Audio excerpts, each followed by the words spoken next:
Welcome to the regularly scheduled public meeting of February 5th, 2024 of the Township of Washington Township Council.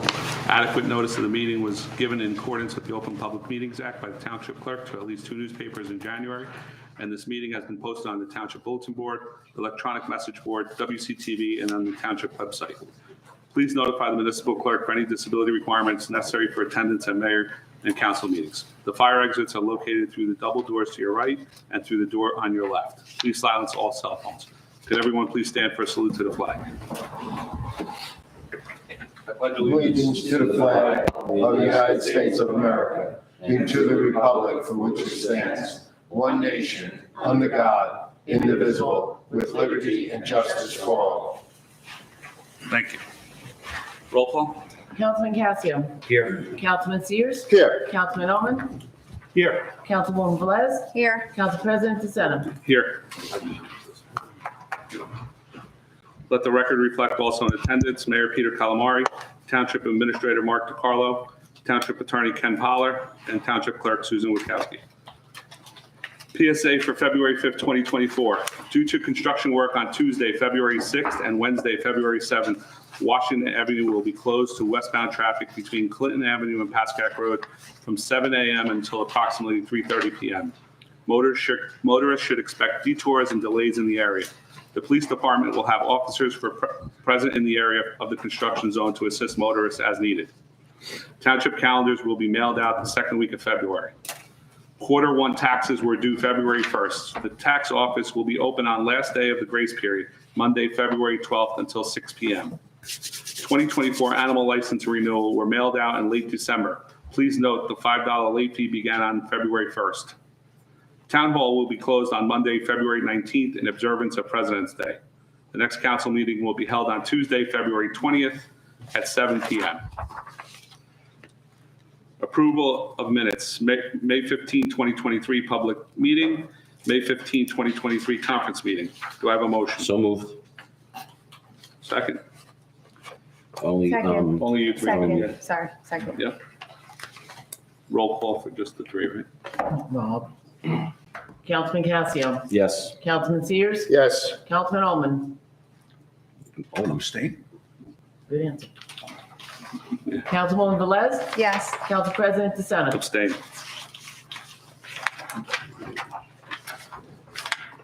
Approval of minutes, May 22nd, 2023 special public meeting. Do I have a motion? So moved. Second. Second. Roll call. Councilman Casio. Yes. Councilman Sears. Yes. Councilman Owen. Abstain.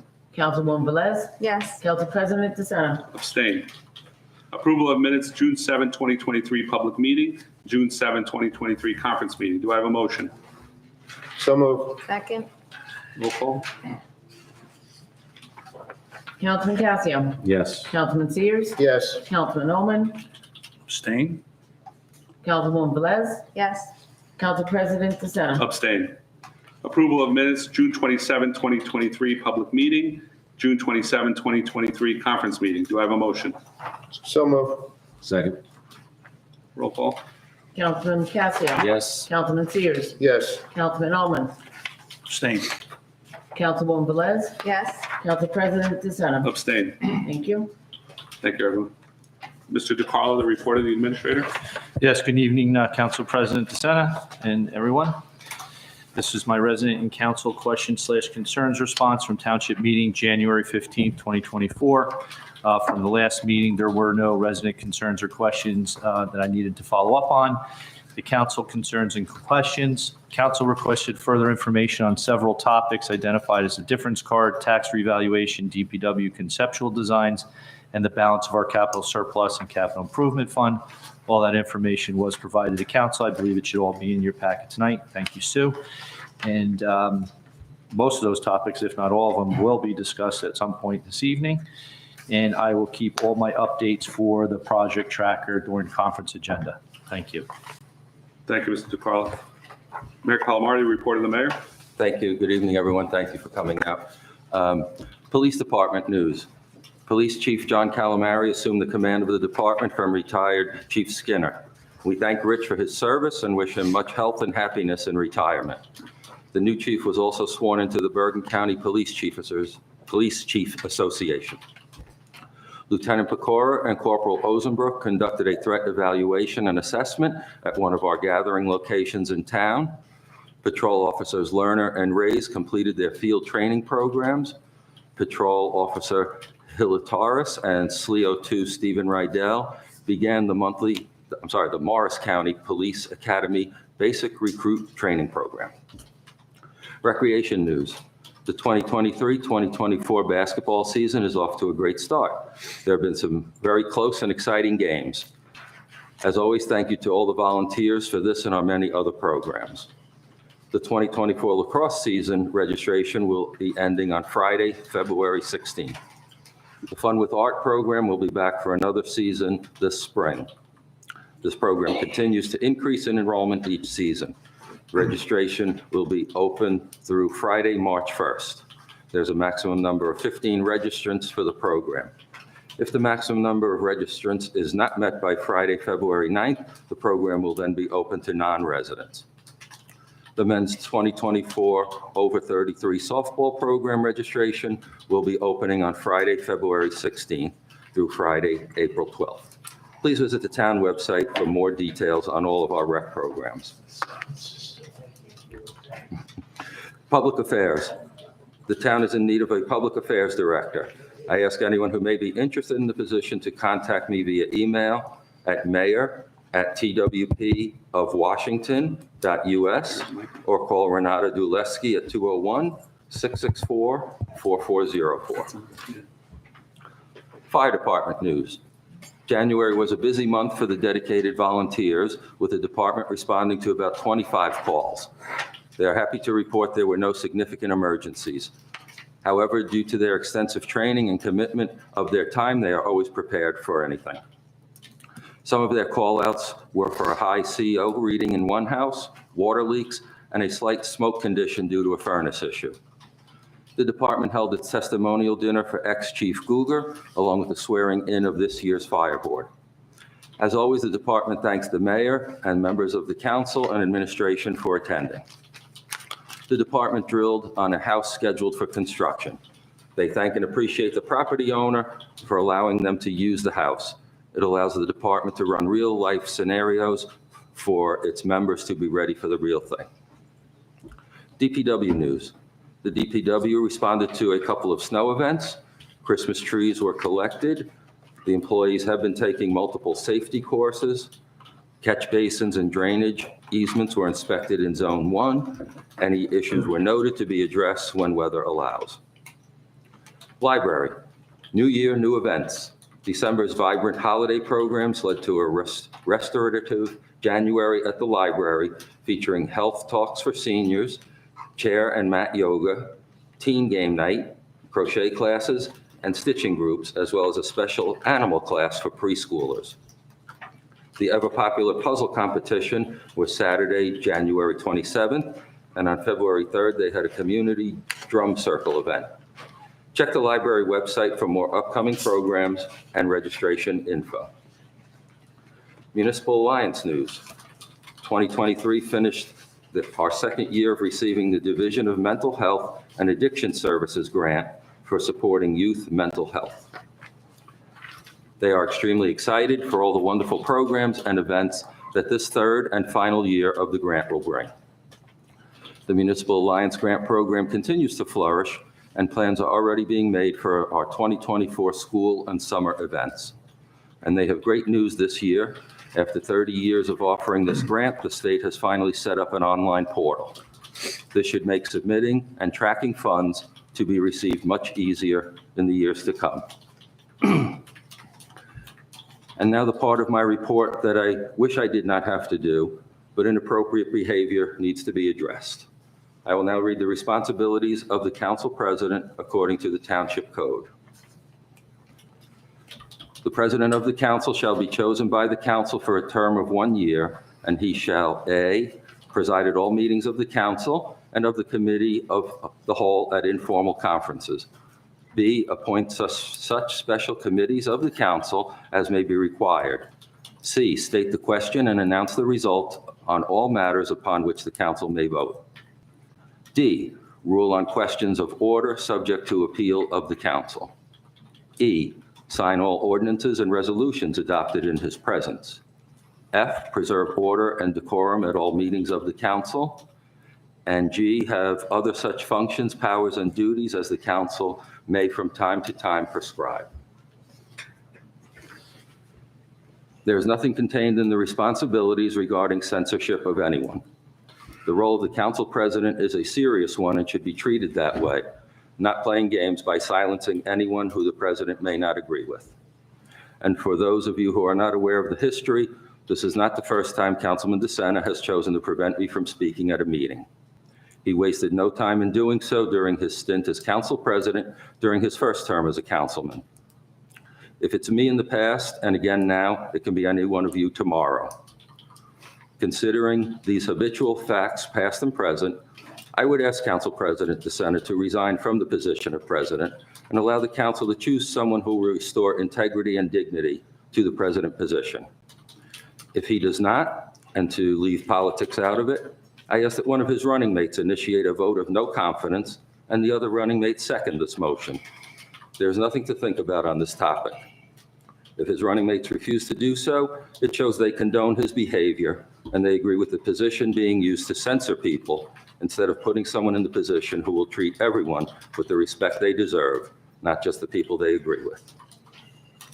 On a related note, there is nothing in those responsibilities regarding the agenda for the council meetings. I do not believe Councilman DeSena started the current practice of the president being copied when requests for agenda items are submitted, but it is time to end it. One duty of the municipal clerk is to serve as clerk for the entire council. I believe that means the clerk should accept agenda requests from all parties for the meeting and prepare it. There is no reason for the president to be mentioned at all in the reminder for the agenda items. The council president has no veto power on the agenda or has any reason to know the items on it in advance. The rest of the council members do not report to the president, but with the current procedure, it can sometimes seem that way. That concludes my report. Thank you. Thank you, Mr. Mayor. Report of the council, Mrs. Velez. We're not going in order? What do you mean? Oh, I'm just going to start it down in the work. Okay. All right, thank you. So on January 18th, Councilman Sears and Mayor Calamari and myself, we attended the JIF reorganization meeting, which focuses on modernizing risk management. It was nice to hear how they are working to provide security for us, including cybersecurity, which is one of the topics I brought up a couple months ago.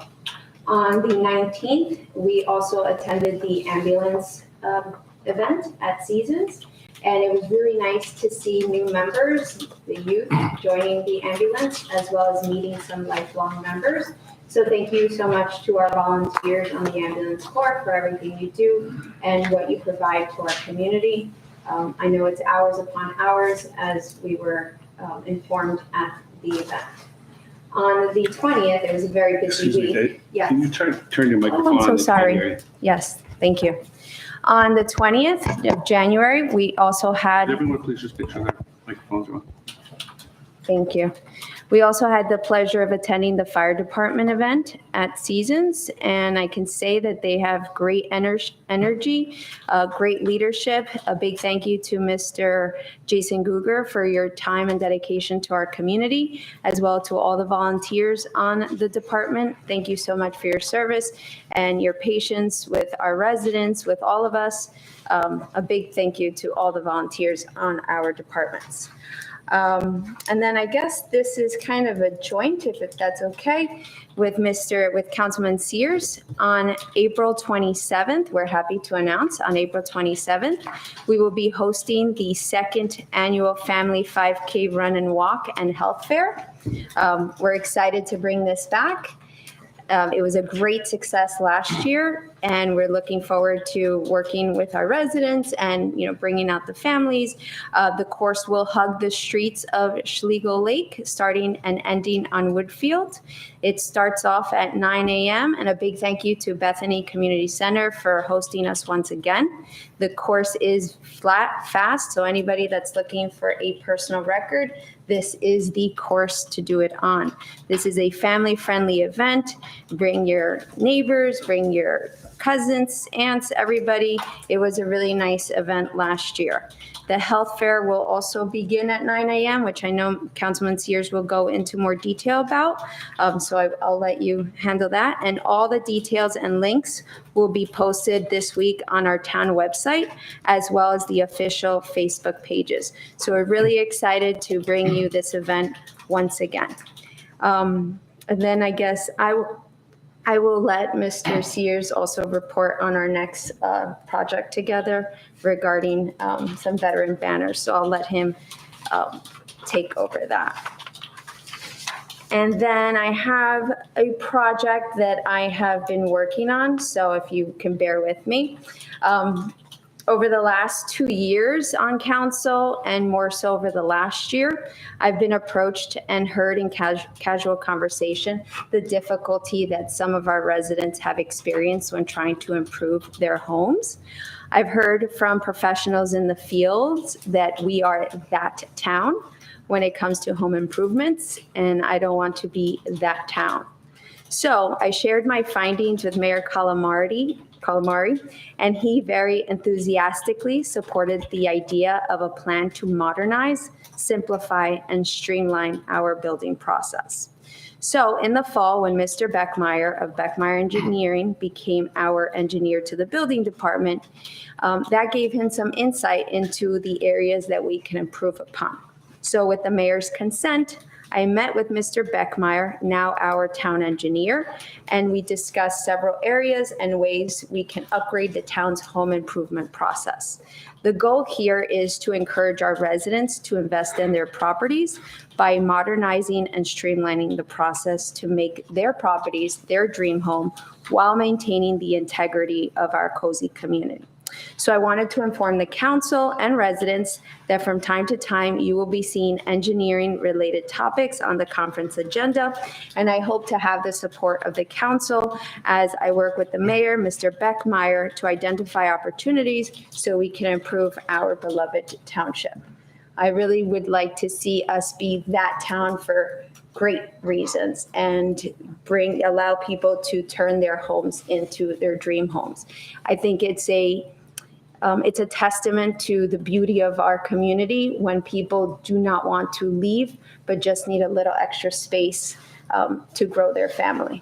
So that is a project that I'm working on, and I hope to report more soon. Thank you. Mr. Sears? Thank you, Council President. I will also echo Councilwoman Velez on the ambulance corps dinner and the tremendous amount of new members they are receiving. I'm sure they went through a lot of training, and there's still more training to happen. The fire department, great event, great officers, and it was a pleasure to be there. I'm going to start my report out tonight. I met with Dr. McCowan at Montclair State University. If you remember, a couple of years ago, they did our inventory evaluation for the town. I met with them and we sat down, and our plan this year is they're going to give me 3 graduate students, and they're going to do a complete water study throughout the township. They're going to look at our storm water, our lakes, our streams, and then they'll accumulate a report and bring it to the council. That is no charge to us. So I will keep the council informed as we go forward. Then I attended a meeting down at Rutgers University on the new New Jersey State data for which is 2022. They came up with a 7 app environmental study which I'm going to show possibly next week. It actually explains how we are losing our tree canopy, our heat inventory, our flood waters. So it's a 3 web-bar training, and I do have a meeting with Mrs. Shell down in Rutgers to see what else we can draw from that. I'm sure using this environmental data that Rutgers is supporting, we could use it towards our DEP requirements and any forms that we have to fill out. So I will definitely share that with the group. I also attended a seminar on Veterans Nature Grants. It's from a group called neef.org. They are offering from $5,000 to $10,000 to come up with activities for veterans to get out into the parks. The bocce ball that Dr. Cassio brought up, the money is to be used to bring veterans, to get them out of the house, to get into more of the environment. So I am getting more information on that. I'd like to share. I'll share it with the mayor and the grant writer also. Councilwoman Velez was speaking about our health day. We will be part of the 5K run again. It was a big success. We had a lot of vendors come down. This year, we're going to consolidate the health fair closer to the runners so we can get a bigger bang out of the whole process that we're going on that day. Also, Councilwoman Velez talked about the veterans banners. Just noticed that Paramus put something in the news, and if you go down Hillsdale, you'll see the pictures of the veterans on the poles. So we are in the process of finishing up most of the paperwork. Yes. And we'll need to get some brackets installed. And we're going to push to try and get it done for Memorial Day. Where would they be installed, Mr. Sears? Well, there's 80 poles. I counted the poles that we can use. We're going to start at Town Hall and then do one veteran north, one veteran south down Pascack Road, you know? And then when we reach that point, if we get more, then we'll go east down Washington and east down Ridgewood, you know? So, I'm working with the vendor and on the production of the banners, and with the mayor and the administrator, we're working on the logistics because obviously there are a lot of moving parts with PSE&G and brackets and whatnot. So we're working on that angle, and Mr. Sears with VFW is working on. so most of the VFW members are in support of it. We just got to get the pitches or the service pitches. That's what we're trying to draw. So we want the service pitches up there. Also, the green team, we're going to be posting our projects for 2024. I'll have that on the web page. Got a tremendous amount of people calling to be volunteers on the team, which I'm kind of excited about because we went from 3 to 4 to 20 that want to join to do things. So I just hope we get enough projects. No, the 5K and health fair. Yeah, I know. We could definitely use a whole bunch there. And just bear with me 1 second. Under VA news, if I may just take 1 second. The Veterans Administration is providing a home-based VA care. You would call into a 800 number and you would talk to either an ER physician or a nurse participant. It's going to be virtual, and what they'll do is they'll set up a Zoom meeting and you will talk to the doctor or the nurse, and they will either prescribe you information and send it to the local pharmacy of your choice. This is something new that they're coming out with, but you still have the opportunity to go to urgent care 3 times a year that the VA will pay for, and they will also pay for any prescriptions that the urgent care writes. but you must be in the VA system. You must have a VA medical card, which is kind of important because you won't be able to get this service, okay? So that's the last on the VA news, and that is my report, Council President. Thank you, Mr. Thank Sears. you. I'm Oh, sorry, hold on. can I just add one thing Sure. to our joint report here? A big thank you to Laura Rifkin at the library and Yes. Heather Henry. They've organized a lot of resources for this project on the veteran banners. So thank you so much for them putting it all together and helping us along the way, as well as, the mayor and administrator for doing, running around and doing the logistical part of it. Mr. Allman, you have a question? Thank you. I just had a question to Mr. Sears in terms of the group that are going to be recognized initially with the banners. You mentioned the VFW, is it only members of the VFW or? No, well, with the criteria that we have a temporary criteria now, it will be VFW members out of Washington Township, the honor board members, and then if a son is in town and his father lived in town and he was a VFW member, then he would be honored too. They would have to supply the pictures and proof that he was, but that's the criteria we have working right now. Okay. Any other questions? Mr. Allman, your report? Certainly. So thank you, Mr. DeSena. First, I wanted to congratulate Councilwoman Velez. I noted on her Councilwoman Facebook page, that she recently was appointed to the executive board of the Bergen County Women's Republican Club. So congratulations. I think it can only help as we attempt to navigate and have deeper ties with other communities within Bergen County. Thank you. Quite welcome.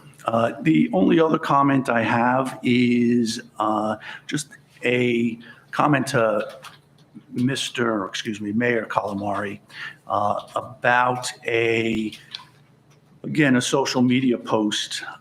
And really, my only comment is that at the reorg, there was one position, the chief financial officer, which was initially not appointed. And, it resulted in a bit of a response from the mayor in terms of, for lack of a better term, lack of communication and lack of in wanting to basically put a roadblock in terms of moving forward. The administrator offered to do certain things and was told not to do them. And all I would say is that it is the advice and consent of council. And if council does not consent, and you're more than welcome to disagree with the reasons, you may not understand them, you may disagree with them. I do understand that, but at the end of the day, it is a position that requires the consent. And if the consent isn't granted, which I believe you thought was a non-starter, there was no plan B. Plan B was to basically stop the meeting, stop any financial discussions because he was not reappointed. And I think it shows a lack of planning and also some hubris on his part that it would happen. So that would be my only comment, that, it is the consent of council.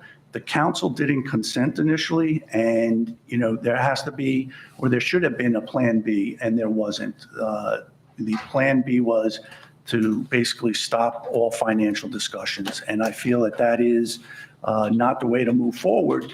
And, there's certainly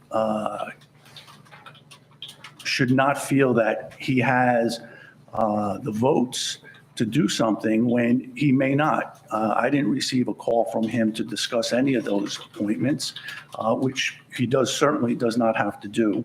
But, perhaps he would have had an understanding of my opposition to the appointment. So that would be my only comment. Thank you, Mr. Holman. Mr. Casio? Thank you, Council President. Now, if you're at home, stop watching the program here and go down to the high school and watch Westwood Wrestling, because we are in the sectionals today at 7 o'clock. And if I didn't have to be here today, I would be sitting there right now enjoying that. And on that note, I do want to recognize something today with Westwood Wrestling. I'd like to acknowledge the impressive achievement Westwood Regional High School did by placing third in the Bergen County Coaches Association Christmas tournament in wrestling.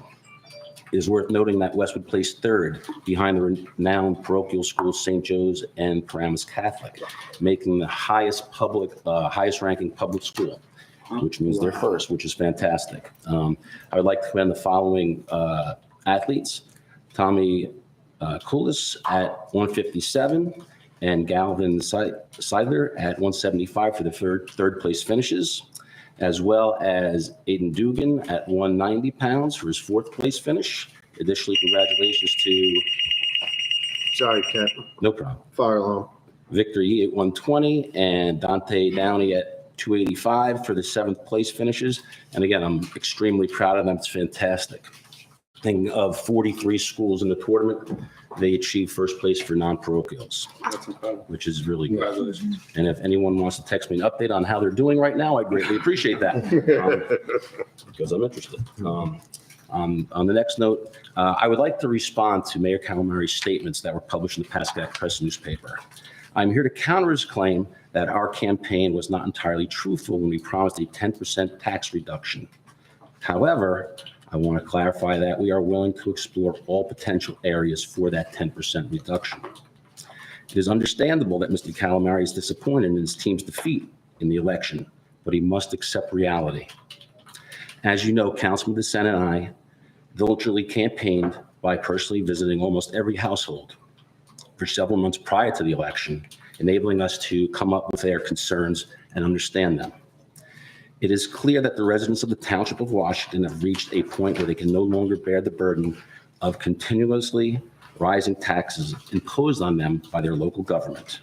The situation has become unbearable for the people, and it's evident that the government cannot fulfill every need, nor should the government have unlimited access to the people's hard-earned money. It is true that there's no fine print or disclaimer specifying our 10% municipal tax reduction in the first year, as Mr. Calamari mentioned. However, it is crucial to emphasize that this reduction is our objective. The mayor holds the power to propose any tax increase, as well as adjust salaries within the budget. I believe in not restricting him from making those decisions. What is incorrect, though, is the claim that salaries are completely excluded from consideration. We permitted the retention of the CFO so that administration could ensure properly and timely payments to the employees in January and would not delay their payment until the budget was approved. We are giving the mayor a chance to independently reduce the township's budget on his own accord. Nevertheless, if he fails to do so, as I mentioned earlier, all line items, including salaries and stipends, are subject to that review. Despite my previous statement that gradual increases, it will take time to decrease it, our main objective remains to decrease the municipal portion of the budget by 10% in the initial year. Furthermore, we are optimistic about maintaining and further reducing in the following years. The council's approval of the budget is a critical step in financial municipal management. It serves as a check and balance system, ensuring that allocations of funds align with the needs and priorities of the community. However, the responsibility of wise spending lies exclusively with the administration, particularly with the mayor. Similarly to how an allowance is managed in the household, and those decisions and how to allocate those funds. Furthermore, the mayor must also be accountable for each department's spending and their decisions to do so. It is imperative that our local government adopt fiscally conservative approach, a path that has unfortunately been neglected by the current administration. And the constituents are well aware of the fact. The voice of the township residents were not only heard, but echoed on election day. The lack of trust of the current administration's handling of the township taxes and the dollars we invest are evident in the community. If the mayor is unwilling or unable to do so, the majority of this council will respond and make those choices. We are providing the mayor with an opportunity to independently reduce the township's budget on his own accord. Witnessing the mayor's behavior in the past towards Councilwoman Morgan and his overall conduct on the dais when faced with scrutiny, it becomes evident that his complaints stem from a sense of entitlement and immaturity. It is clear that he's unable to accept outcomes of elections and is unwilling to support any decisions that does not align with his own agenda.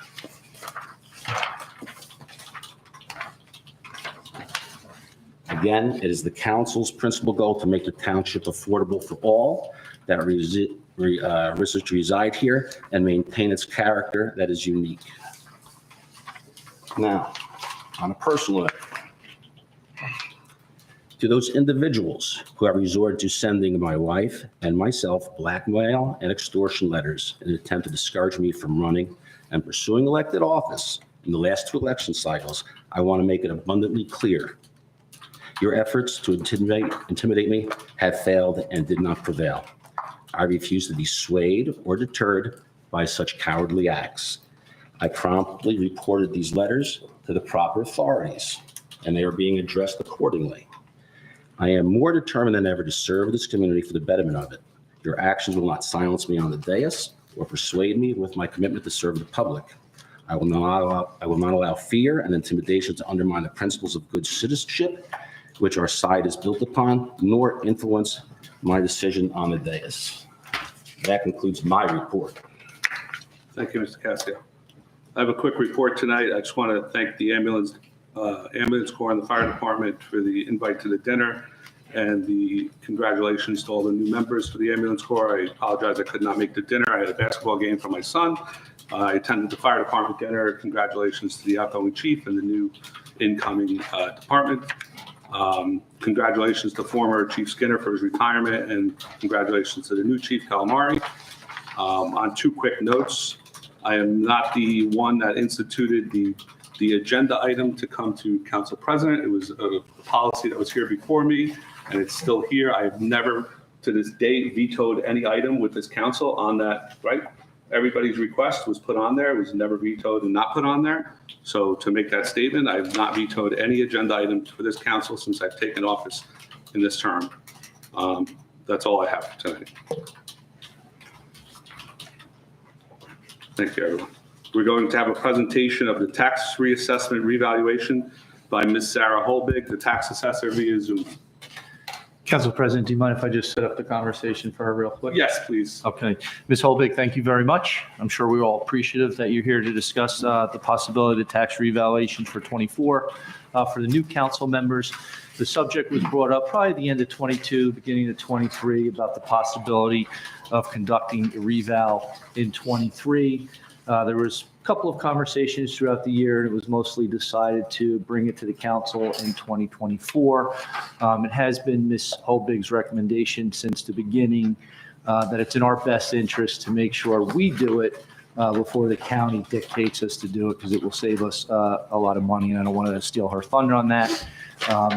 So in preparation of requesting these funds in the budget for 2024, I turn it over to Ms. Holbig. Thank you. Thank you, Mark. Good evening, Council President. Thank you. Sarah Holbig, Township of Washington Tax Assessor. As you may be aware, the last revaluation in town was in 2014. Since then, market changes have occurred. I mean, we've seen ups and we've seen downs. Right now, we're pretty up. The assessment to sale ratio right now, we're down to 73.33%. That's a study that's done each year and published by the Division of Taxation to let each municipality know where their assessments are compared to the homes that are selling within the municipality. The purpose of a revaluation or reassessment is not to increase or decrease taxes. The purpose is to appraise the values in the municipality according to its true and fair market value. It will help spread the tax burden equitably within the municipality according to the market value. When so many years go by, you may have identical properties that should be assessed the same but are paying different in taxes due to maybe past tax appeals where they see a judgment and a reduction of assessment. So really the point is to really bring everyone up to the fair market value and to equally spread that tax burden among the taxpayers. There are a couple different options that we could do. There's the revaluation, which is the most expensive option. It's given to a firm, an outside firm, to 100% value. You would have to redo the tax maps. There's a lot more involved in that, and you're really starting from scratch at the end of the day. With a reassessment, it is done in conjunction with myself to formulate the values in town. We utilize existing data. There's an option that takes that option of a reassessment, and then it has like a maintenance, I call it a maintenance program with it. So year one, we do 100% inspections as well as valuation. And then years 2 through 5, it's a lot less of a cost and only a percentage will be inspected, but everyone will still be reassessed, and we're able to really capture the changes of the market that may change throughout the years rather than letting so much time go by and then having to fork out that large amount of money to conduct another reval or reassessment. As I mentioned, there is a possibility of being ordered to perform a revaluation. We are part of the list of multiple towns that are being discussed between the county and the state of a possible revaluation, which again, the reval is that most expensive option where we got to pay an outside firm in addition to having the tax maps redone, which could be upwards of an additional $100,000 or so. Did anyone have any questions yet as far as the process or? So, Go ahead. go ahead, Mike. You chimed in first. Go ahead. So, hello, this is Councilman Ullman. Thanks for coming this evening. I have the memo from November 21st of 2022. And I guess you've just given us the percentage for, I guess, 2024, the 73.33. Correct. So yes, that's the one that was just recently published for 2024. Okay. Were there any other changes, in concept or anything in the last 15 months that would change the presentation that you did in that memo? Yeah, I would add the 2024 on there to note the new. Understood. Okay. Yeah, that would be my only change. Okay. So I guess the one question I have, or one of the questions I have, is the complete reassessment, which is the second one that was discussed. Okay. Has a cost, and I realize this is a point in time, estimated at $265. Correct. Then there is a complete reassessment with a 4-year, the maintenance program. Right. And that reassessment was $230 in the first year. And I guess my question is, what's the difference in the two? Aren't we doing a full reassessment in both? And shouldn't they be the same amount? And then the maintenance is a quarter of that going forward? So from what I understand, the reason of the first year difference is because you're locking into a 5-year contract. First year being 100%, you're paying the $230. And then the following years 2 through 4 is a reduced cost of $60,000 a year. Okay.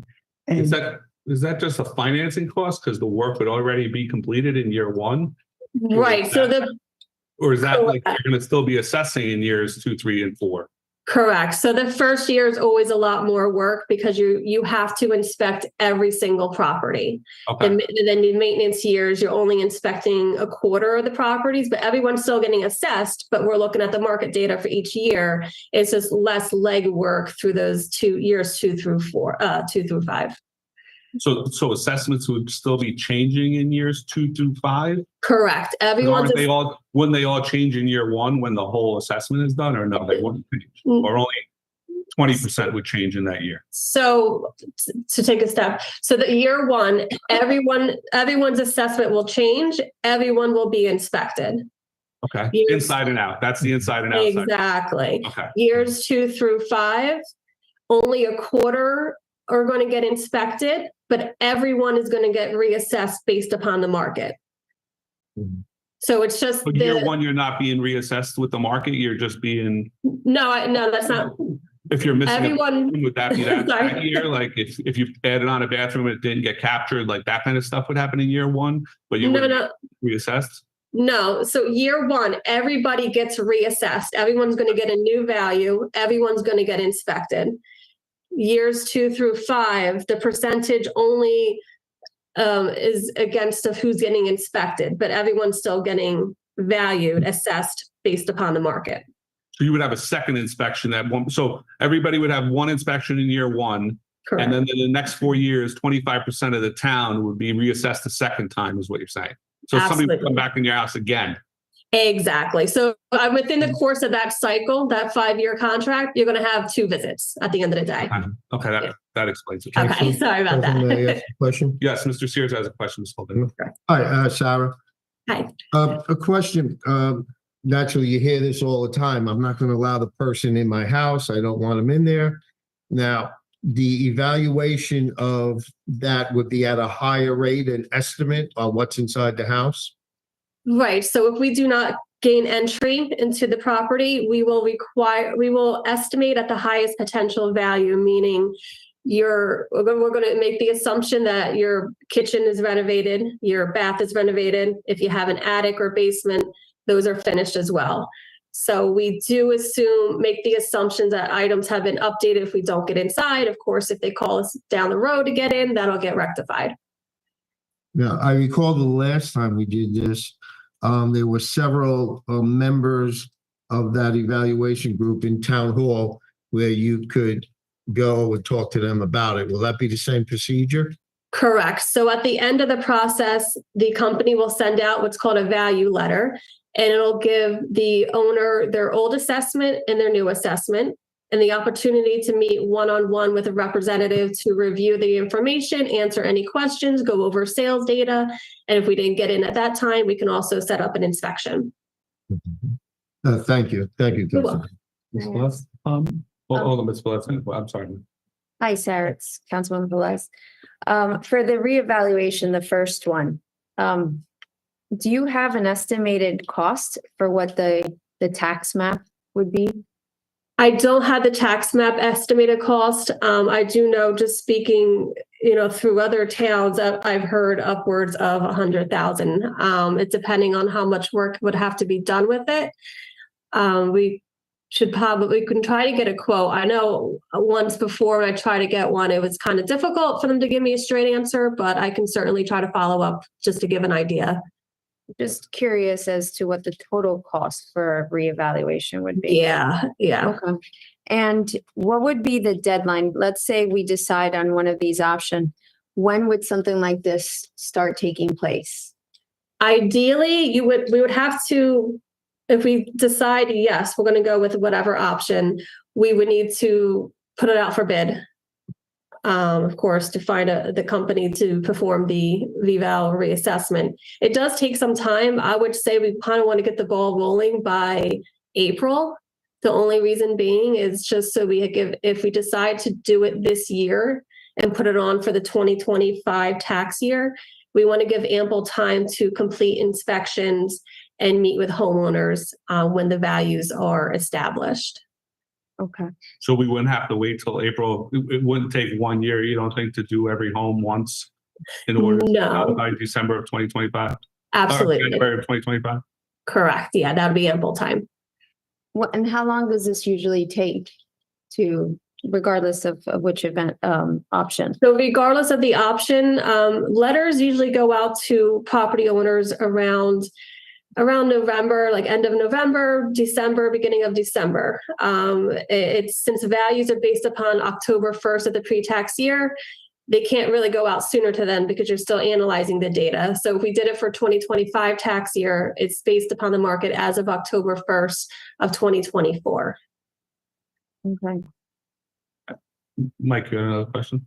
Yes. It talks about the reassessment would also give the opportunity to update applicable tax records to reflect work that was done without permits.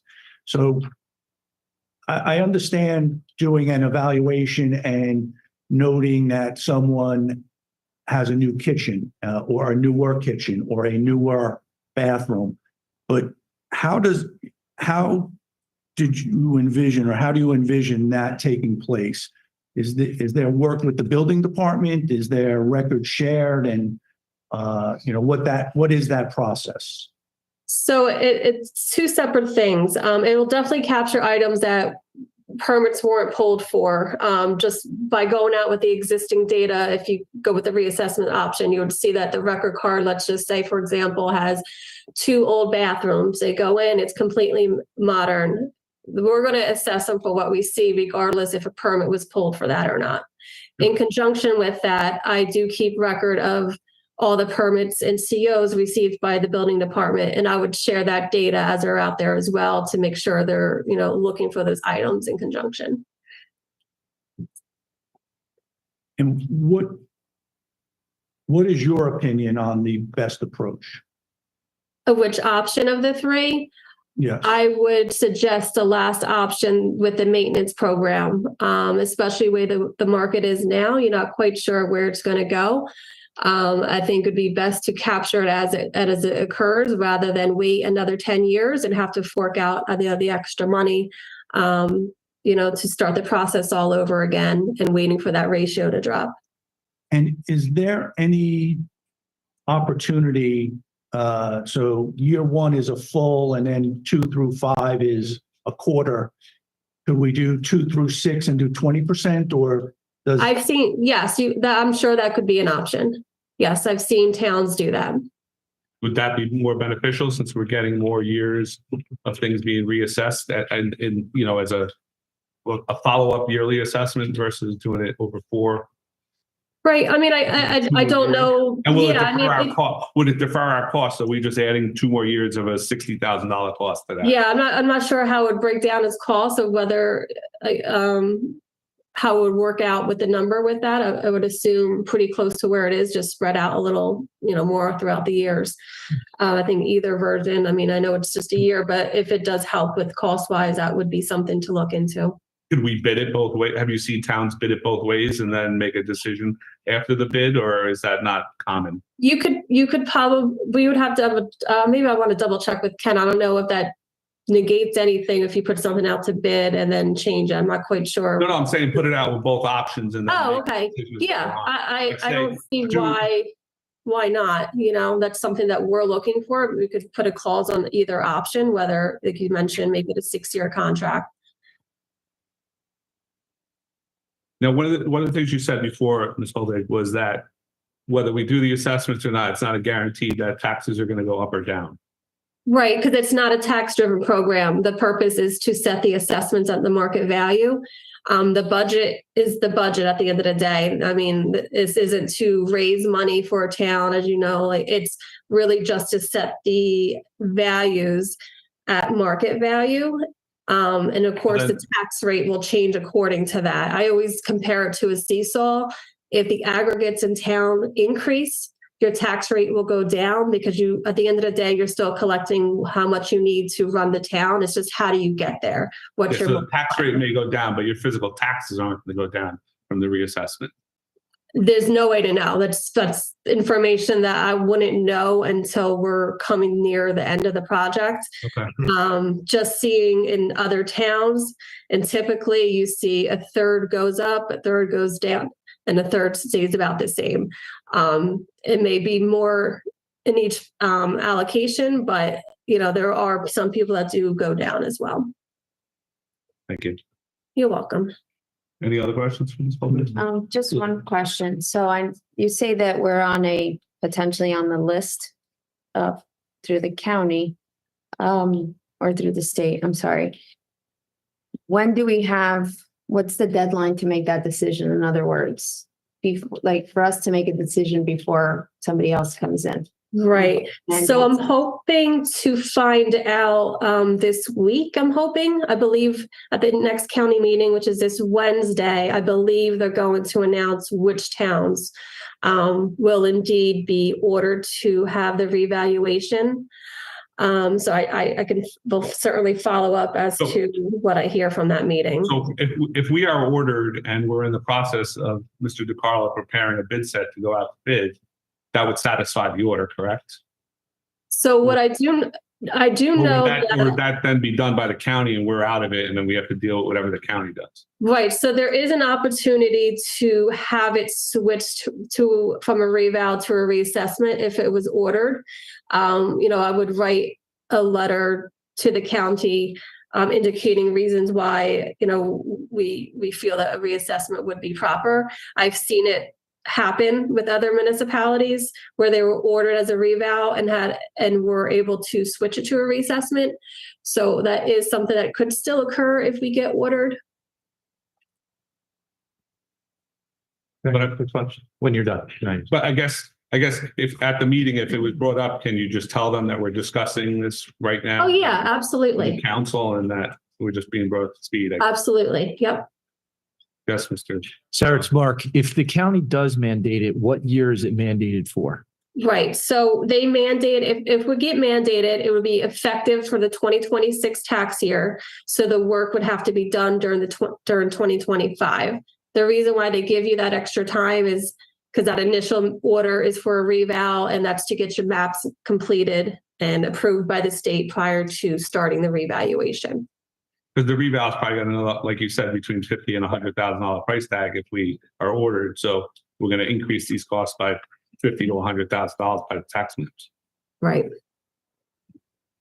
Sarah, I have one quick question. Sure. Regarding the time frame. So if we do the one-time evaluation, how much time? Usually we went 10 years without doing another one. Do we get another 10 years without doing anything? And the second part of that question is if we do the one where we do the 230 and the payment over 4 years, would it end after that 4 years? We'd have to go out for another one, or we can just hold off until that number goes down to threshold of whatever you said, 77%. Right. So if you did either the options of one and done reval or reassessment, it's not necessarily of time wise of every 10 years of criteria. It's more looking at that ratio when it drops or increases to over 100%. So you want to be at 100% at the end of the day, or as close as possible. Once you're getting to 85% and below that, you're really denoting a lack of uniformity within the assessments. So it's really until that ratio begins to drop again is when we would need to do another one. If we decide to do the other option, as you mentioned, where it's the percentage for years 2 through 5, you can actually renew the cycle. So let's say we finish the cycle, it's year 5, and we decide to continue on, we can just keep doing 20% or 25% every year. Right. So that's an option, or we can just stop. I'm sorry. So usually the magic number it appears to be about 80% is what they're looking at, or 85%. Yeah.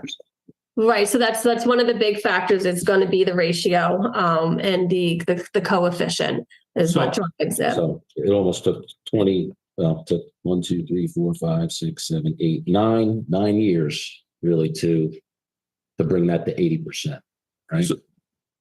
Which is pretty good.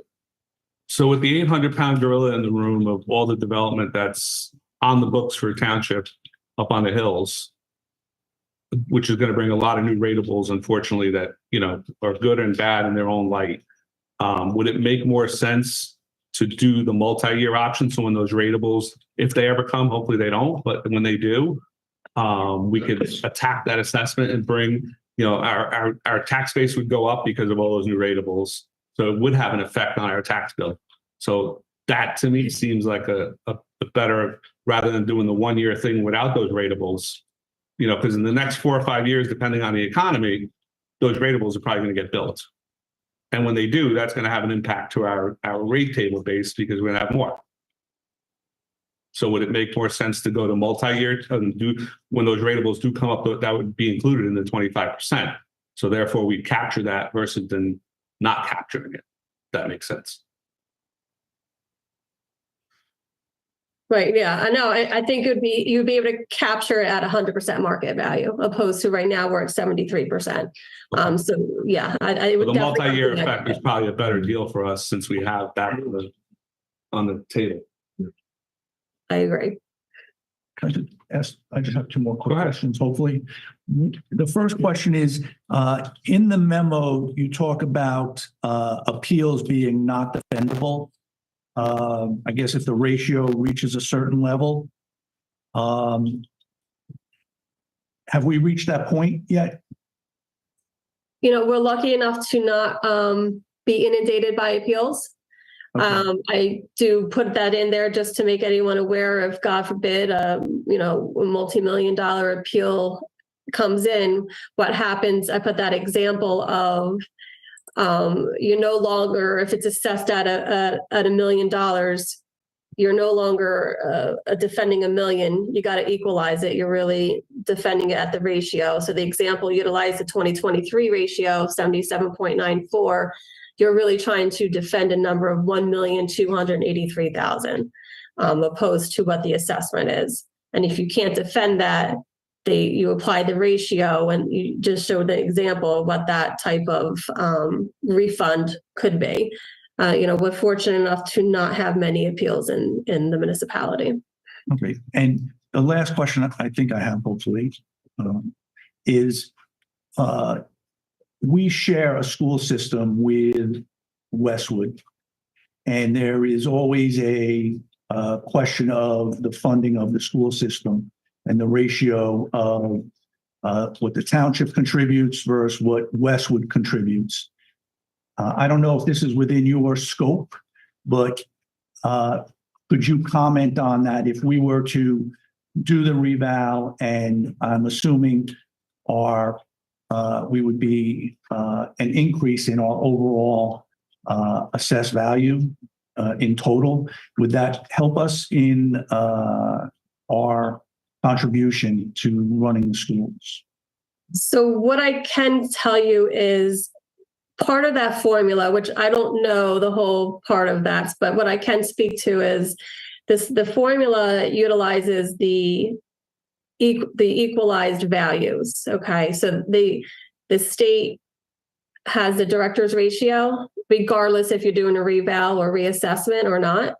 That ratio is applied to your assessments, your assessed values, and that is your true value. So regardless of doing one, you're still getting equalized to what the true value is with that ratio. I can say that if you're doing a reassessment or reval, that starting number, your assessments are closer to those true values when equalized. I don't know the other part of the formulas of the in and outs of the pupils and how that's allocated to each municipality. That's out of my scope. But like I said, what I can speak to is that assessment, that aggregate will be closer to true value when equalized by the state. Thank you very much. You're welcome. Any other questions? I just have one more. So looking at the 85% indicates non-compliance. So I know this number is provided by the county, but where are they getting that 85 is non-compliant? That's coming from the Division of Taxation as well. So so typically once you start stating that 85%, that's when you start to see a lack of uniformity. and non-compliant of being at that 100% true value. Is that just Bergen County or is that a state? That's that's statewide. Okay. Okay. Thank you. You're welcome. Any other questions? Good. Anyone else on the desk? Mr. Mayor? No, thank you, Carl. No, sir. Thank you. Thank you, Ms. Holby. Thank you, Sharon. Thank you. Thank you. Have a good evening. We have another presentation, Mr. DeCarlo, from Emily Coughlin, the senior consultant for the difference card. She is also on Zoom. Yes, very quickly before I get to Ms. Coughlin, would it be an appropriate time to ask the council for a direction as far as preparing for the budget? My recommendation, and I don't know what the rest of the council is for the final option, the complete reassessment followed by a 4-year, possibly a 6-year reassessment. If we could bid it both ways with a 4 and a 6-year option. I don't know what everybody else thinks, because I think that will capture the true, real sale prices of if those homes do get built, rather than doing the big thing right now and then not capturing that and putting it into outrateables. I don't know what everybody else is thinking. Mr. Allman? I mean, I would say, I would tend to agree with you. If we don't have to do the full revaluation where we're, spending potentially $600,000. $100,000 for tax maps, Yep. which I don't really know if they really benefit us. So the complete reassessment and the ongoing one would seem to be best. Ms. Velez? I tend to agree that a maintenance, right? Maintenance is always cheaper than a redo. But I don't know if I was catching your drift, Councilman Castillo, that if we've gone 9 years before we dropped to non-compliance, if we divide that, I didn't do the math. If we divide that, then we're not doing too bad per year. I don't. No, not at all. But, again, You have a as they- $500,000 reval with $100,000 in tax maps year one. So you're in for 600 versus the cost would be 230 the first year And then 60 or 60. something every other year. So it does spread the hurt. It does. Yeah. It does. And it does pick up the potential Of new of new construction. construction, a lot of new construction. So, you're talking 75 new homes in one, another 30 in another, and so forth. It starts to add up very quickly to a lot of new rateables. But those are going to come online once they're You're occupied. still going to you're still going to be able to rate them. Yeah, but it'd be nicer to have them included right into the reassessment. This way it affects everybody's reassessment and it brings it all down because the denominator is changing because you have a more tax base. And to your question or your comment, Council President, the 60,000, the maintenance one, everybody in the whole town after the 5 years will then have 2 assessments, every single person. Rather than one right now and then living with that for the next 10 For years. 10 years. So I would lean that way as well to the maintenance program. The complete one and do a 4 to 6 year assessment plan. Mr. Sears? Yeah, I can see the logic of going 4 to 6, especially with not knowing what Viviano is going to build or not build, or it's not Viviano anymore. Whatever it is. Yeah, whatever it's going, I kind of lean that way. That's probably the best way for the town to go. 4 to 6. Spreading the hurt. Yeah. Well, when a new property gets built in a non-assessment year, who assesses it? I assume our tax assessor does it, right? Individually. Mhm. So, you talk about, assessing these new homes that are coming online, the units at Viviano or wherever they may be.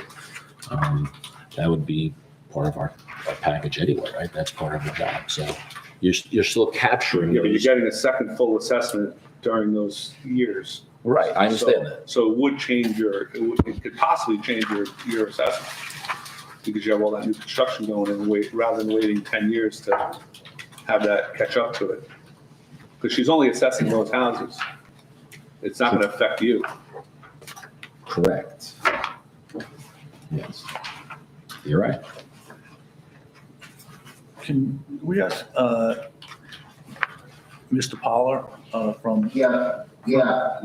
I was gonna say that, the new houses don't really enter into it because they get assessed when the CO is issued, or they can be partially assessed during construction, although they usually do it when the CO is issued. So there's a full, assessment of that particular property when it comes online, irrespective of, the process. I do think it's still the better choice is to do that thing with the 5-year or 6-year approach, but I wouldn't worry about new construction, because new construction is picked up by the assessor when it comes online. So from a litigation or a tax appeal perspective, having the most current assessments is the easiest to defend, I'm assuming. Yes, absolutely. Yeah. I can see that. Any other questions? Mr. Mayor, did you have a preference? No, I agree with the council and what Sarah is saying. So go with the complete reassessment followed by a yearly assessment of 4 to 6 years. Did it both ways. Most bang for the buck. Thank you. Any other thing on tax assessments before we move on to so Mr. DiCarlo, the avenue to proceed is, I guess, the complete reassessment followed by a 4-year or a 6-year assessment. If we could fit it both ways, and then we'll accept the pricing, when this whole thing reviews it. Yes, sir. Thank you. Thank you for that progress. I'll make sure that Sarah has this information, so she does go to the meeting. She can present the council's decision. And I'll also, ask to see if she can update the numbers a little bit, because they're about a year old. Hopefully they haven't changed, or hopefully they gotten better. And thank you. I'll introduce Emily Coughlin. She's on the phone. I want to give a big thank you. She's in the middle of traveling, so she is in the car. Hopefully that doesn't prevent her from being able to have good communication with us. But welcome, Emily. Thank you. Emily Coughlin is from the Difference Card. She probably wants to kill me at this point, because we've been at this for about a year. We've really done a lot of legwork, and this is our best option that we are aware of for combating the continued increase of the state health benefits plan. And Emily, you're still on? She's muted.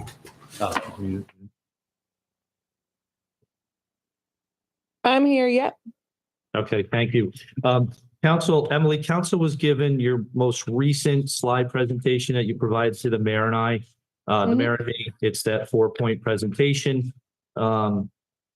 And this evening, we are putting forth the resolution with the new language required. As you remember, we did pass the resolution back in November with the previous council. However, this council has 2 new members that we're trying to catch up to speed on what the program's about. I did inform them that there was new language required by the state health benefits plan themselves. And I did the best. I told them it's a very easy concept to understand, but kind of hard to explain it sometimes. And I know the biggest question you'll probably get, so I'll just pull it right out right now, is the paragraph where it speaks about the township will fund an HRA account for each employee, regardless of their level of coverage, single, member, spouse, parent, child, or family, with the $15,120 per year. I found that the most difficult component of this, to try and explain. If you could just keep that in your mind as you're going through anything that you want to say. And then also, thank you for making yourself available for the council to ask their questions. Sure, sounds good. So I'll just quickly backtrack on how we got to this point. So the Difference Card is, we're a third-party administrator. Our goal as an organization is to help create the most cost-effective healthcare plan available. And we began working with other municipalities and townships about this time last year within the New Jersey State Health Benefits Plan. And what we found is that within the New Jersey State Health Benefit Plan, when you buy down to plan offerings that have higher copayments, higher deductibles, a higher max out of pocket, there's a very large decrement or discount that is provided, about 20 to 25% compared to the cost of the premiums for the Direct 10 and the Direct 15 plan options that most of your employees are enrolled in today.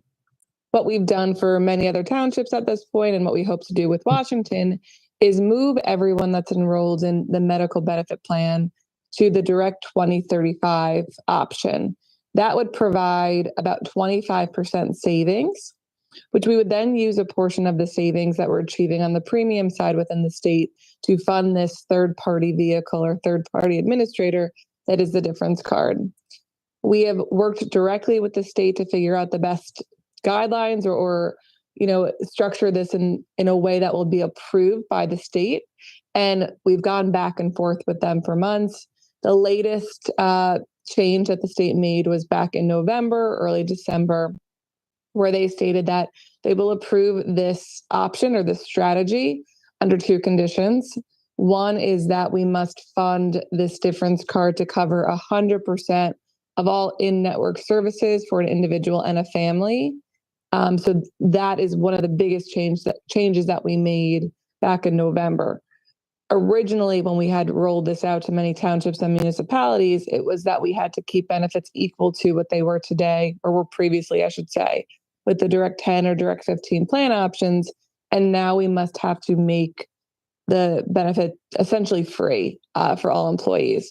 So it's truly a win-win for all the employees, because not only are they getting a reduction in their premium because their premiums will still be based off Chapter 78, they will now have this difference card MasterCard that's going to cover everything out of pocket for in-network for both a single and a family. One number that will probably jump out to all of you is that it states that we have to fund every employee $15,120. That is what the state has to have written out. However, that might not ever happen or will not ever happen if you're enrolled as a single, because there's a much lower maximum out of pocket. But the state guidelines state that we must have in writing that there is $15,120 available for each employee to cover that out of pocket. But again, we expect it, our team of underwriters and actuaries expect it to be much, much less than that, which would then provide savings to both you and all employees on the plan. Emily, are our employees still going to continue to be in the Blue Cross Blue Shield Horizon Health Benefits Plan from the state? That's correct. Yes. So there's no change to the insurance carrier. Other than moving from Direct 10 to Direct 20. Exactly. Yep. So the only change an employee is going to experience is that they're going to be asked for a different amount of money when they go in for a doctor's office or when they're picking up a prescription at the pharmacy. They'll then have this difference card, which is a MasterCard credit card, and it's going to be pre-programmed to work for set dollar amounts to cover 100% of their out-of-pocket. So for example, today they go in, if they're on the Direct 10 plan, right, they go into a primary care doctor, they show them their insurance card, they're asked for a $10 copay. On the new plan, they would be asked for a $20 copayment, but they would have this difference card to cover that full $20 copay, and they would then pay $0 at time of service. Now, what happens to the remaining balance on the difference card if they do not use it? So if they do not use it, so let's say you have an employee that has no medical services throughout the plan year, they don't pick up any prescriptions, that money stays with the township. So it does not roll over year to year. It's almost like a promise to pay. The funds are always there for you should you have medical services throughout the plan year. If you do not, an employee doesn't get this money. The card is programmed to work at the correct places, so it only knows to recognize eligible expenses. So if a member tries to swipe the card at a gas station to pay for gas or going out to dinner, it's not going to work. It's only going to work at a doctor's office, a hospital, or a pharmacy. So can you buy other things than prescribed drugs with this card? Can you go buy Tylenol? Like, can you buy? No. So that's what I'm saying. Like it's only prescriptions, right? Okay. Correct. I know, like some HSA cards, you got to spend them by the end of the year because it's your money technically. So you can go buy like Tylenol and Advil and all that stuff, and they take it. But this is not the same card. No, so it's the same sort of idea where it's a tax-free account, or you're putting money aside in pre-tax and using it for qualified expenses. The employer is who's funding this, right? So the Township of Washington is funding this for the employees. The way that it's set up is to only cover medical services that are covered on the Horizon Blue Cross Blue Shield medical plan. So if you go to CVS and you're trying to pick up a prescription, your prescription is going to have an RX number or an RX barcode.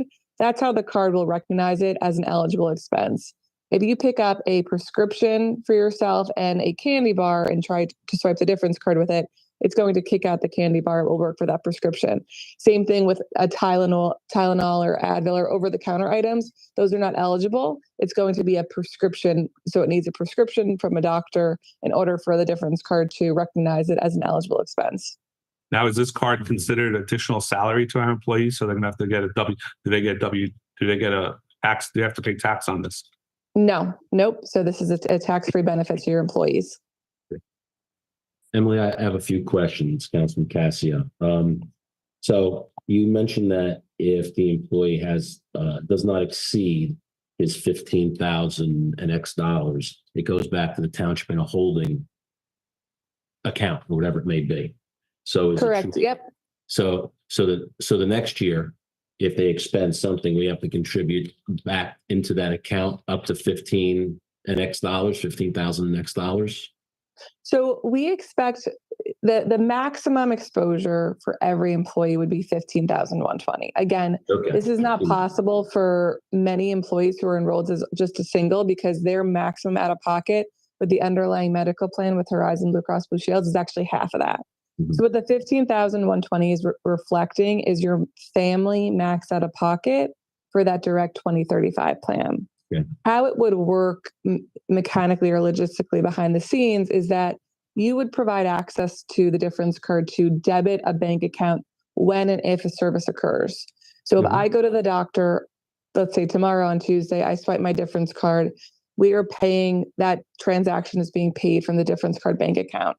The following day, you would receive a report daily, weekly, and monthly for all transactions that occur. But the following day, you would see that ACH debited from your bank account.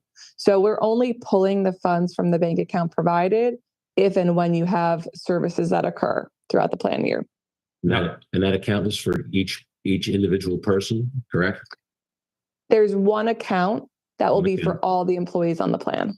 Okay. So I guess my But question is, it gets reconciled per employee, right?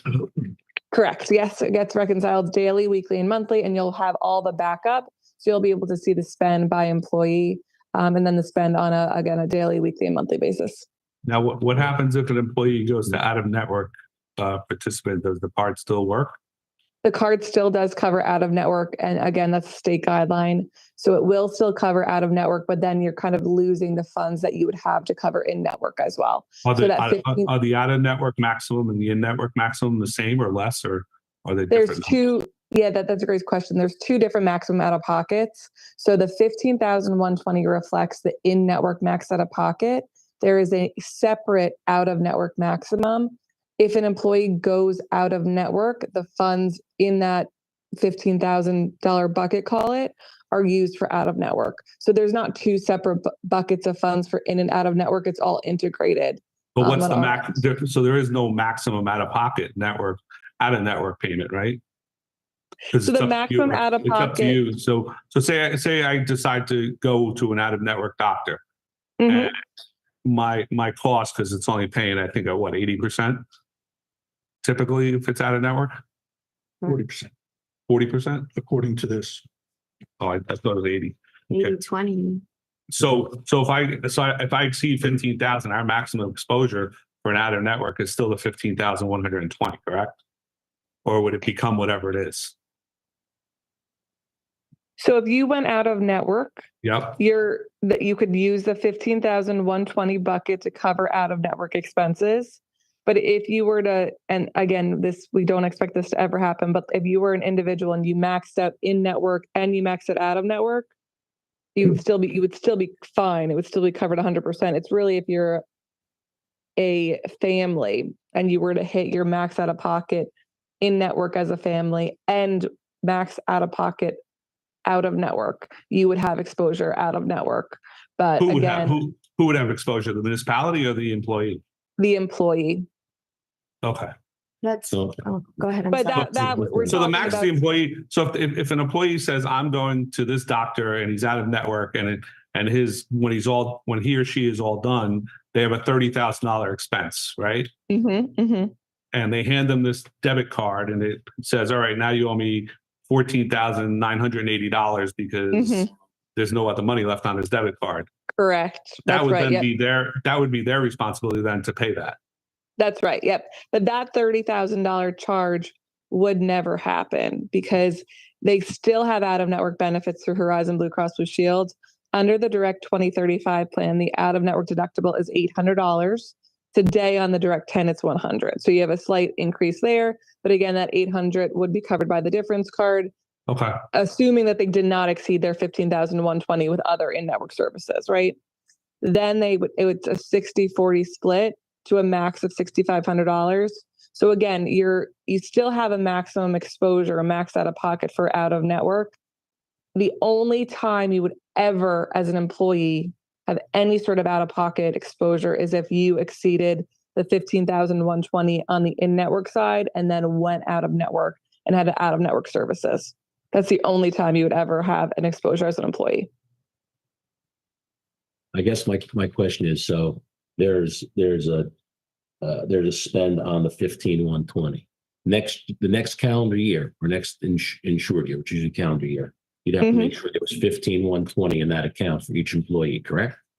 Correct. It's going to reset every year, and the state is going to want you to submit for approval each and every year as well. So this is for calendar year 2024. So if we had a lot of healthy employees, Michael, Mm-hmm. let me finish. I'm sorry, I thought you were Thank you. So I just want to be totally clear that we keep that money, and if they don't spend it, it goes into the pot for next year for them. That's And we add. Correct. Okay. So Correct. if we have 10 employees and we funded $151,200, right? The following year, if we have 10 healthy employees and we spend only 30,000 of that, we'd only have to make up the difference of the $30,000 pot. Correct. We're only taking out we're only pulling from your bank account what's actually being spent, right? So you're not giving employees money up front. Again, the best way to think about it is almost like a promise to pay. The funds are there if an employee has a medical claim, if they go to the doctor, if they're picking up a prescription, but you have someone on the medical plan that never goes to the doctor all year, you're not paying anything. There's no exposure for that individual. You don't have to tell me the name, but who is your longest client to date that's been using this plan successfully? We have clients back to 2001. So we were founded back in 2001. We have over 1,200 clients nationally across the country. What about in the state of New Jersey? In the state of New Jersey, on the municipality side, we have probably around 20. We have another 20 that are looking to do this at some point in the calendar year of 2024. A lot of them wanted to do it for 1/1, and it was just a timing thing, a delay with the state and getting approval. But we have about 20 that are ready to go, that are working on their resolutions, their MOAs to get this in place for 2024. Have you had anybody come into the system and leave the system because it didn't work the way it was sold? We have not had any municipalities come in and leave. The only reason we really see members, or I should say clients, terminate or leave the difference card is for two main reasons. One, they're using this as a stepping stone to go completely self-funded, and they're going to eventually take on more risk themselves. They're using this to really get their feet wet. The second is acquisitions. So if an employer or an organization is acquired, they're typically rolled into the larger company's benefit package. Go ahead. Tracy? Emily, Councilman Tom Sears. Can this card be used overseas? If one of our employees traveling gets hurt, will this card be accepted overseas? The card would most likely not be accepted overseas. The way that we actually have gotten this question before, I believe in some meetings we've done for Washington, the best way to handle overseas medical transactions is you want to pay out of pocket and then you want to submit it to Horizon Blue Cross Blue Shield when you come back. Because chances are when you're overseas, they're not going to submit it through your insurance. So you're going to be paying a higher rate for that service or whatever, the medical benefit or medical procedure you're having done is. You would then come back, you would submit to Horizon Blue Cross Blue Shield. They would pay whatever they're going to pay. they would provide you as the employee an explanation of benefits. You would then submit that into the difference card and we would cover those charges. But it would first need to be submitted to your insurance carrier. So just to get clear, say the bill's $20,000, they submit a $20,000 bill. What would be the payout up to the 15,000 and then 5,000 would be theirs? It really is all based upon how the claim would be processed by Horizon Blue Cross Blue Shield. If Horizon Blue Cross Blue Shield process it as an in-network claim, then yes, the highest amount that the difference card would reimburse is that $15,120. But it all really starts with Horizon Blue Cross Blue Shield. Mm-hmm. Thank you. Emily, sorry, Councilman. Emily, that would be the procedure whether someone had a difference card or not, correct? Absolutely. Yep. Anytime you're overseas, you would be paying out of pocket for that procedure, service, whatever you're having done, and then you would be submitting to your insurance carrier when you return. Unfortunately, I found that out firsthand on a cruise. But also, I think it's important for the council to understand that 15,120 is not a difference card requirement. It's a requirement of state health benefits plan. Is that accurate? That is, yep. So in order to get written approval by the state of New Jersey, that is how we have to kind of write this plan out, is that to show we have a bucket of funds for every employee up to 15,120, which again reflects the maximum out of pocket for a family under the Direct 2035 plan. If I may. Yes. So I have Emily at Councilwoman Velez. So the 15,120 for each employee, that's the same for single versus family, correct? It's the same for single versus family, but again, you're never going, if you're a single individual, it would be impossible to spend more than $75.60, which is the single maximum out of pocket for in-network services. So again, we have to have it in writing because of the state, but it would be impossible for an individual to ever exceed that number, that $75.60. Mm-hmm. Well, my concern is more for the family, if you have, a family of 6, Yep. they could go over that 15,000, No, potentially. so they would never exceed the 15,120 as long as they stay in network. So if they go in network, the maximum that they could ever be charged under the Horizon plan is 15,120. So that is why we're choosing that number, because that would cover 100% of all in-network services for a family under the Direct 2035 plan. And the married and spouse is less than that, right, Emily? So it would No, still- so anyone enrolled. So the way that the underlying medical plan works is that your individual max out of pocket, so for a single, is $75.60. Anyone enrolled with an employee plus one, whether that's one person or 6 people, the max out of pocket is $15,120. Okay, just want to make sure. Okay. And the process for doctors that don't accept this card. So if, some doctors are cash business. Sure.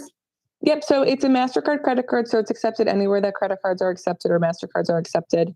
If you go to a doctor that, let's say, does not take credit cards, you would pay out of pocket. You would take a picture of your receipt and you would simply submit it into the difference card using our mobile app or online benefits portal. And we process claims in under 2 business days. So it's a really quick reimbursement time for you to get your funds back. So you're always entitled to those funds if you forgot to use your card or if your doctor does not take credit cards. Okay. And then I have just one last question. At the top of the conversation, Mr. DeCarlo, you had said that this was the biggest state change in terms of verbiage regarding the copay, I believe. So was that correct? You had said at the very Say it again. I'm sorry. that you had said the biggest change of the difference cards was the verbiage, but I wasn't sure the verbiage regarding the copay. Is that what it was? I don't remember explaining it that way, but There were Well, some what did they changes that change from November till now. Yep. So from November to now, so before November, when we were showing this to organizations, we were trying to mimic or match the benefits for a Direct 10 or 15 plan. So we were basically paying the difference between the Direct 10 benefit and the Direct 2035 plan. In So why late did that November. change? Sorry. Yeah, no. It's a great question. The state just came back in late November, early December and said, in order to get approval, you need to fund everything at 100%. So we're basically now making the plan much better than we were initially proposing. We were initially proposing to keep benefits equal to what they were with the Direct 10 and Direct 15 plans. We are now offering essentially $0 coverage or a $0 benefit to all employees that are enrolled on the medical plan. Okay. So just a state mandate. Yep, that's correct. If anyone ever's worked with the Department of Banking and Insurance, it's a nightmare how they work. But Emily, I have one question for you regarding the account that we are going to put funds in. Can that's an account that the township holds that you draw from, is that correct? That's correct, yep. Okay, so we can put that in an interest-bearing account? Or Yeah, does it matter? absolutely. It doesn't matter. Yep. Okay, wonderful. It's gonna be sitting there. But if you're paying 15 for for everyone, and you have a lot of single employees, right? You still got $7,000 that can just sit there and they're interested. Which is Mr. DiCarlo, how many employees would be using this difference card? Currently, there's 30 that enjoy the Direct 10 and about 5 that enjoy the Direct 15, so 35. Okay. So, okay. Go ahead. So this is Councilman Ullman. And on the first page of your presentation, the renewal costs would be for Direct 10 and Direct 15. Is that correct? That's correct. Yep. Okay. And is there additional exposure to the township for further expense with the 10 and the 15? The additional exposure for the Direct 10 and 15 would be the premium for those plans versus the premium to the 2035 plans. But the 1076 is a defined, that's our risk, or that's our premium for those programs. Is that correct? If we didn't go to the difference card, yeah, that's the Yes, projected yep, 24 cost, Okay. 2024 cost. So the Or revised, actual, yeah, so the revised costs really, the revised fixed costs really don't mean anything in my mind. I guess my question is the total cost. Where did you come up with the 73,490 that you're using as claims? I'm just driving, so I'm not seeing what you are seeing. But the lower number where it says it should say revised fixed cost, that number is made up of the new premium based on the Direct 2035 plan and the fixed cost of the difference card. And then where it says total cost, that's inclusive of what we expect to happen in terms of claims or utilization.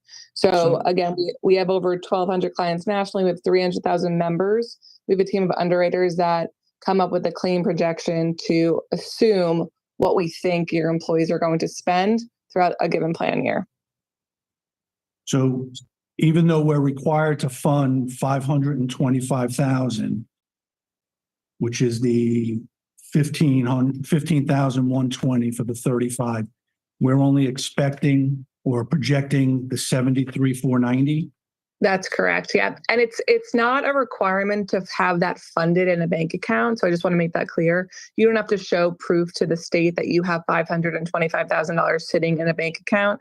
Again, they just want the plan documents or plan summaries really to state that every employee has $15,000 available, but you are not required to put that in a bank account. You can fund the bank account as claims are happening. You see, again, those claims happening on a daily, weekly, monthly basis. What we recommend and what we've recommended for all the other municipalities is to fund based on our expected utilization. And you can always add more money or, stop adding more money if you're seeing that claims aren't as high as what we initially proposed or expected.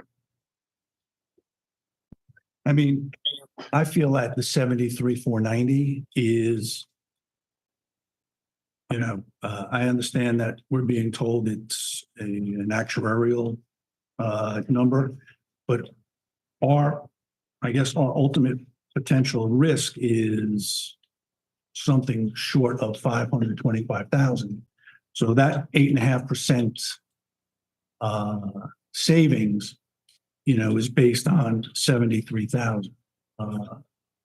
I guess my question is, can we go to is it an option to go to the direct 2035 and not offer the No, difference? it would be a violation of the collective negotiation agreement because it wouldn't be equal to or better than. And I think you asked good questions because there was the same question I asked you, Emily, is how you came up with those numbers of the total costs. And, to take the onus off you, and they're certainly not in the business to losing money. So they're giving us, the claims based on what's the report, the experience report that we provided, or Emily? So the underwriting is based on our entire book of business, and there's all these different factors, and I'm happy to share that with you if that would help. And it shows you, how many average visits we expect to a primary care doctor, to a specialist, how many deductible claims we expect, and so on. So I can definitely share that back up with you. One really good example is Hunterdon County, which just implemented this a year ago. So they're kind of a true poster child or focus group for this.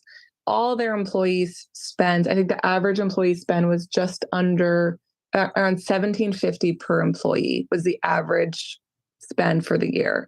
So if you were to multiply that by the 35 employees that you have on the plan, it should be roughly what we're expecting the Township of Washington to spend, give or take. Might be slightly off based on their average contract size, but that is a really good example to just look at, is how Hunterdon ran, because they were in the exact same scenario and they moved to the direct 2035 plan as well. And Emily, I think when I asked you the question, I asked you if it was possible for us to get to that maximum exposure. Your answer would be, essentially every employee spending a year straight in the hospital. Yes. So in order to get there, this is a great example as well. So in order to get there, not only would you have to meet your deductible and co-insurance, right, as an individual, just looking at an individual.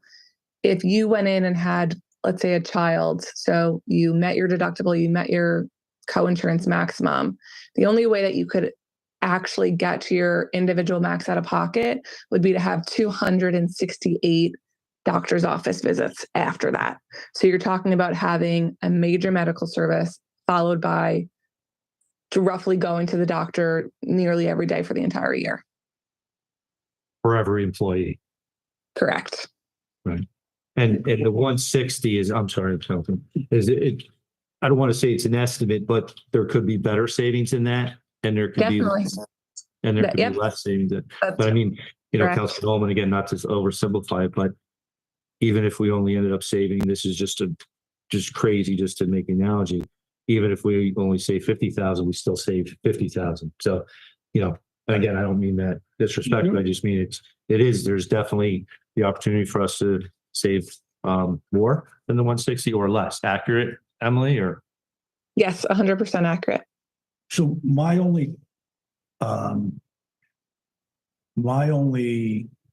comment to that is yes, and we could actually save more. I mean, what if we have like the most healthy individuals? Vitamin C.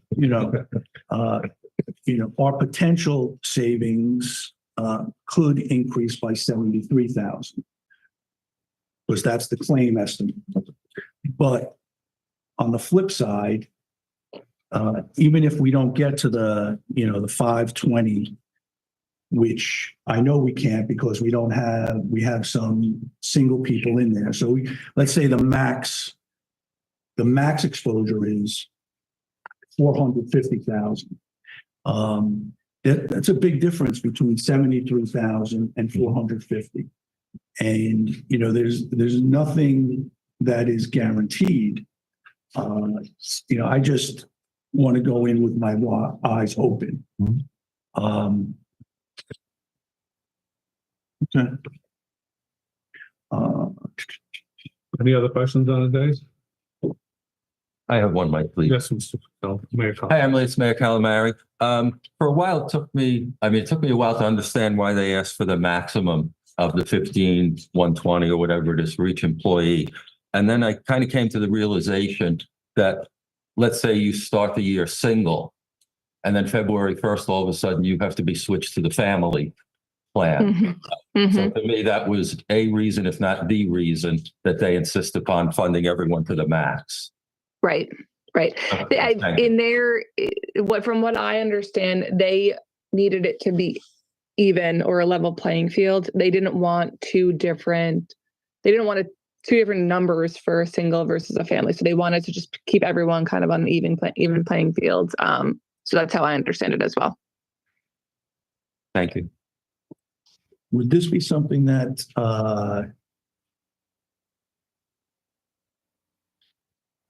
Mr. Fadini, I'm sorry, I couldn't think of his name, as our risk manager, I mean, is this within his scope, to offer an opinion, or does he not deal with health insurance?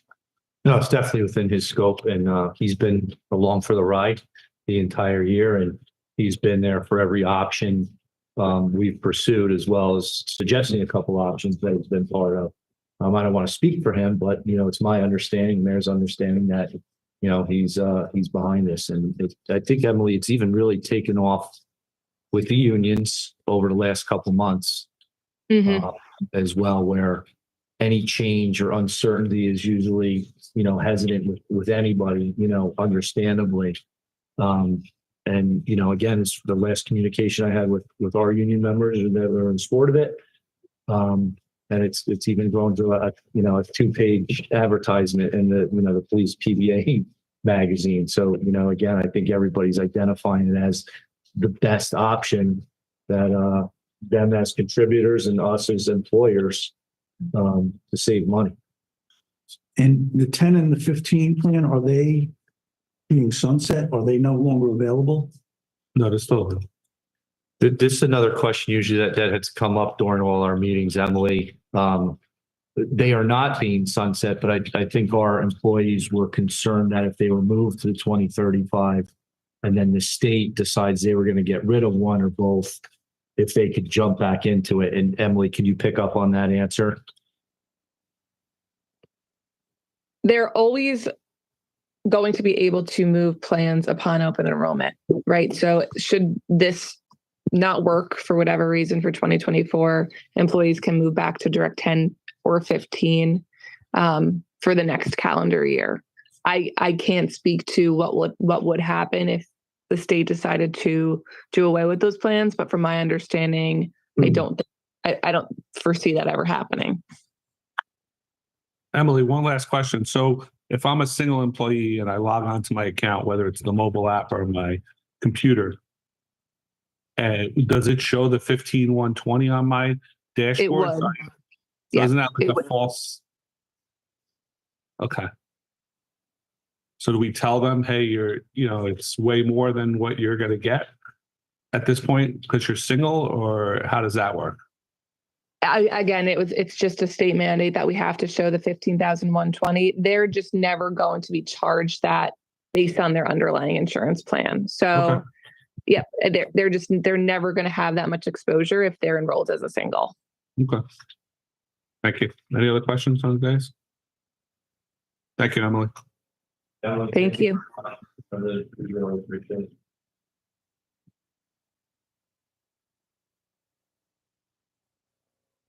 General public comment period limited to 5 minutes. Motion to open the public comment period. Do I have a motion? So Second. All in favor? Aye. Would anybody like to come up and address the council at this time?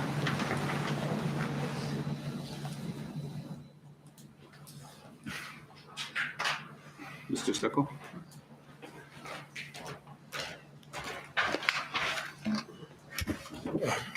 Bob Stickle, 191 Walnut Street. I'm glad to see that the council's moving to do this reassessment. I think it's important. We got to get on a fair playing field with Westwood, and they use the option every year, once, 20% every 5 years or whatever that is. I think it's important. It's great that we're spending a lot of time trying to cut the municipal taxes. We'll see where that goes, but I'm just looking the last 2 years, my school taxes went up $609. If I had the same assessed house in Westwood, they would have went down $799. So that's the issue. I know Dr. Cassio made a comment that the difference in the ratables was $380 million between us and Westwood, based on the, what they call this, and the tax assessor mentioned this, the table of equalized valuations, it was 163 million. So it's about 380 million. I think it's important, especially when you're up in the dais, that when we're throwing numbers around, we're really looking what the true numbers are. I just looked at the last 3 house sales in town. One house sold for $550,000. It's assessed at $377. Even if you use the equalization, it's still $33,000 more if it was at 100%. Another one was $70,000, another was $164,000. So I really think if we do this, we will get, I'm not going to say we're going to ever pay less than Westwood.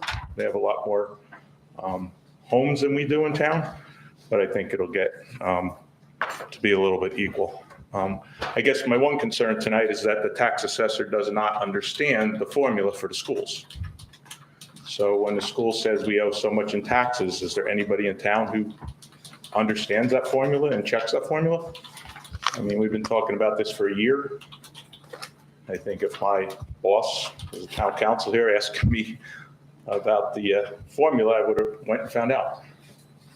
I mean, she is a tax assessor both for Westwood and us, so it shouldn't be a difficult thing to figure out. But my concern is that if she doesn't understand it, she's a tax assessor, like, do we just say, well, Westwood says this is what we owe and this is what we pay, or does someone check that formula?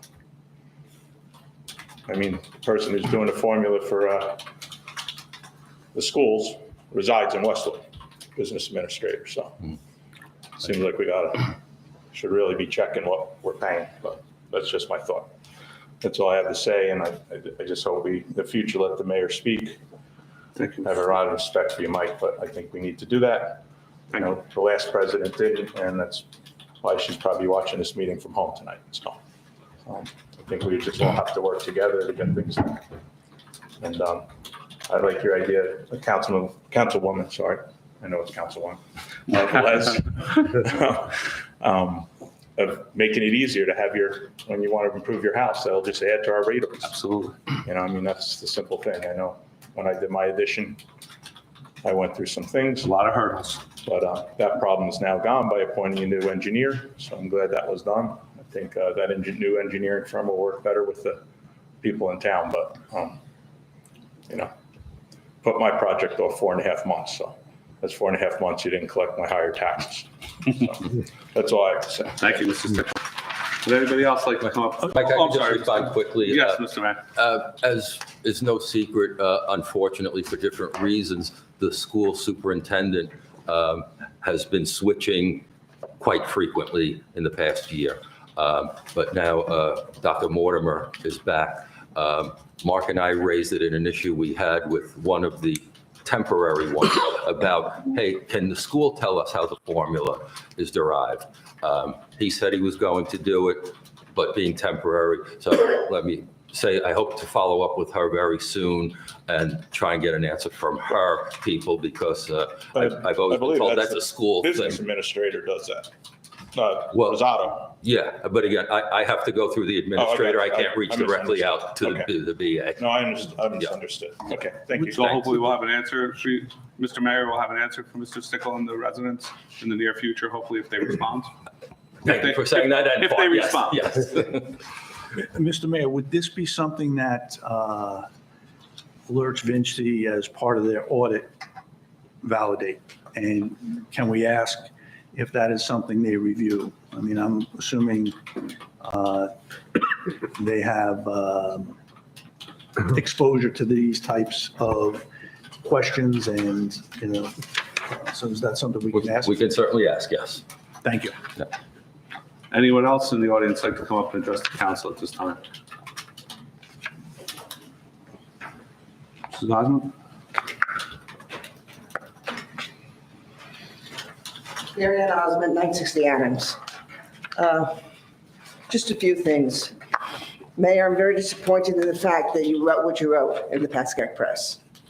I've worked under a mayor for 28 years, and never did I see him under some circumstances that were bad, do that publicly. And I do think that that was not the right thing to do. I'm not going to go into any more with that because I've gone back to, I have a habit, I like to keep things from politics.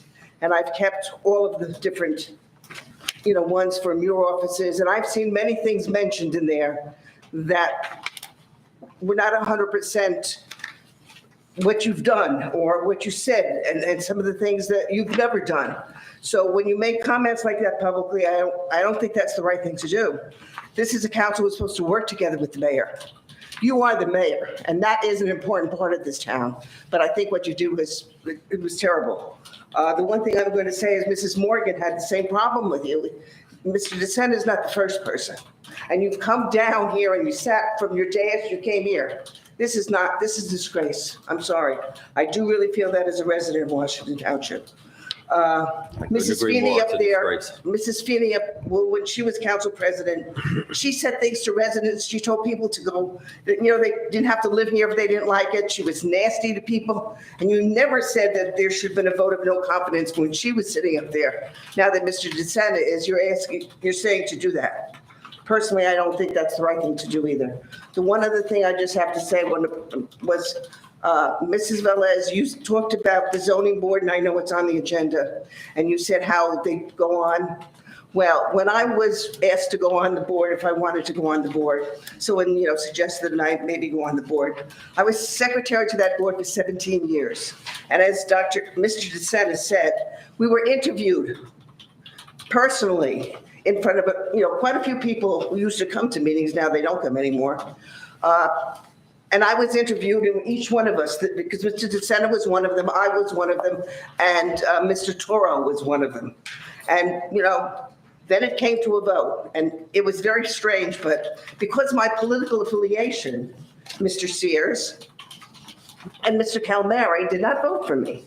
Now, after 17 years as secretary, you would think that this would be the proper person to be on the board, who knew more about the zoning in this town than anybody sitting up here. Right now, I'll say I do. No, other than Mr. Pollard. Mr. Pollard, he wrote the zoning, so he knows it.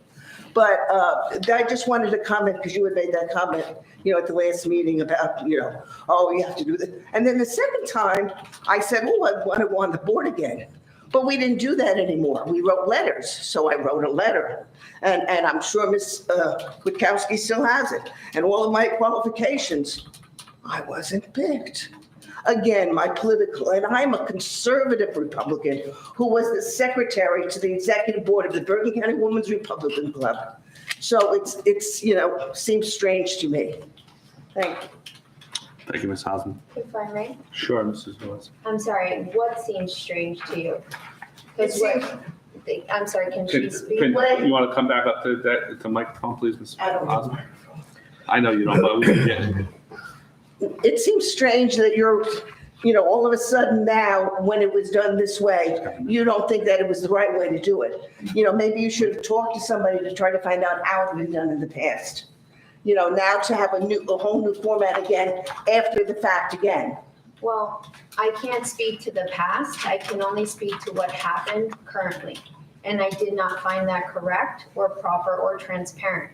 So now we can only move forward and improve ourselves. No, And I that's agree, why I'm bringing. but you So did I'm this. not, you can judge when I brought it, but this is when I brought it, and that's how it is. Okay, fine. So I'm trying to work to make the process transparent, and maybe we bring it back to how it used to be. Well, it used to be transparent, and then Exactly. in the So I last can't 4 years, it went away. I can't speak to why that went away, but here we are, and let's move forward and make it positive. Right. That's the goal. Thank you, everyone. Thank you, Ms. Velez. Would anybody else in the audience like to come up at this time and address the council? Anybody in Zoom have their hands up? There's a hand, yes. There is a hand up. Mr. Getz. Mr. Getz.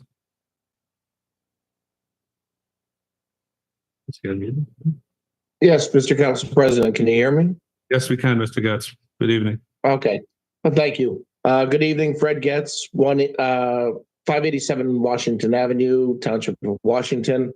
Good evening, Mr. Council President, Council, and Mr. Mayor. I wanted to take a moment to address the mayor's comments that unfortunately I heard earlier with regard that were directed to the council president. First, in essence, everything the mayor stated was deliberately misleading or flat out wrong with regard to the powers of the council president. I, in full transparency, was a former councilman, former council president. I took it upon myself to discuss this matter and the Roberts Rules of Order and our charter with various scholars at Rutgers University, Seton Hall University, the League of Municipalities, other attorneys. Unfortunately, I probably disagree with some of the arguments of Mr. Poller, who, we had disagreements in the past with regard to the Roberts Rules of Order. However, the council president has the ultimate power in this form of government. I don't think the public is aware that we have a very, very unique form of government in Washington Township. It's called the Faulkner Form E form of government, and it's really akin to the federal form of government. In fact, we actually share this form of government with big cities like Newark and Camden, but most towns around us have a very different form of government. Usually it's the borough form of government. And in that form of government, the mayor is a participant in the council meetings and collaborates with the council, and that's the way things work. In our form of government, the mayor is an invited guest only. In fact, former Mayor Rudy Wenzel used to come to the council meetings and just read the paper the whole time, because the mayor's responsibility in the council meetings is to, once every other council meeting, read the mayor's report. Our form of government is really an administrator, powerful form of government. The administrator is the one that has to administrate to the township. The mayor is there to coordinate things, but the mayor is not there to participate in the council meeting. It is a true council meeting. The president of the council has the right to set the agendas, which Mr. DeSena has fairly allowed everyone to submit their applications for the agendas. I will say that when I was on the council and I was council president, I was not as fair. I had to actually have the mayor removed almost for disrupting the council meeting, because similar to Mr. Calamari, objecting, making partisan statements, denigrating the council president for no reason other than partisan politics. It's not allowed. It's not welcome. You're not being discourteous as the council president to the mayor. That's your job. Your job is to run the council meeting. The mayor is supposed to sit there and, again, once every other council meeting, deliver his report. Your job is to run the council meetings, maintain order, and to rule on every 1 minute left. disagreement. Thank you. So, again, I know that Mr. Calamari is well aware of this. I think his statements were purely partisan, and they're designed to denigrate the newly elected council members, whom the public elected. And I don't think he's used to dealing with the fact that he does not have a majority on the council. However, the council president is in the right. Mr. Calamari, respectfully, is in the wrong. This is a council meeting. Mr. DeSena has the right to run the council meeting and maintain order and rule on any objections and any disagreements as he sees fit. That's all, except for the fact that I find it disgusting that this is the first I'm hearing that Mr. Dr. Casio has been receiving letters or threats. It's absolutely uncalled for in town politics, and I hope that the mayor's brother, whom I find a man of much honor. 15 seconds. We'll Mr. Mayor. investigate this fully to find out where those threats, those letters are coming from. And that's it. That's all I have to say. Thank you. Thank you. Anybody else have their hand up on Zoom? I'd like to comment on his commentary. Sure, Mr. Mayor. Hold on, Yeah. can we just see if there's any? Sure. Yeah. No. No. No. Go ahead, Mr. Mayor. Thank you. I appreciate your opinion as I appreciate everyone's opinion. We disagree. Tell me how I misled something when I read the responsibilities from our code as to what the council president responsibilities are. And yes, also, a lot of larger municipalities use this form of government, but also 3 right in our own backyard almost, Rivervale, Saddlebrook, and Mawa share the same form of government. And believe it or not, they make it work. So it can work, it does work. And, you know, I wasn't around back in the 70s when it was decided that this would be the form of government for the town, but it is. And I deal with it as my role of mayor, as I understand it. So again, you know, we can agree to disagree on many of your points. Thank you. Motion to close the public portion of the meeting. Do I have a motion? So moved. Second, Mr. Sears? Yeah. All in favor? Aye. Ordinances, adoption, second reading, none. Introduction, first reading. Ordinance number 24-01, an ordinance changing the time of regular meetings of the Township Council. Motion to introduce and pass ordinance number 24-01 at first reading by title. Do I have a motion? So moved. Second? Second. Roll call? Councilman Casio. Yes. Councilman Sears. Yes. Councilman Oman. Yes. Councilwoman Velez. Yes. Council President DeSena. Yes. Resolution number 24-157, authorizing publication of ordinance number 24-01 and schedule a public hearing. Do I have a motion? So moved. Second? Second. Thank you, Ms. Holmes. Roll call? Councilman Casio. Yes. Councilman Sears. Yes. Councilman Oman. Yes. Councilwoman Velez. Yes. Council President DeSena. Yes. Resolutions consent agenda. The following items have been determined to have the unanimous consent of council and will be enacted in one motion. Should any item require independent consideration, any council member may have such item removed from the consent agenda. Resolution number 24-158, authorize payment of bills December 29, 2023 to February 1st, 2024. Resolution number 24-159, authorize the appointment of EB Employee Solutions LLC doing business as the difference card for HRA services for the Township of Washington. Mr. DeSena, not to interrupt you, I'm sorry, but I did want to pull one of them. Oh, I'm sorry, which ones would everybody like to pull first? So I don't read them all. We'll start with Ms. Velez. 163? You want to pull 163? Okay, As well, for me, that was the same. okay. Any others that people like to pull? 158 and 159. Okay. So I'm gonna start reading the ones that are gonna be enacted in one. Mr. Sears, anything for you? No, good, thank you. All right, so I'm gonna read all the ones that are gonna be enacted in one motion. Resolution number 24-160, authorize refund of redemption amount and premium, block 3501, lot 9, 114 Pascack Road to Christian T. CFCE1 First Trust in the amount not to exceed $28,216.38. Resolution number 24-161, authorize award of contract for municipal advisor and continuing disclosure services, Acacia Financial Group, Inc. Resolution number 24-162, authorize the mayor to execute Bergen County Trust Fund contract for the municipal park project, former Washington Recreation Club Phase 1, engineering, surveying, and testing. Block 2301, Lot 1, and Block 2401, Lot 1.01, AKA 464 Ridgewood Boulevard, North, using the amount of $60,111 matching grant from the 2023 BCOS Trust Fund.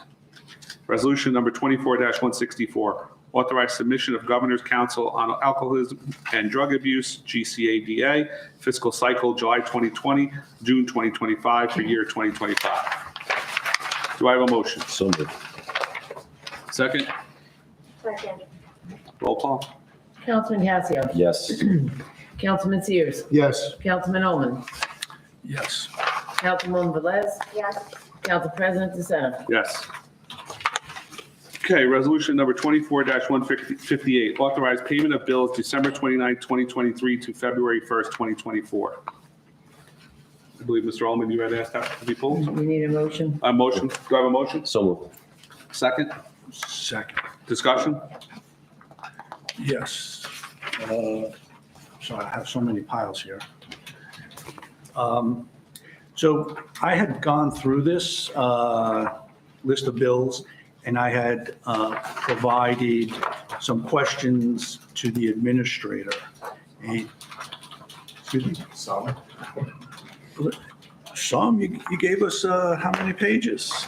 I mean, The definition of solvency, that includes number 40. so, Sorry I to guess, interrupt your flow. no, it's quite all right. So I guess my question is, what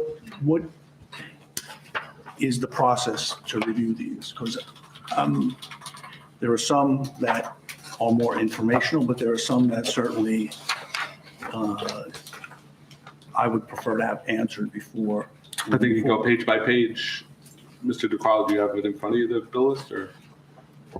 Yes, I do have the bill list, and I do have Mr. Ullman, Councilman Ullman's So would you like- questions. I mean, most of them I could probably answer, you know. Can you respond to which ones and so we Sure, can follow? you know, I do my best. I If you don't mind, yeah. Yeah. Can we do that, Mr. Ullman? Can Sure. Mr. DeCarlo try to present what you've asked for? So on page 1, Boswell Engineering. So there were, we're paying a vendor, Boswell Engineering, but the description is for engineering, legal, auditor, and other, which confused me. Or I didn't understand it. So I guess. Yeah, understandably. So last year with the council, when we did our capital ordinance for a road improvement program, in order to essentially, when we did the bond ordinance, I told the council, hey, you know, don't quote me on these numbers. I'm just giving you an example. You know, the road program is due to cost $500,000. I only need $400,000 from you because I can utilize old road improvement program capital lines. So part of mine and CFO's due diligence was going through, seeing old capital lines that still had balances in it, which ones could close out. Some we did close out, and some the council knew that I would be utilizing kind of supplement our need for a higher amount of money.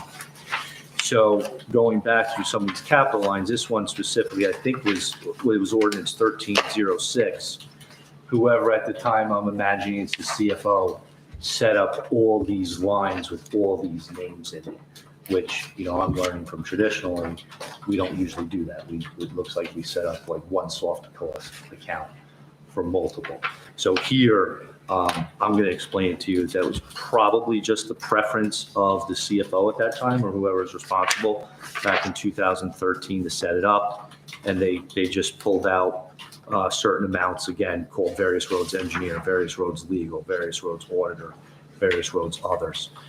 So the council knew how we were going to do it. And also in circumstances like this, I always check with the appropriate professional, whether it's the bond ordinance or in this case, Lurch, Vinci, and Bliss, who would be our financial advisor, to ensure what I'm doing is accurate, legal, ethical. And of course, the answer was yes. So the money was there as a whole to utilize towards our 2023 road program. Okay, so we're not understanding that, but just a direct question. We're not paying an auditor No. $4,000. We're paying Boswell out of a Yes. line that says audit.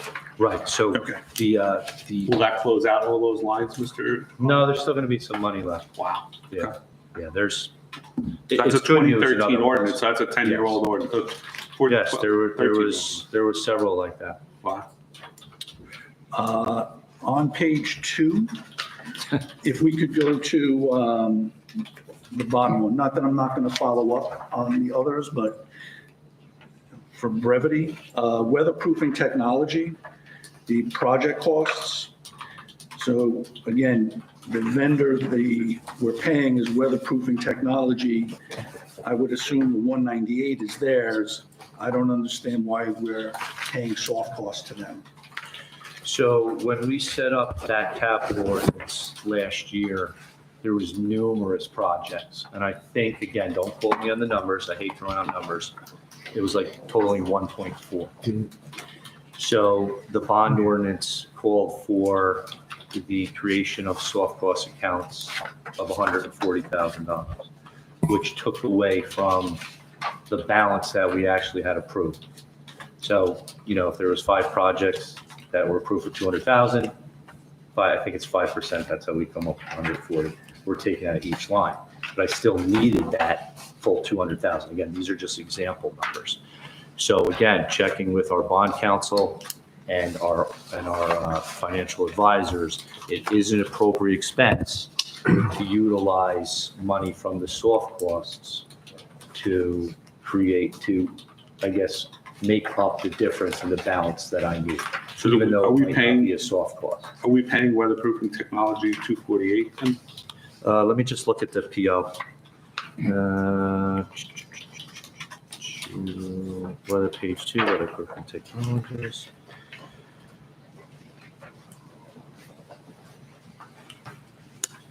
Yes, and again, this was a capital expense for the new roof for the library. We did have the same company for the township town hall roof. So the roof at the library is complete, we have a warranty on it, Yes. except the manufacturer has given us a full bill of health on it, on both buildings? Yes. So are we setting these up incorrectly? Or not so much incorrectly, but I guess is there a better way to set them up? Because it leads to questions. Yeah.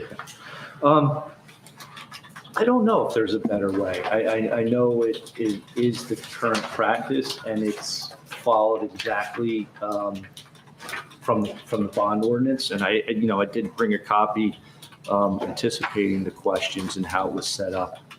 But again, there was multiple projects, a percentage of it, I think it's 5 from each, is drawn out to make up the soft costs. But again, checking when I needed to make up the difference, it was an appropriate usage from the soft cost account. Because it's still money that's approved in the bond ordinance. But I understand your question. I could certainly find out if there's a better way. So I guess a follow-up question to that is, do we have, if we're pulling out of the soft cost line to make up a difference or a shortfall, when the next project for that ordinance comes up, are we going to not have adequate monies? As long as I budgeted correctly with the ask of the council to approve, the total number should be fine, right? So I'm only having to draw from the soft cost because the soft costs draw from what I need, if that makes sense. So we're still not using any more money than what council approved for the project. Okay. On page 3, oh, I'm sorry, page 4.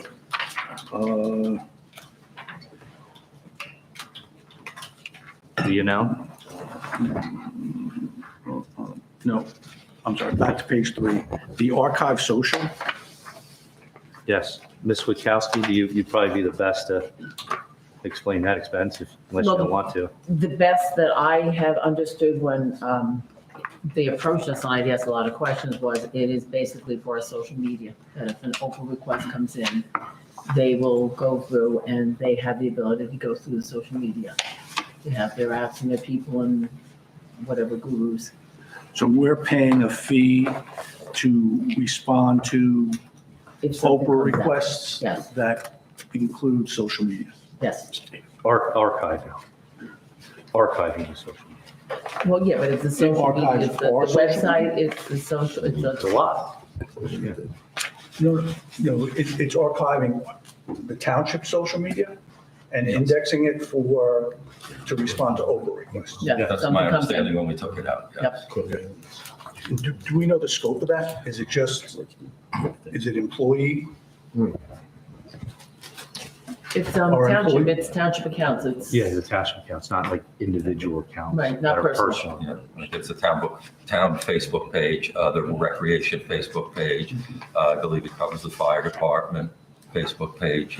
I think they included up to 5 Yeah. different pages at the time. Is that a quarterly bill or is that a yearly bill? That's Annual. So 3137.40 is an annual bill. And Sue, not to put you on the spot, but we've had this a few years. It's an insurance thing, obviously. Has anyone ever asked for anything, Oprah, regarding our social media sites No, that you we've can been recall? lucky. Yeah, okay.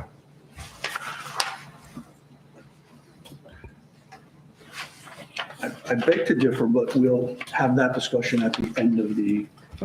Sure.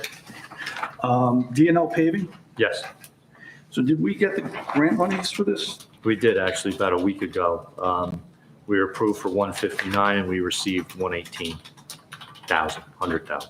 So is that the 75% payment, Mr.? I guess so, yeah. It's getting that balance that's always the tough part. Like you said, we didn't get it as quickly as you had mentioned we should get it, but I was happy to see it came in the other day. All right. Are we still holding retainage on that project? Because my apron did not fare well with the repair. Well, the project's not even done. The Beach Street project's not done? The Beach Street, well, it's part of the 2023 road program as a whole. Oh, so it's all one that's what we were talking about, bifurcating Yes. them and not doing them all together in the future. Absolutely. Okay. Page 5, the Boswell. Do you want me to answer page 4 very quickly for you? The Pitney Bowes machine is our postage machine. In order to save money, we actually bought one. So that saved us money. So that expense of 9516, there's a meter on it. And that's what that 9516 was from. I thought that would be an easy one So- to answer. Maybe not. Are we paying Pitney Bowes or the postal service? Well, we pay for postage through Pitney Bowes. That's how it's done. Oh, okay. Yeah. Okay, thank you. And then page 5, Boswell.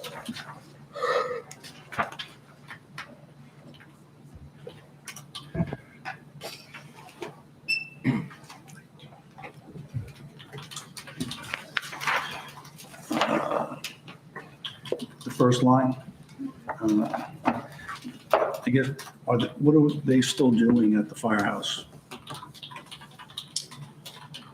I do not remember this one off the top of my head. Usually there's a project number, like a WT number. Mhm. Let me see if it's on the page. If I had to guess, but it's only a guess, perhaps the commuter lot? Yeah, Yeah. well, yes, most likely that's what Right. it is. I'm sorry, I don't, without a WT number there, it's a little hard because they have a couple projects. The original project and then the commuter lot project, but most likely that's an expense with the commuter lot. Okay. I'm just gonna mark that as open. If we can find it. Yeah. Page 6, the Fireground Technologies. We're charging the bailout gear line or the bailout gear ordinance. And I was just wondering what this is. Is it related to the capital lot? I mean, it seems like, I'll have to follow up on that one too. When I read the bill list, everything makes sense to me. And then, like you said, it's like 100 pages this time. So if you don't mind, let me find out some more. But again, before this makes it to the bill list, the purchase orders go through my hands, then the mayor's hands, and then the CFO's hands. And sometimes it's the mayor first, depending on how busy I am.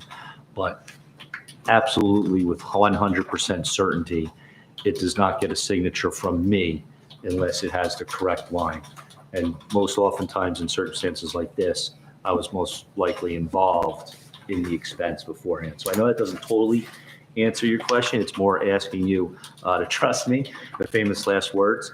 But I just don't remember off the top of my head what that expense was for.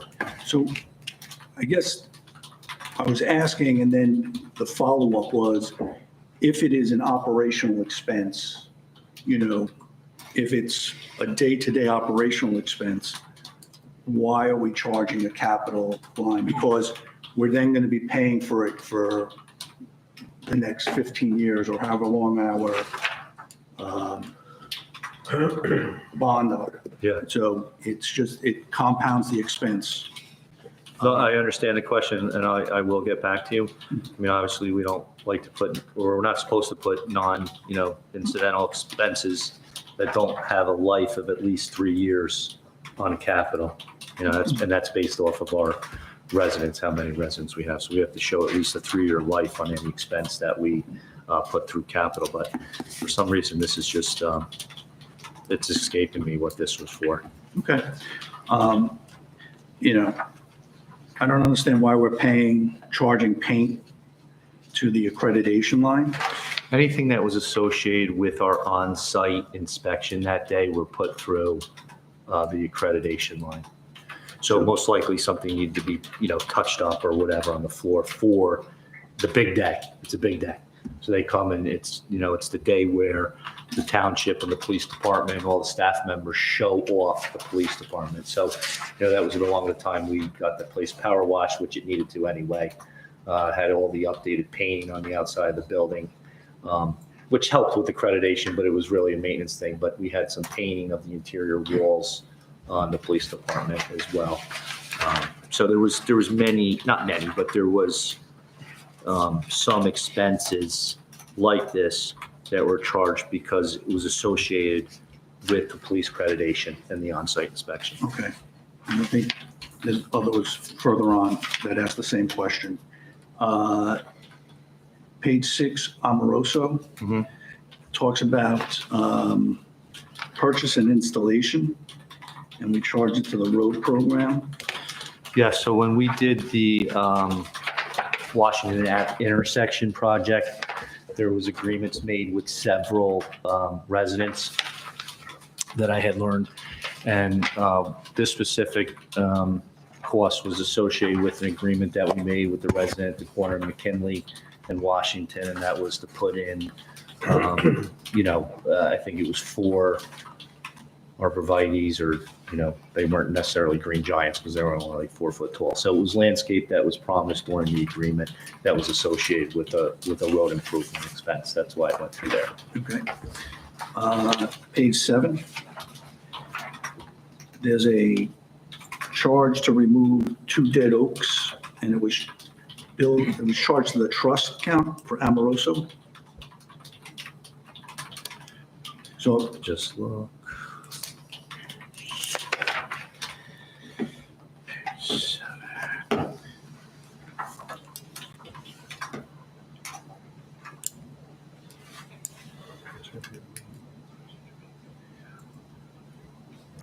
So I guess removing.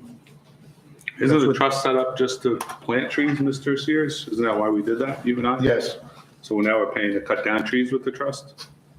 we have the infested trees that have to come down as part of the, I know, but doesn't the ordinance read that the trust is there to plant new trees? I don't think it mentions anything about being used to cut down trees, does it, Mr. Powell? I don't believe it has to do with cutting down trees. Correct. It's only to plant new trees. It's Off the top of my head. I believe it. So we can just let me Follow look up on that. I don't want to throw, Maintenance. I don't want to throw Mr. Sears under, but I believe that you were, that's the best way I want to say this. I'm not touching this. I think you were involved in this person, so I'm not passing any blame, but if you had anything from your memory banks that you could contribute, I'd appreciate it. But otherwise, I will look into it further. thank you. All right, I figured that was it. I was just trying to look up the ordinance here. All right, I will look into it and get further. Number 12 on my list, you explained already with the accreditation. Page 11, Yes, so I know what you're talking about here. It was not a repair, so for letter A on page 11. yes. So Hamel Electric was contracted with to move the is it a photocell? the lights in the commuter lot and the lights around the building go on and off based on the, why are you laughing? I'm not. Is it called a photo cell or whatever that, you know, the eye? So, Sensor? yes, so, you know, it was put in an area which proved to be a little dimmer and doesn't get a lot of sunlight. So in order to save money in the long run, we contracted with Hamwell Electric to move the photo cell to the roof. So now the lights go on when they should and go off when they should. Okay. Page 13, Pitney Bowes. yes. So why was it taken out of the animal license renewal? Yes. Again, Ms. Witkowski, if you can help bail me out on this one, I believe it's an postage expense associated with the animal licensing. And it's in an animal trust account, and it's all funded by what we collect, the fees we collect from the animals. And so we are able to and allowed to, according to the auditor, to take any expense like that out of there. It could be rabies vaccine, it could be postage, printing, licensing, that all comes out of the trust account. Okay, thank you. For the bocce court, the It's next an one? easy one. Yes, we have the money, and we had to provide matching funds as well. Okay, perfect. Is that all done? Is the basketball up and running? You're jumping the gun on my project tracker, Oh, but I'm sorry. they are coming tomorrow morning to do the final install of the turf. They ordered too short of now, because there's 2 courts there, so they'll be here in the morning to put down the turf, and the check will not be released until it's been completed. Bring some flashlights down. Knew that was going to be question 41. Play the first game. A Thank lot of you. heat I'm taking today. You deserve it. I mean, I went through the report, Holy mackerel. page 16, page Brother, 14. I'm gonna go to the doghouse for a burger. Could you call me?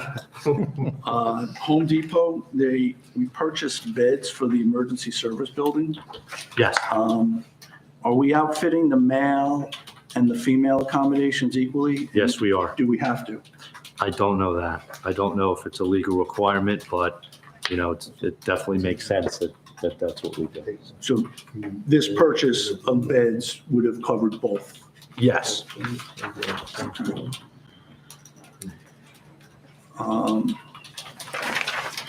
We bought some rear view mirrors or side view mirrors. Are we replacing these due to an accident, or are they being replaced Let me for just, other reasons? I'm sorry, page 15, let me just look. the first line.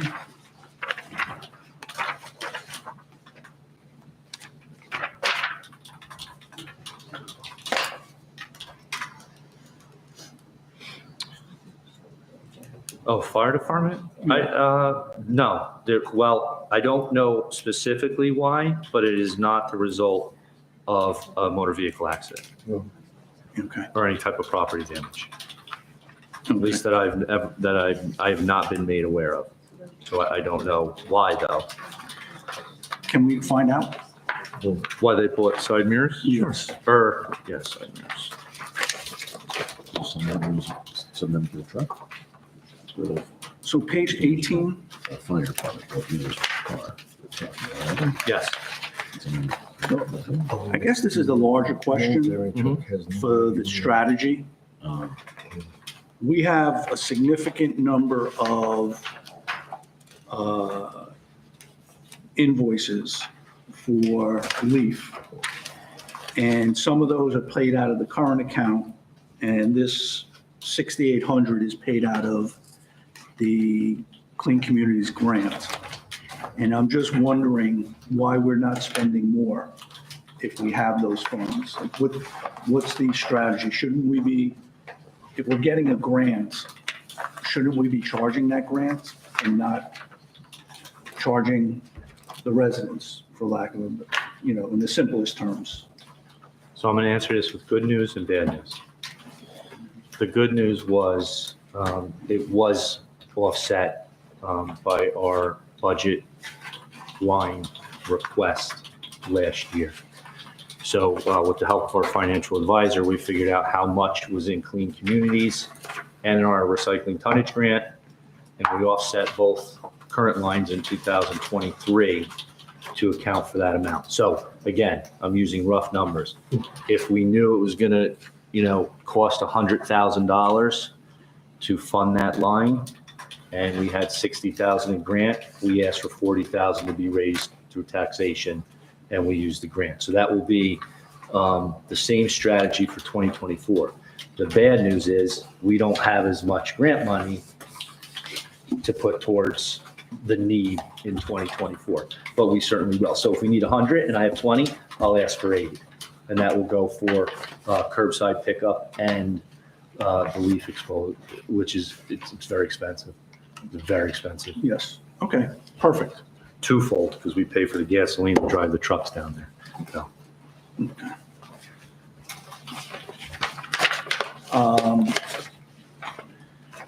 Page 20.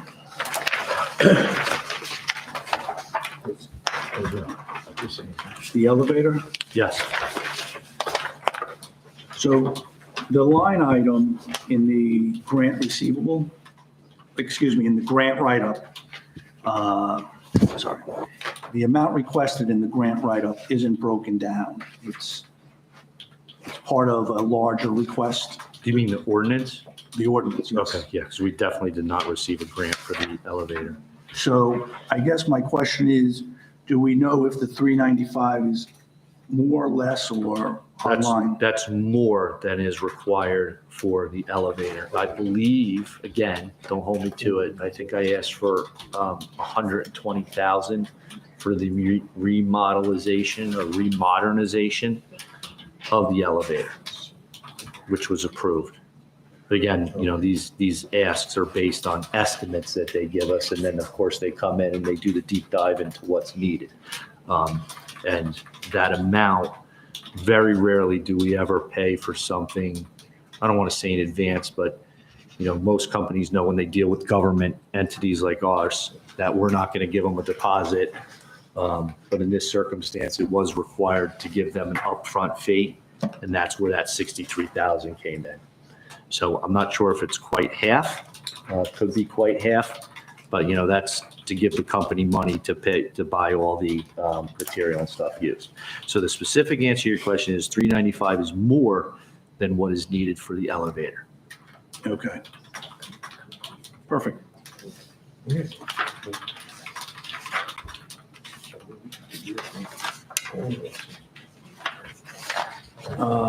Page 20. Akari and Iovino.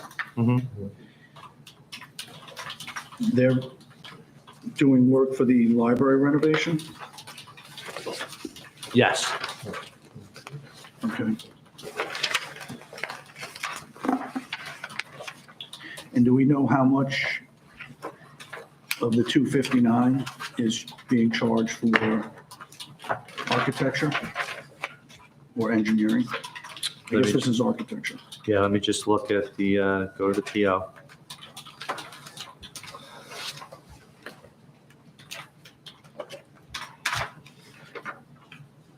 So the ordinance 20-11, again, based off my memory, allocated $100,000 for library renovations. It wasn't used until recently. Laura Rifkin is extremely progressive and is getting a lot done for the library and the building, as you can tell with the roof renovations and such. So I do not know off the top of my head the proposal amount for the architectural fee. Do you have any chance? No. I could certainly look into that for you. I just don't know off the top of my head. So, but we also received a grant for library improvements as well. Correct? Correct. Yeah. Do we have the opportunity to provide supplemental information in the bond ordinance to break down these multi-purpose bond ordinances where we have some backup so we can understand, instead of like three broad numbers equaling 1.8 million?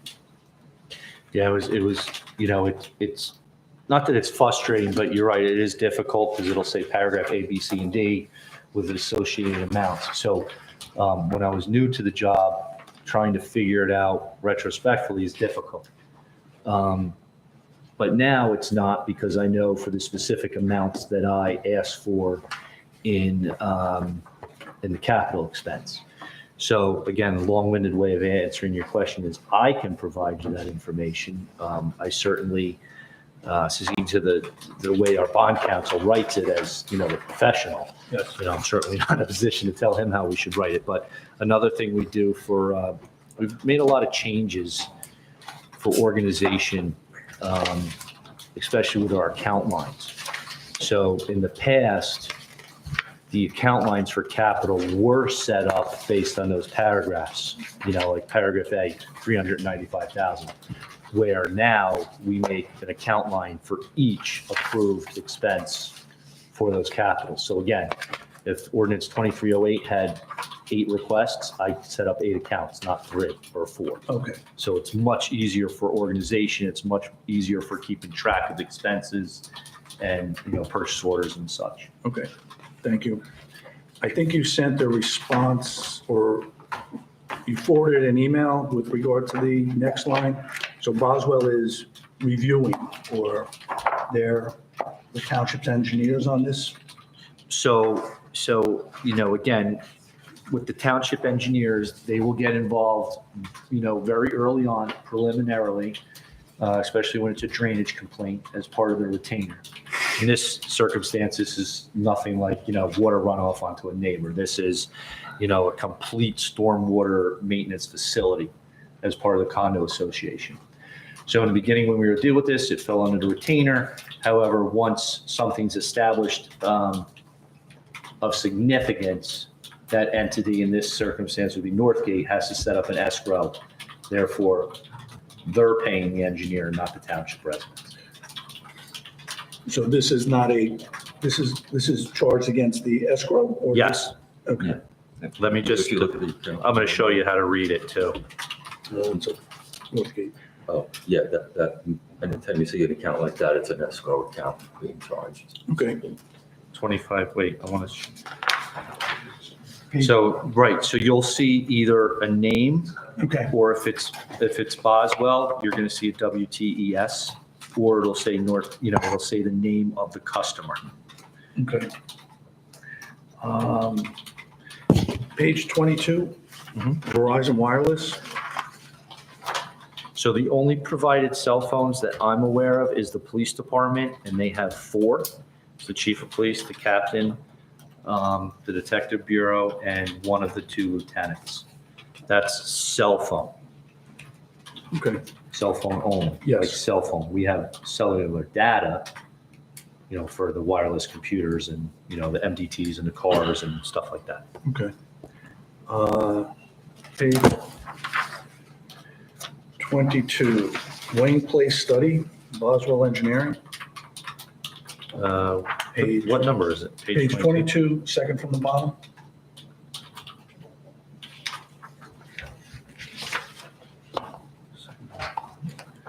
It's number 23 on that. Oh, I checked it off. Okay, I'm sorry.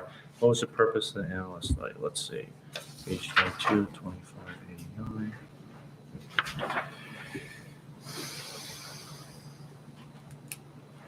Oh, this is, our consulting with the engineer as far as, the whole sidewalks, traffic flow, change of traffic direction.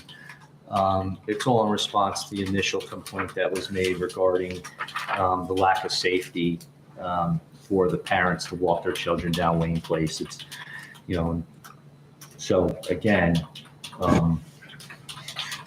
under the retainer, some expenses, but then once a project grows legs, they start changing. So, again, without having the invoice in front of me, I don't know what this specifically was. It could have been to write a report. It could have been attending a meeting with us. But that's what it would be about. Okay. What are we doing with the salt? Okay, so from the county, because we've plowed county roads, they provide us with 50 tons of salt. We then, obviously that's not enough. We buy additional salt from the company And the company's part of a co-op, so it's the cheapest price. Do we buy it and do we fill at the county still, or do we have a? They deliver it here. So Where we're storing it? In the storage shed that's part of the yard. And then hopefully council's going to approve the purchase of an appropriate salt dome as part of the DPW building construction. Could we buy and continue to fill at the county over the 50 tons? Well, then we wouldn't have it immediately accessible to us here. So we don't keep salt all year round in there. As soon as the last storm is over, I mean, relatively speaking, when we think it is, that salt is returned to the county. So we don't keep salt there year round. And, obviously it's the best we can do now, and New Jersey DEP understands that, but we should have a proper storage for salt that we can maintain it all year long. Okay. Page 31. Mr. Ullman, before we go further, Mr. Mayor, Mr. DeCarlo, would Mr. Poller at the next meeting, I guess we'd have to do it in closed, can he provide a update on the CN Frone appeal and the Seasons appeal? Mr. Poller, would you be able to provide that? I know you're not handling it personally, but can we either have Mr. Lamatina provide it, or can he provide what's going on? You're on mute. You're muted, Mr. Powell. I apologize. I put that mute thing on. Yes. As a matter of fact, I was going to call you personally this week to talk to you about both those cases. Okay. So I have no problem, giving an update. Can we give an update next meeting and close? Do we have to do it closed, or do we have to do it in open? No, closed. All right. So can we have Sue put that on for closed for next meeting, please? Yes. CN Frone and Seasons. It's only 3 more. Thank you. We'll be done. Sure you're so excited. Page 31, Lurch Vinci. Yes, so Lurch Vinci Bliss offers us the financial services. We, again, consult with them on certain items to get their guidance, and that's what this expense would be. This was over the course of time. And, to be honest with you, they give us quite an amount of service that they don't bill us for. So this wasn't like for one thing. This is probably several months of us utilizing their services for that 900, again, without the invoice in front of us. So In front of me. my concern is that the PO description, I'm assuming I'm reading that right, is professional service barista, who is a senior manager with Lurch Vinci. And when the concern was raised about the auditor providing financial advice, financial services advice, and audit services, there had to be a separation, because I think the last thing we want is the auditor auditing itself. And I don't understand, and perhaps you can explain when we see, if I could request the invoice, is this for time for this senior manager? And is he providing financial services and audit feedback? Because that is something that we were told, or I was told when I questioned it, that there was segregation within the firm and that auditors would not be providing financial service. And we know that that is a high-risk proposition. I believe Mr. Gary Vinci provided a written document that was read by the mayor during a council meeting that I don't want to use, the word contest is kind of harsh, but essentially More explained. Explained that, there is no, that they're under such high ethical, regard that And by law also. And by law. So, I can't personally say that it can't be the same person, but I don't, go ahead. Yeah, if I can just jump in. Yeah. Sue, I'm sure you may have that on file. Maybe you can just send it out to the council again, that letter that was provided. It was a very good explanation from them. Again, I think it's great that they can explain it. I'm sure the auditors who, audited Enron and others, had that same explanation, and they were bailed out to the tune of billions of dollars and left, thousands of people completely bankrupt. So, not as dramatic, but, the question was asked specifically with regard to that. And again, I'm basing it on one description here, that the gentleman's name is on all three. But if that one person is doing all of it, I think that's a problem.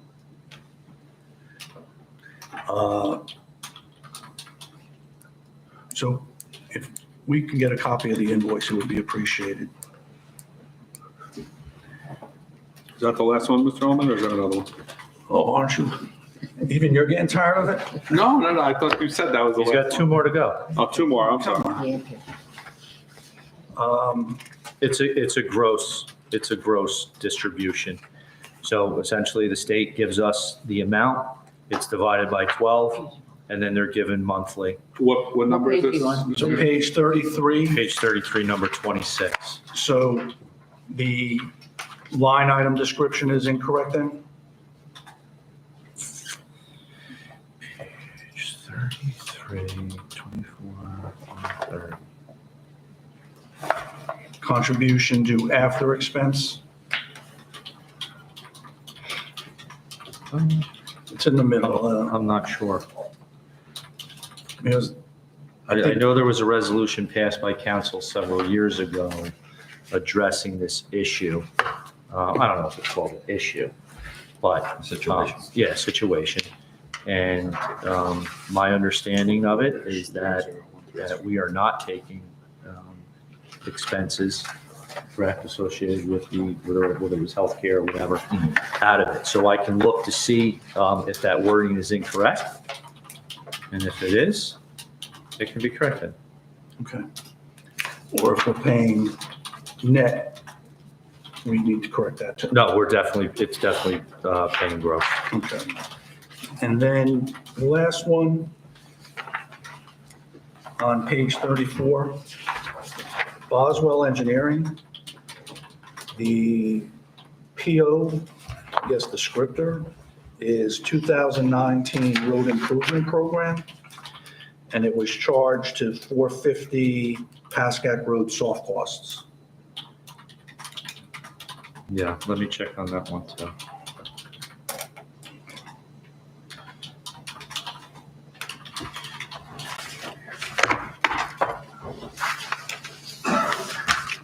Thank you. Any other questions, anybody else?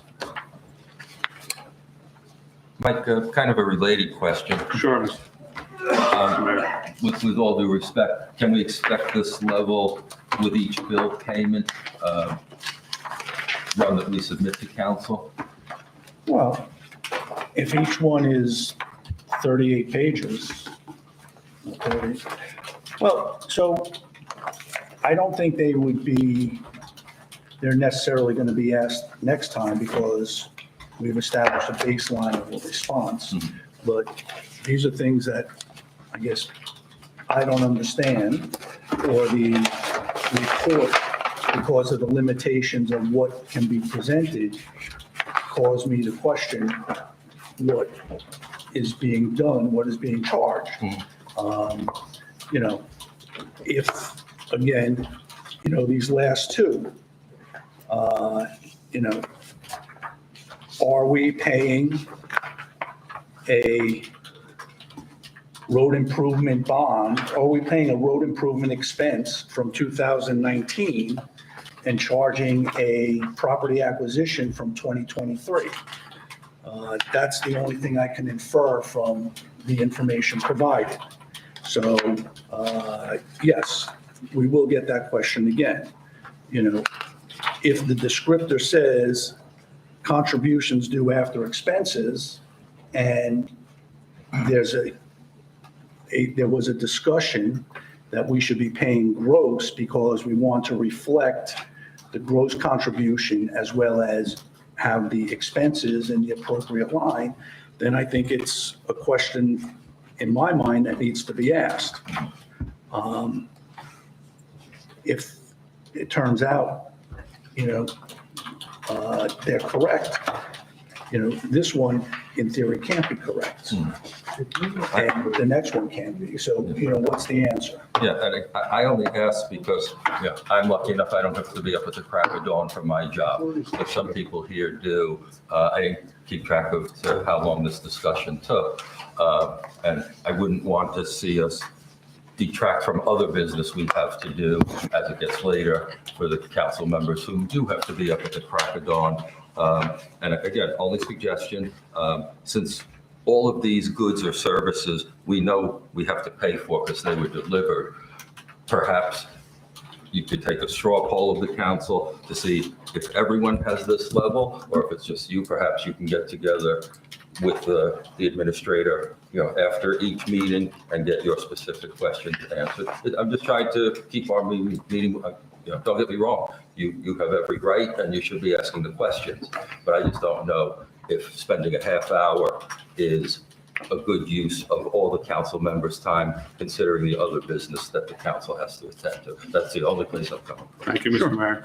I think, Mr. Ullman brings a lot of light to things that do hurt us when we're reviewing the budget, when things are incorrectly, put to the lines. It skews the line items. And then we spend more time during the budget session saying, hey, this shouldn't have been charged here. It really goes here. And if we can fix those before we get that far, when we get that total printout, it would be a big help. Absolutely. So I thank Mr. Ullman for all his efforts in finding this. I think it's. I don't really think that's the consensus of the dais, but, I think it's important. So. Well, if I may, how far in advance can we get the budget? I'm sorry, the bill list. The bill list usually, If we Ms. get Witkowski's looking for things, Yesterday. yeah. In her defense, she has a lot to put together. So she usually asks for stuff the Wednesday before the meeting. So could we have the bill list emailed to us the Wednesday? Wait, I mean, let him finish. Yes. So there's a lot that gets put into this bill list, and it goes through a review process by me and the CFO. And then we ask for corrections or we ask for additional. So by the time it gets to Ms. Witkowski, I mean, it's Friday, most likely usually it's Friday. This week it was Thursday. It was wonderful. Yeah, it's Thursday, or Friday. To get it any sooner, I can't promise it. I mean, there's, this one was extraordinary because we didn't do a bill list on the reorg meeting, or I guess. So not even it's 50. never usually this large. No. All right. No. But we do try to, again, there's so many people that are waiting for this. They're waiting to get it done. I'm waiting to review it. Ms. Witkowski's waiting until she can, complete her packet. So, there's definitely people knocking at the door to get this done. So it's definitely not a laid back situation. Okay, my only question was to see if, we had more than like the weekends. Yeah. We know you're not working for us to Responses. review and be able to ask and get responses, Yeah. especially if there's a series of questions. Okay, thank you. Okay, motion to approve resolution number 24-158. Do I have a motion? Oh my goodness, you're back here. Hold on. so moved. Do I have a second? Second. Roll call? Well, you had a motion to discuss it. I'll make a motion to pass that resolution 24. Yeah, motion to approve resolution 24-158. I made the motion. Okay. The second was, I'm sorry. I could say. Thank you. Councilman Cassio? Yes. Councilman Sears? Yes. Councilman Ullman? Yes. Councilwoman Velez? Yes. Council President DeSena? Yes. Resolution number 24-159, authorize the appointment of EB Employee Solutions LLC, doing business as a difference card for HRA services for the Township of Washington. Do I have a motion? So moved. Have a second? To discuss? To discuss. Yes. Okay, yes, second. Okay, you'd like to discuss it? Mr. Ullman, I believe, pulled it, right? So the contract, it's only from March to December? I think, I don't have it in front of me. I think she did say during her presentation that it was for a year.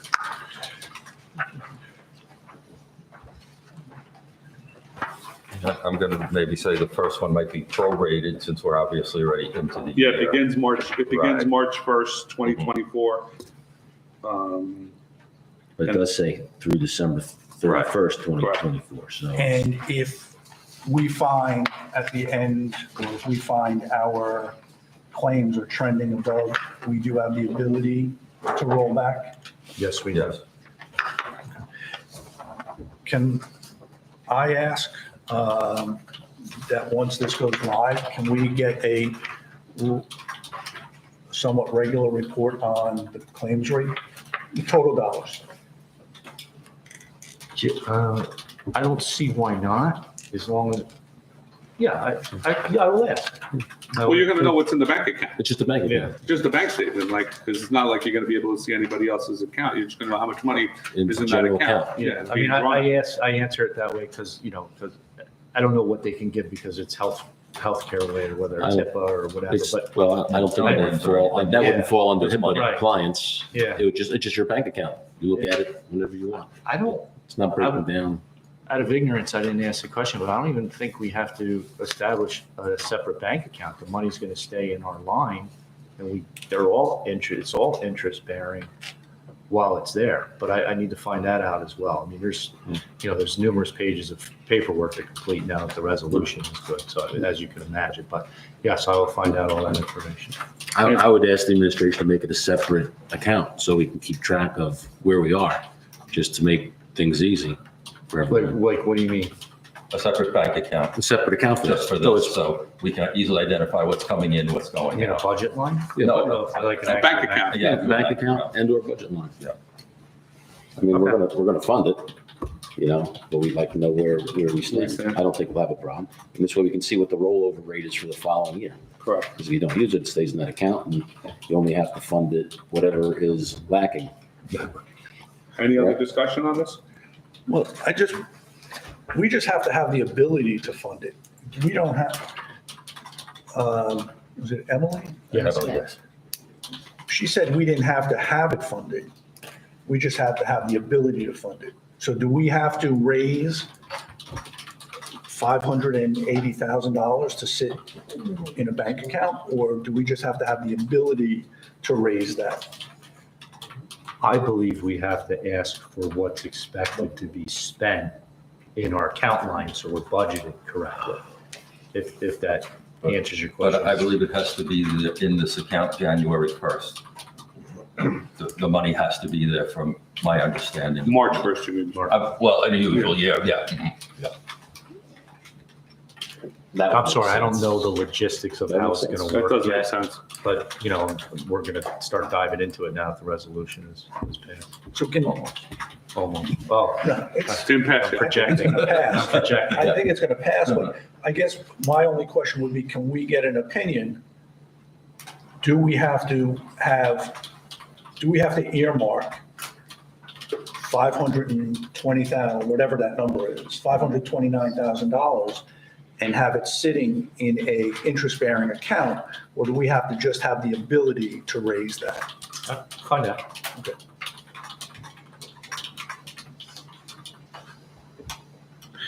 The answer won't It could be part of change my answer. It's It just, could be part of your It could be part of surplus. surplus. It could be part of surplus, yeah. well, we also have, I don't think we've spent the million from The school. the school. So we could earmark part of that to fund the account and through current account, raise the rest on a yearly basis. Okay. Any other discussion on the HRA Services. No. Motion to approve resolution number 24-159, authorize the appointment of EB Employee Services Solutions LLC, doing business as a difference card for HRA Services for the Township of Washington. Do I have a motion? So moved. Second. Roll call? Councilman Casio, Yes. Councilman Sears. Yes. Councilman Oman, Yes. Councilwoman Velez, No. Council President DeSena. Yes. Resolution number 24-163, authorize the mayor to execute shared services agreement with the County of Bergen for short-term rental of county-owned street sweeper in the amount not to exceed $15,000. My question is, oh no, Daisy, go ahead. You can, I'm sorry, make a motion. So moved. Motion. Daisy, go ahead. Second.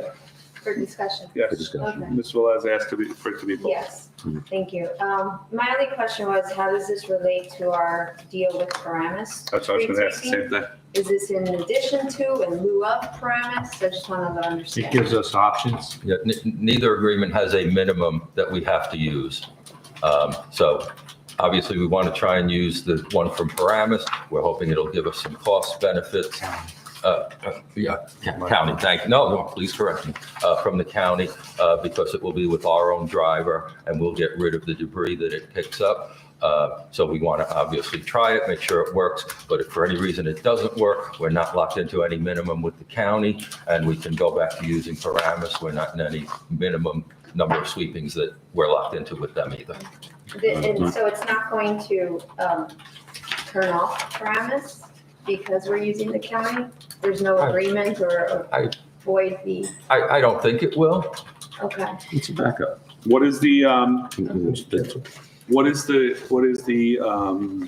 if I've had this happen in one of my towns in the past, we end up borrowing it, and then we can't prove that it was broken when we borrowed it, and we incur all the maintenance costs then. Is that part of the agreement, Mr. DeCarlo? Came up, Mark, do you remember the specific answer? I don't know. I don't. Yeah, it did come up, and yeah, we can take a look at it. I just don't remember offhand. Okay, yeah, because one of my towns ended up borrowing it, Okay. and it broke while we had it. And we ended up incurring like a lot of money in maintenance costs because they said, well, you had it, you paid for it. Okay. So, but we didn't break it. We know we didn't break it because we never used it. Yeah. Okay.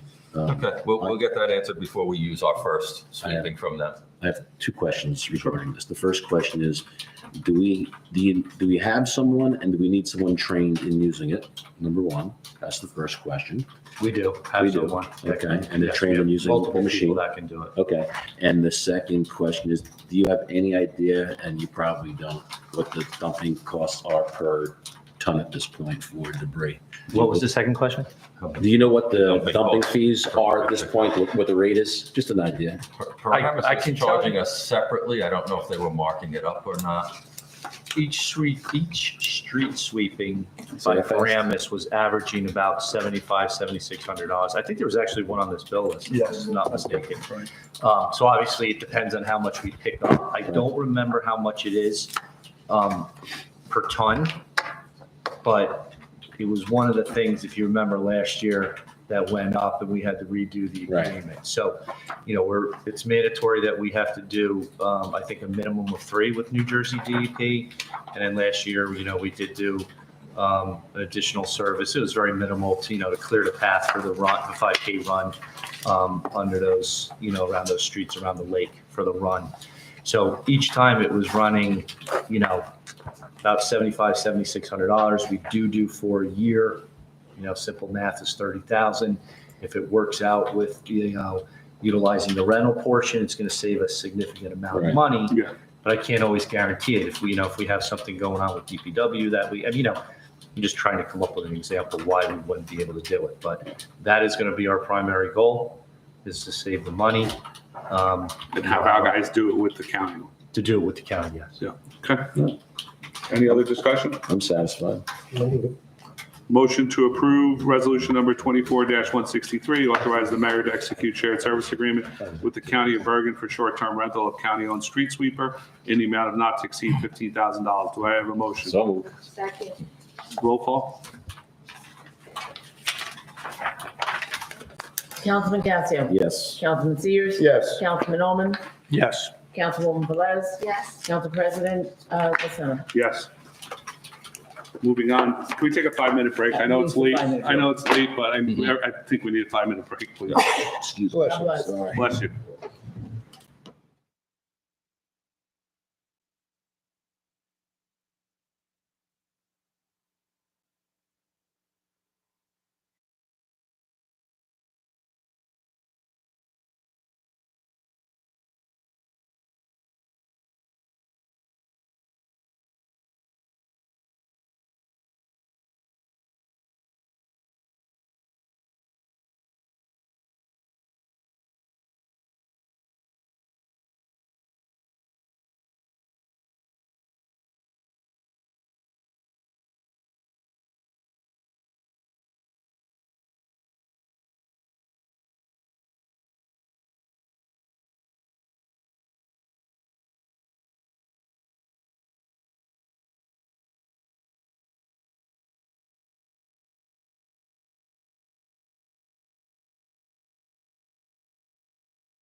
To adjourn to the conference agenda, please.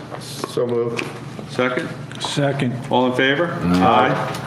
Conference agenda, DPW PD building. Mr. DiCarlo? Mr. Mayor?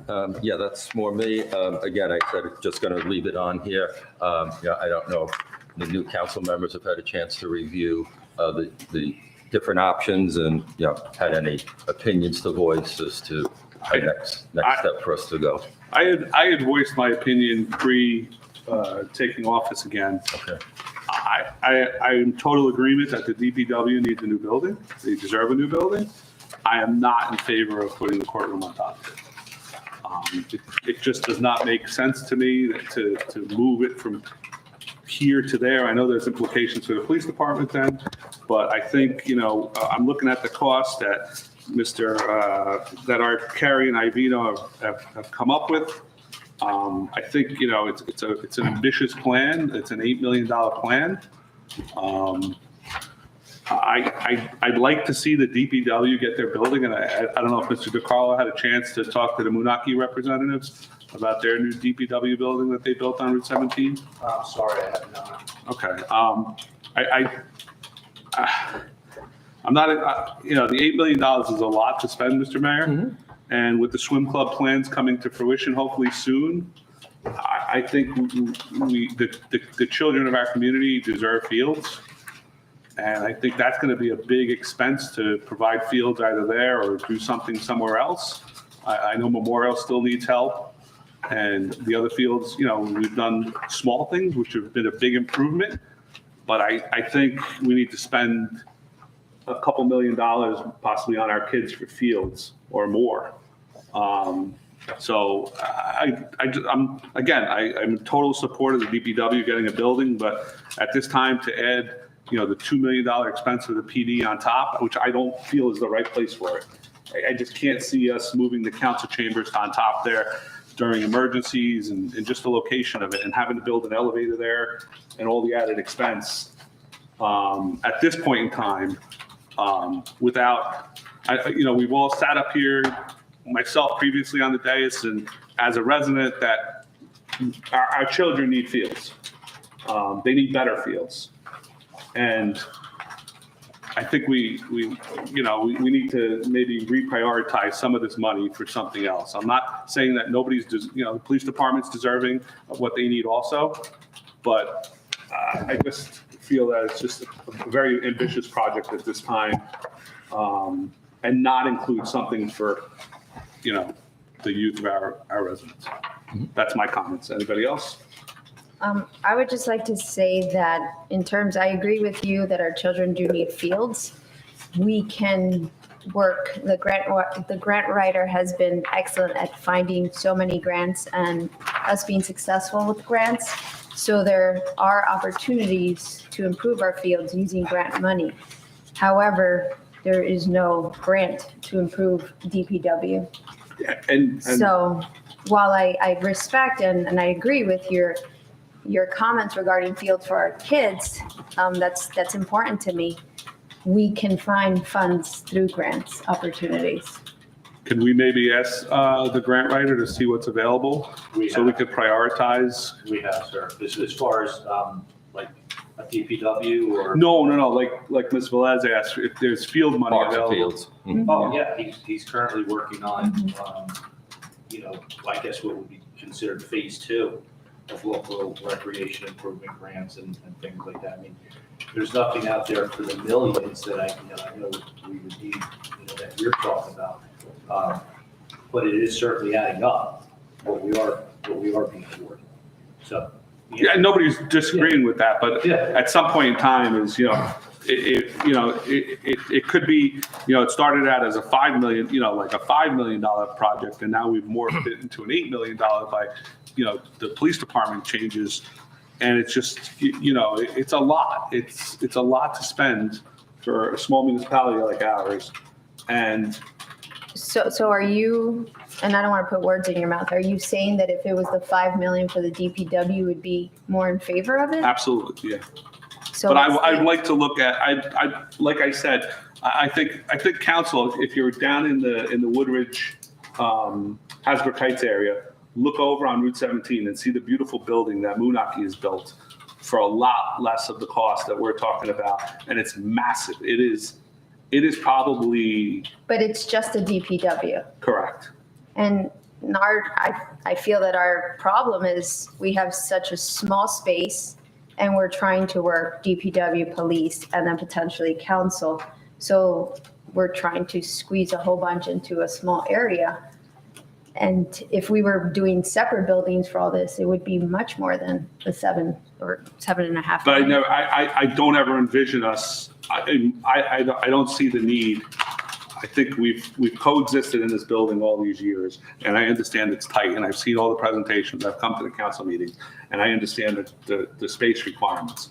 But at this time, to spend, 8 million in hard construction costs plus all the soft costs, and then tack on another, umpteen million for the field at the pool without having a plan yet, I think we really need like some kind of plan going forward to say, what is everything going to cost us before, but I'm not saying to put there on hold, but I think there are different avenues to possibly, reduce the cost and maybe get it all done if we build a different type of building. That's just my opinion. Mm-hmm. Rockland County just put up a new, modular DPW. They built a massive county complex right off the Garden State Parkway ramp. If you look up on the hill when you're coming off, come off the Tappan Zee and you get on the Garden State Parkway, you can see they just built a $23 million complex there, it's a sprawling complex. So I would just like to see us maybe have all the numbers and then, prioritize. But let's remember, the longer we wait, the more expensive it becomes. Absolutely true. So, and the DPW serves all our residents. Mm-hmm. So these are things to consider that while, I'm sorry, did you want to? I didn't say. Oh, Not yet. Those are just my thoughts. I'm not saying they don't deserve a new building. They absolutely deserve a new building. Their former building was atrocious, and their quarters right now are not correct either. But, if you don't mind, I think the council was faced with, we have a police department that has outgrown, we have a DPW that has outgrown, and now we're trying to figure out how to fit this big group into a small area here without buying property, which we didn't want to do. Mm-hmm. So, we looked at option 3 at that time seemed to be the best solution that would solve both problems. It might have not been the greatest solution, but that was the option 3 that we wanted to move I got forward. only one voice. We wanted to move forward and get something going for these gentlemen. Absolutely. and for the residents who, would have access Right. to some of the services that we wanted to provide with recycling. Right, correct me if I'm wrong, some of the e-recycling and Well, styrofoam. We're gonna be forced to do certain recycling soon. Have we looked into? I'm definitely gonna take a ride and look at that building down in Moonaki. Have we temporarily, have we looked into, I know years ago, former council's kibosh idea, but we used to e-recycle with Westwood and it was a nominal fee. So is that something we could look at, Mr. Mayor, just doing a shared service agreement for e-recycling and recycling itself? So if our residents, we all have our party and then we got to wait till recycling goes out, which at least it's going out more than it used to. But if you had a place to, like on a Saturday, you had a couple bins to go drop off or That cardboard. didn't generate a lot for Westwood because like everybody else, I live in Washington Township. I don't want to drive. But at least if we gave the residents an option, because Mr. Sears, No, I agree with you. I went down there. Options are. At least for the time being, And I think that was more favorable, Tom, to where you might have been heading when recycling's actually had a value. Correct. Which Right. now you have to pay to Nowadays. get rid of them as opposed to having a value. All right, just something. Yeah, Yeah. but we'll reach out. Council President, can I just ask a clarifying question? First of all, I don't even believe you, there's a town named Moonaki. But if there is, can Councilman Sears drive me there and buy me lunch that day? I really appreciate that. And seriously though, what are we actually going to look at? Just they built, it's a modular steel building. It's got, I think, 8 bays on it. It's as tall as our firehouse. I know we talked about the cost of steel. Yeah, Versus, what did we call it? Stone, But wasn't brick there and stone, or Stone and brick and mortar, but I don't remember what. But there was something about the deteriation of it. Of the wasn't steel. there? Yeah, I just said the life expectancy Yes, isn't was as long. less than the brick less and than the mortar, brick and the and price mortar. difference was minimal. All right, Well, all right. not minimal, but We'll not. look at it. I think I just like to I mean, could we call Munaki and see if? that's what I was saying. If we can reach out to the plans? administrator and That see. way you don't have to drive and buy him lunch. It's not the hot dog house. The other way around. Yeah, hot Feel dog like house is when Hank it's Franks working. is there, Yeah, the hot yeah. dog house is there, and Mr. DeCarlo knows you like hot dogs. Good. Hank's Franks. Thanks, Rich. All right. Mr. Mayor, the 2024 road program? Not to get off that issue, I'd like to hear from Council Member Cassio and Ullman if they have an opinion also, just to get us a direction. Yeah, I'll look at another option. I have no problem with that. We don't need a Taj Mahal anywhere. We just need a place to put our vehicles and a place for our workers to be comfortable and safe. So I'm open to looking at anything, anywhere.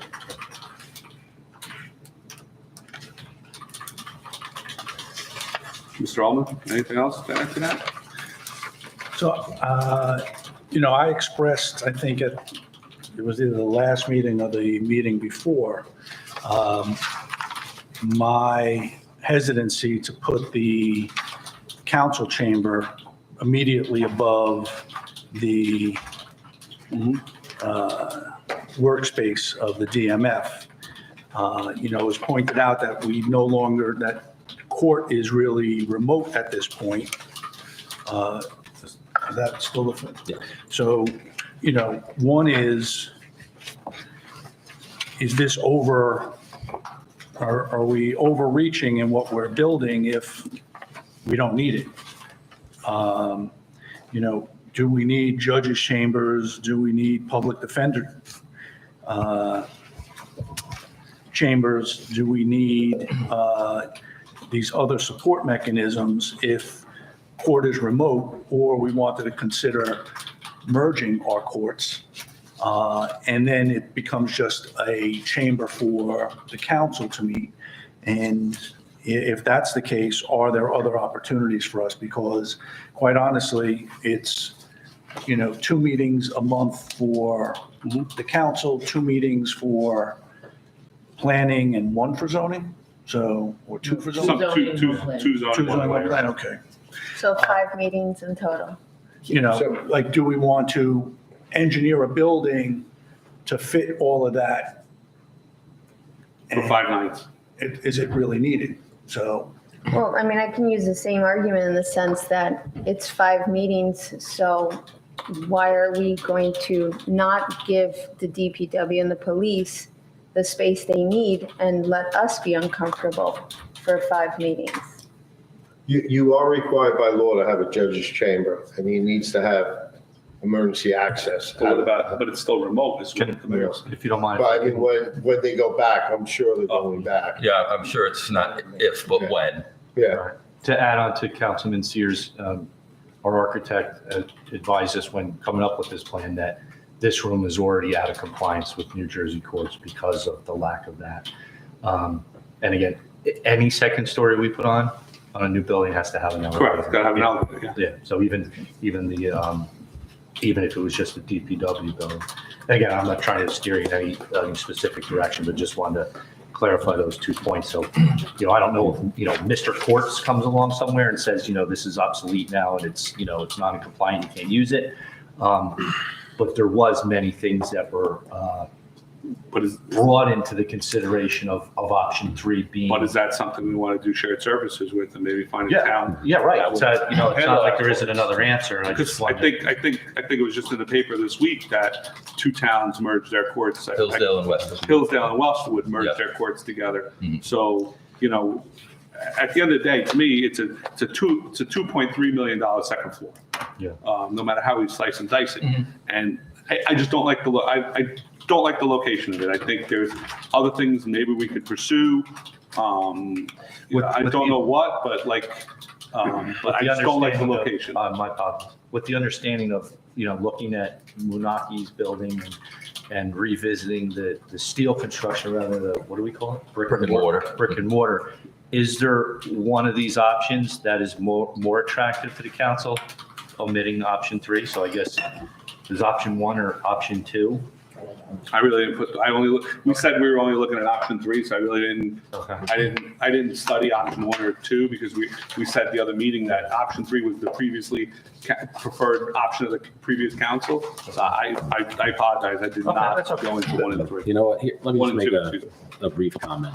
I think all up here on the dais and in municipal government, we get a little, pissed off at Trenton telling us what to do, what's mandated. And it costs us a lot of money. And I really would like to stick it to the man in Trenton that, we can't afford doing everything the way they want it done. And it's really frustrating. We're all trying to do the right thing for our residents, but a lot of times our hands are tied, which is a shame. And I wish the people would speak up and not elect these people that force us to do stuff that costs us a lot of money that we shouldn't have to do. I mean, not to say that some things we have here aren't antiquated, but it's been working for us for years. And we haven't grown by leaps and bounds in the township, population-wise. It's pretty much stayed the same for about the last 20 years, minus a few thousand, 9,000, 10,000. But they keep putting the stuff on us all the time. We function pretty well for the last, when were we founded? 150 years? Yeah. We've been doing pretty good, and that really irritates me with Trenton, with the COA and all that other stuff, Tom, that we have to do. So that's just, that's just a comment and I guess a frustration I have with the state government putting burdens on municipal government. Another reason why we were looking at option 3 is the jail has to be out of the basement and it has to be up here. It has to be where they can drive into a Sally Port, take the prisoner out, and bring them on a flat level, a straight level to a jail. And I believe we currently go somewhere else when we have that situation. No, the jail is still downstairs. Could we- bring them could we downstairs. You have to hold them in and But I'm saying, couldn't we send them with a shared services and go to Hillsdale or Westwood and use their facility? I'm just I'm spitballing here. I'm not saying it's. Well, don't forget, it's an option. you have to take 2 cops out of town to take that prisoner somewhere. But we're just going to Westwood or You Hillsdale. still have to take 2 cops. I understand that, but I mean, it's not to build another facility for, again, I'm not saying we don't need it. I'm No, just no, spitballing here. no, but I Can mean, we that's ask them just to- giving you some inroads on why we were looking Yeah. at option 3. All right.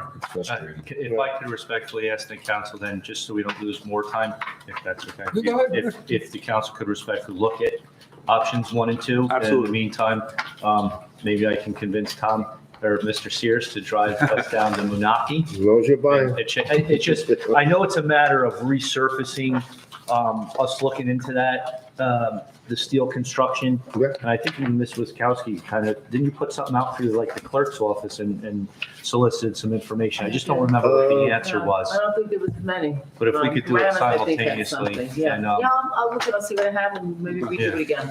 And, I certainly wouldn't want to answer for the police, but having that background, yes, it's an option, but like Councilman Sears says, there's going to be trade-offs, removing officers from their patrol areas and their ability to respond to a geographical area that's, or the cost of overtime. So, I understand, there's trade-offs with everything. And again, I wouldn't want to answer that for the police department. And I'm not saying that's the option. I'm just spitballing here. If I memory serves me right, Bob Stickle was the one that presented us with the metal construction. Correct. Yeah, On the forms. Yeah.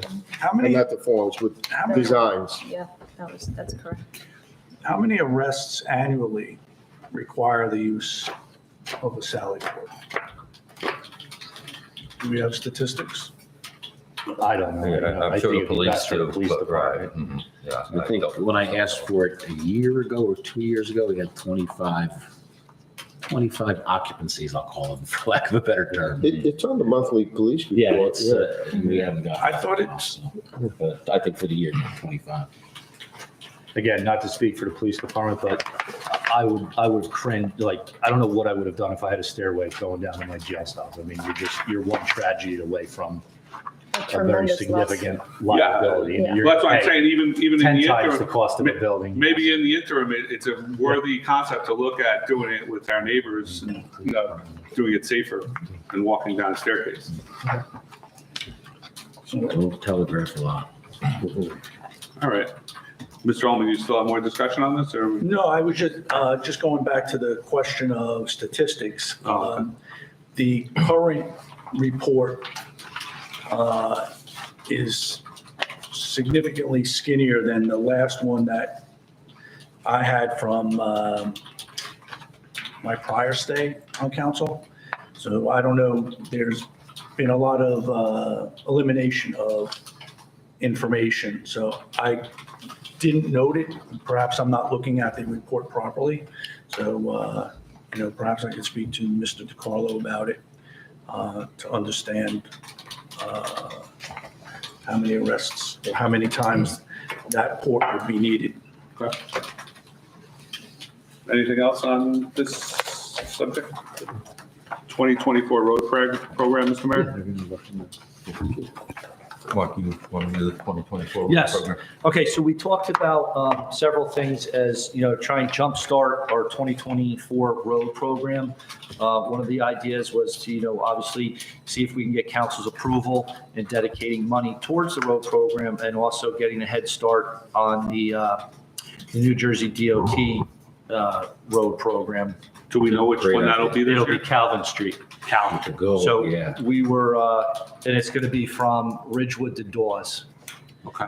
And Boswell Engineering submitted the NJDOT grant with an estimated cost of that length of road of $288,000. That's construction, 5% design engineering, 15% construction inspection. So just round it up, say 290. The grant award was for 166, 168. My request and recommendation is to council is to give me, the go ahead to, of course, okay with the mayor, to have a capital ordinance ready to be introduced for you guys by the next meeting. If it worked out, appropriating, say the 290 as the estimate, knowing that 166 will come back to us. I did give, it's somewhere in my paperwork, but I did give the council the information that was requested by Councilman DeSena regarding our capital surplus and our capital improvement, which we have sufficient amount to cover that cost. And that'll get us a very nice head start. So Mr. Corcoran will give us a list of where we're going to pull the 130 from?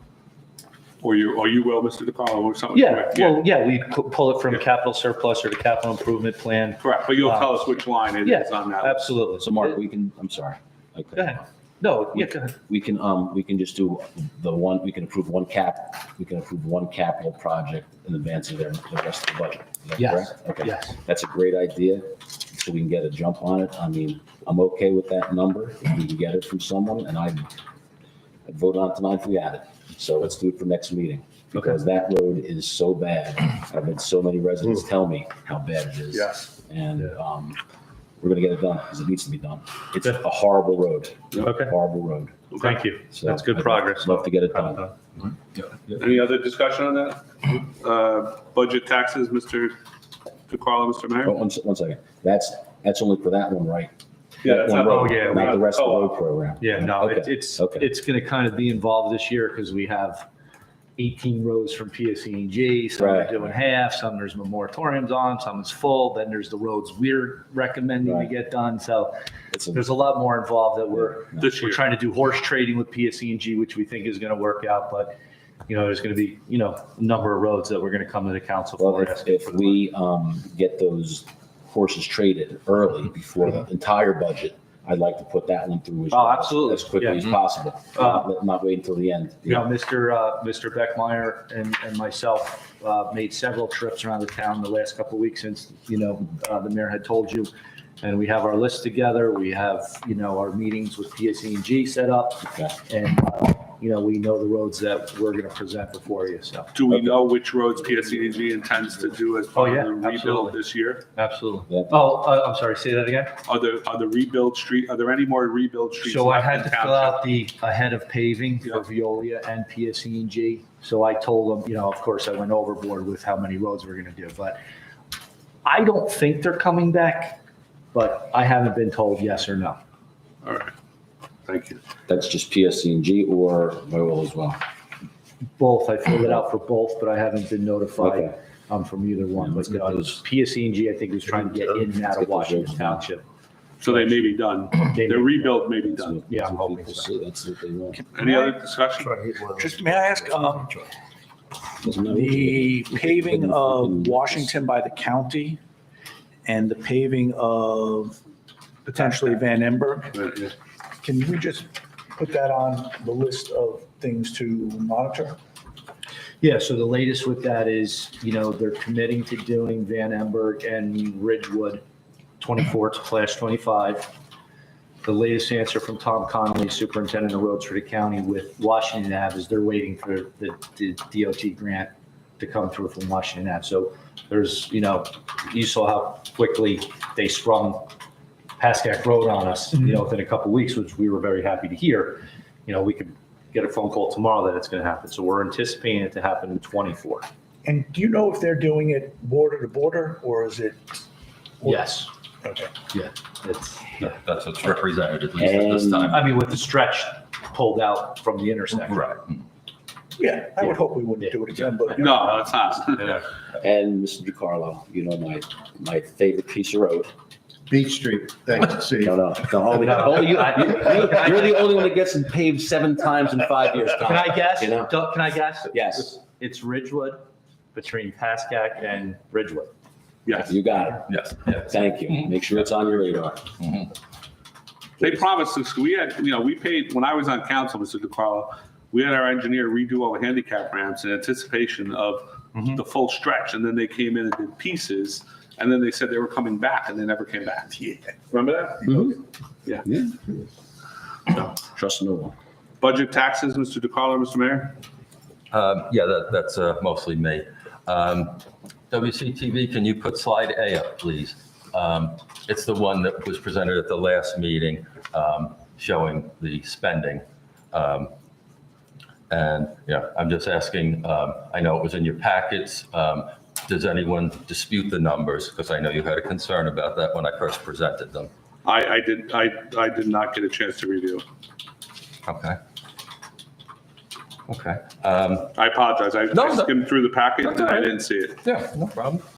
I wish I would have known because you said you were going to email it to us and we never got it, so I didn't know it was in the packet. Oh, okay. Well, yeah, no problem. Well, I went through every page. It's a big packet. Yeah, it was this time, yes, especially the bill list, as we said.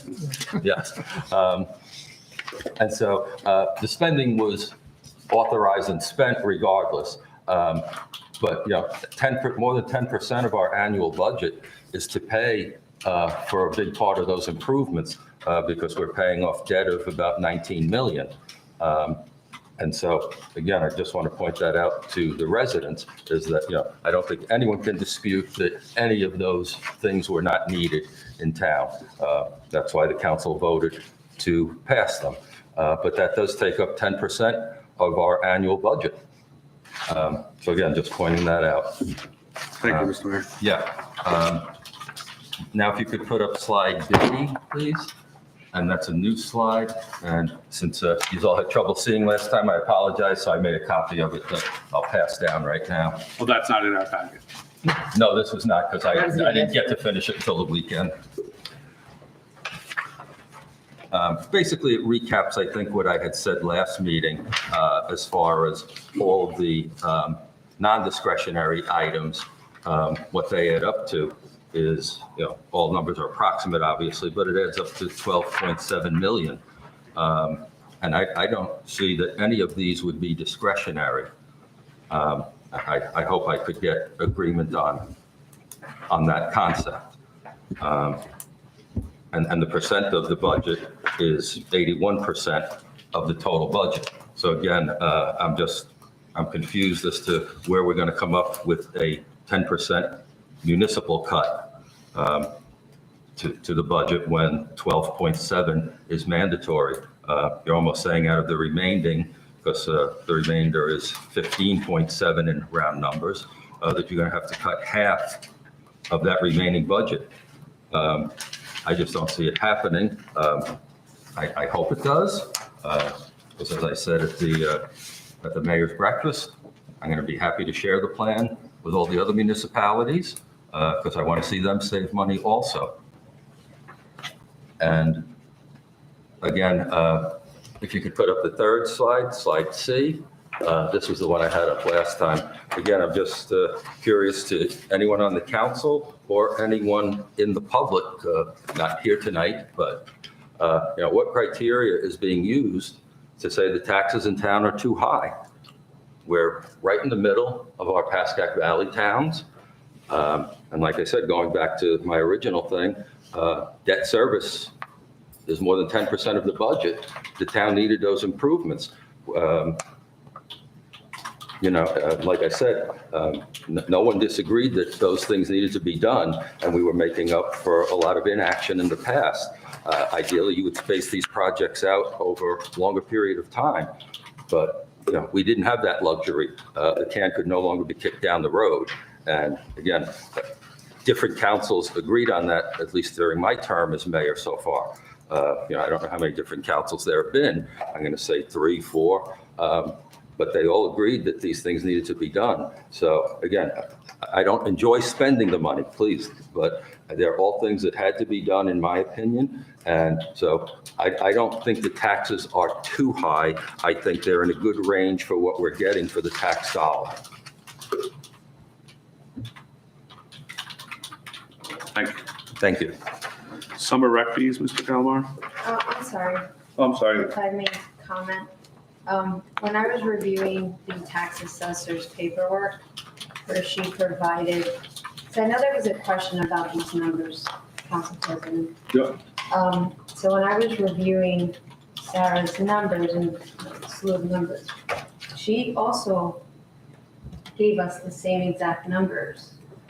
It's on one of the last Excel sheets, and it says 0.656 municipal purpose tax. I'm not disagreeing with that number. I know that number is correct, but when you compare us to Westwood, Westwood is double or triple the size of us. And, they have a lot more tax base than we do. So to compare those two numbers next to each other. Well, that's the number for Westwood as well, exactly the same. Again, I'm not disagreeing, but when you multiply, that number, that's what comes up to their budget.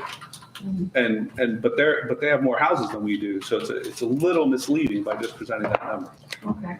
That's all I'm saying. I That's just- took note that the tax assessor has the same numbers. I was waiting for this. I started to do some census data and trying to find the 10 towns and what the population was and what the actual housing market, like how many houses, like we have 3,256 homes, I believe, in Washington Township as per the post office. There's a great little thing you can go on the post office and it tells you how many houses are in town.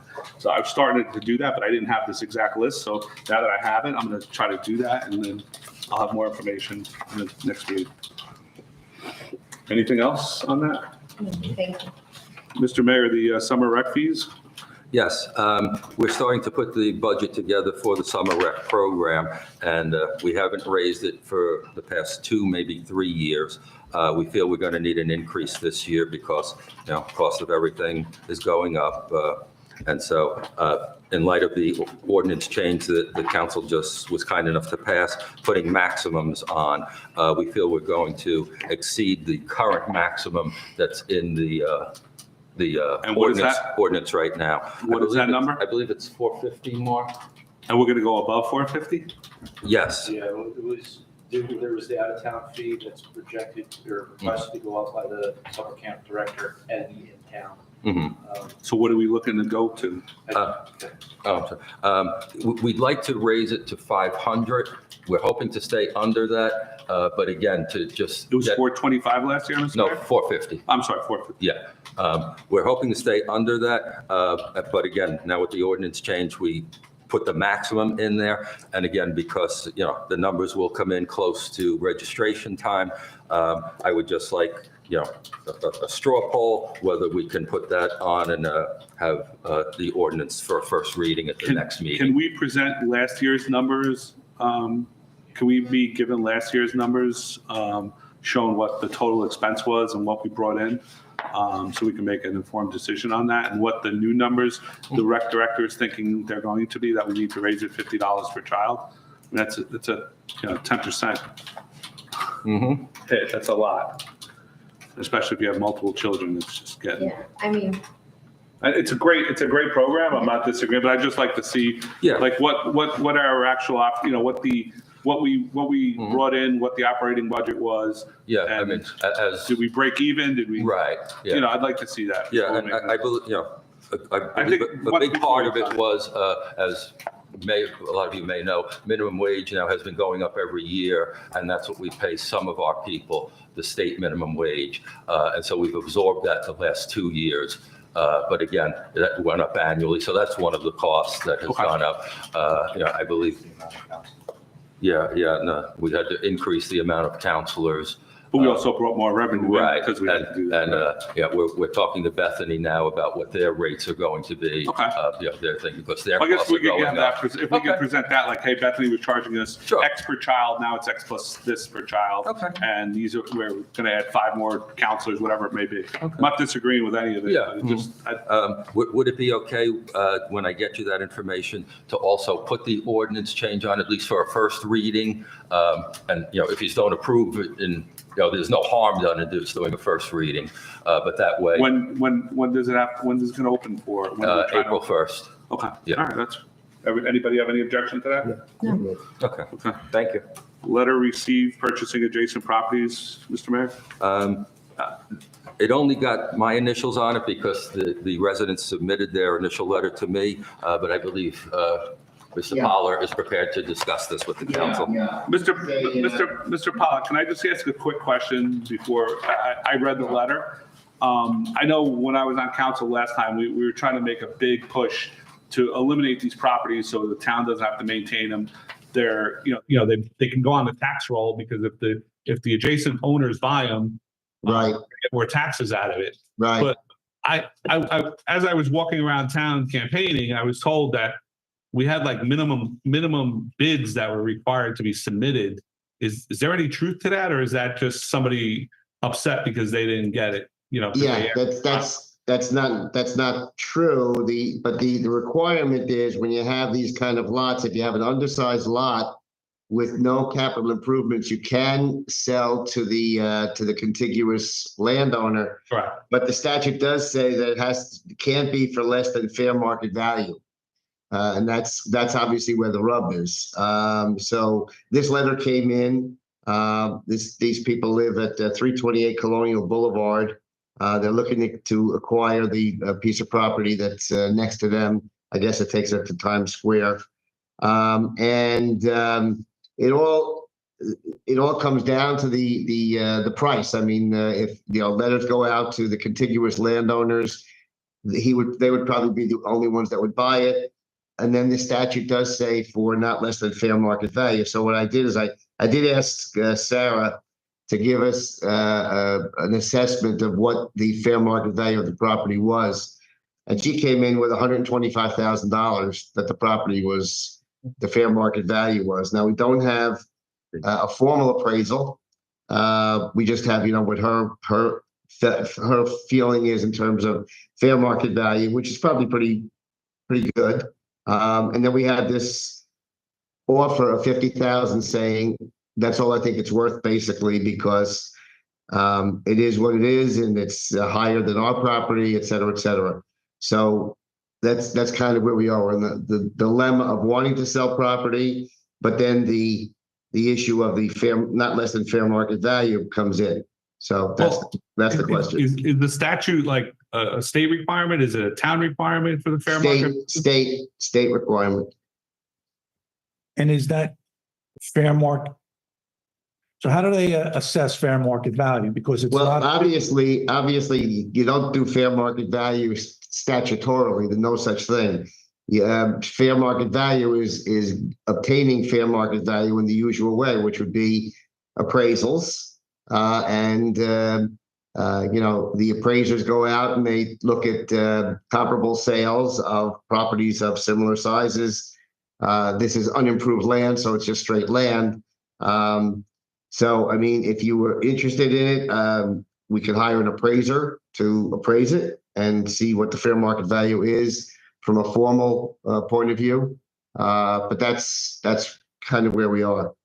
But there's no way to say I know 20 years ago, one of my towns did this, and they basically, the agreement was they would ask, let's just say it was a sliver, between 4 residents, right? So they would ask, each contiguous resident, hey, do you want this? But the term was you had to have it surveyed, have your survey changed, and spend up to about $10,000 in costs. Right. The new deed, you were then going to be taxed on it. So the town is now generating money on a piece of property that they don't have to take care of anymore, like worrying about dead trees, worrying about maintenance and all that. So it's a win-win, but we didn't have that statute that said we needed to sell it for fair market value. We just basically said, hey, if you want it, you pick up the cost and you're going to pay taxes on it. So I guess something changed in the law and through the years, but is there any way to do that? Because then we dump a lot of these properties and start getting tax revenue in for them. Well, then let me say this. If you're looking to have the homeowner kind of contribute to finding out that the property can be sold to them, we could have them assume the cost of the appraisal. They want to buy it for $50,000. We're told preliminarily it's worth $125,000. If the appraisal comes in at, there's obviously a corridor. If it's 60,000, 70,000, if you're in the same ballpark, you could take the view that it's because the appraisers usually can give you a range and tell you that it could qualify for fair market value. It is an undersized lot. It's not like a fully buildable lot, so you would think it would have a lesser value, but without an appraisal, we're just shooting in the dark about what the property is worth. How big is the property? It's 25 feet wide. For 125,000? That's what I'm saying. Right, Mr. Pollard? It's only a 25 I thought it could be a little bit bigger than that, but it's definitely undersized. It's not a real lot. You can't build on it. Can't build. No, that's not a buildable lot. It's not a buildable lot. Who do the appraisal? They have to do the appraisal, and we'll find out. We'll know what the value is. I'm sure it's not going to come under 50. What's an appraisal? Let me say this: they probably can get an appraisal for $500. So certainly worth $500 or so for that to get a price that they're looking for more. And then we would take that off the price. What? Would that come off the price then, Mr. Pollard? Like whatever money they spend, would that come off the price, or is that on top? No. The purpose of the appraisal is to assess fair market value. So you have to get fair market value. It wouldn't come off the purchase price. That's the question, Mike. Yeah. And is there any conflict to have the homeowner get the appraisal? I would prefer if we would get the appraisal, tell you the truth, use our usual appraiser who does, our tax appeals and things of that nature. But we could say that the homeowner could pay for it. Yeah, maybe we would open up an escrow account that they would put money in and then the town do it, something like that. That'd be fine. Yeah. That would be fine. Okay. Let's get it appraised and get it off the books. We can sell it. There's nothing. More in tax revenue. I know we sold last time I was on council. We sold another piece of property to somebody else that was bigger than this one for half of what our tax assessor said it was worth. So to say that this one's worth 125, knowing the one we sold for 50 is a huge disparity, and that's why I'm concerned with. When I was walking around hearing those numbers, knowing what we sold the one on another street for 50, which was a lot larger. It was a full, it was double the size of this one. Well, they also expand streets. Yes, expand streets, Mr. Mayor. We'll leave it at that. Yes. All right, so we're going to do that. Yeah. So we'll move ahead on telling the homeowner about the appraisal, get money up front, find out the cost of the appraisal and have the appraisal done, correct? That's fine. If I may, everybody else okay with that? Yeah, yeah. All right. Project tracker, Mr. DeCarlo? Hopefully it's a quick one. Okay. I gotta put words in Mark's mouth and say it can be as quick as you want it to be. Difference card, you know, the update, passed resolution, thank you. Our audit was complete. I also completed the compliance order in early January. GSP, I'm sorry, Garden State Parkway intersection, exit 168. We're waiting to schedule another meeting with the Turnpike Authority. Memorial Field, we're just waiting on the contractor to begin. The MS4 stormwater mapping is hopefully to be completed in March. Again, that was a New Jersey DEP requirement and paid for with grant money. Northgate HOA, they are starting, hopefully either they started today or they're going to be starting tomorrow with hopes to have it done in June. This was major progress. Senior Park, they assured me that the turf will be done tomorrow. The stormwater pollution plan is being updated by Stormwater Compliance Solutions. Again, we paid for this service by our Tier A General Permit Grant, and the Swim Club, the mayor is working with the rec committee. 23 road program, you guys know, we're supposed to be getting first in the queue in the spring to address the other two streets, which is Clark and Cypress. We've also made Boswell Engineering where that water seems to be presenting itself a little further down on Clark. Commuter lot, they did some significant work this past week. Today they did some of the drainage work on Washington Ave. They're anticipating most of it being done by the week of 2/12, but we'll have to be coming back for landscaping, fencing, paving in early spring. DPW facility we talked about this evening. One of the two vehicles, I was told by Mr. Lawler, came in last Friday. The F-350 is here. Still waiting on another one. Gardner Field repair, we're working on waiting for the contractor. PD renovations, we talked about that. Town hall elevator, as you know, we contracted with TK and we gave them their first installment. As far as the Musquassic Brook, the latest update is Boswell Engineering is completing the hydraulic calculation, the stream design, and the environmental report. Design phase will hopefully be completed by the end of the week, February 9th, and then the environmental report the following week, and then begin working on obtaining and acquiring the permit from New Jersey DEP. And right now, we are working on getting property owner consent to access the properties in order to do the work. There hasn't been any further completion of the removal of the trees. However, I did speak with Mr. Lawler yesterday. They are putting together a list of trees that they'll be able to get to or not get to. And we've been waiting for this downtime of the winter from other tasks they have to do. They're going to try and pull some of the trees causing obstruction that are associated with township property. We're not going on private property. That is actually a requirement under our code that the owner is supposed to have that done. And let's see if I have anything else. We did finally get an answer from the Turnpike Authority regarding the sound barriers. Very simply, they're not going to entertain it unless it's a project that they're going to do, so they don't do sound studies. And they wouldn't even consider putting in a sound barrier where they haven't already unless they are planning on doing some type of expansion of the road. Then they'll come in and do a sound study. Thank you. I think that's about it. Okay, thank you. Can I ask what's the scope of the Memorial Field project? We're doing drainage along the part of the property that is behind the playground and the pavilion. So it's a long stretch of drainage. It's a retaining wall. It's some grading, and then the rubber perimeter around the playground itself is getting replaced. And then we're putting drainage inside the playground as well. That's going to go directly into a catch basin that's on the property. So essentially, we're preventing water runoff that's costing us money in replenishing, mulch and dirt and having to remove it from the sidewalk and stuff like that. So another good project. And what's going on at Gardner? Kind of the same thing. It's just not drainage. We're putting in last year, we asked, I think, for maybe 130 to replace, let's just say it was 130 in capital to replace all the playground equipment at Gardner.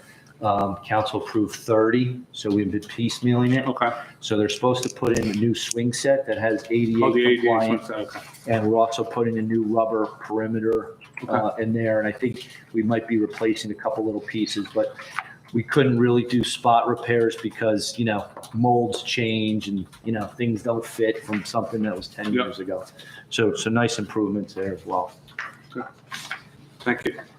Sign ordinance, Mr. Kexio? Yeah, our sign ordinance is pretty tight, in my opinion.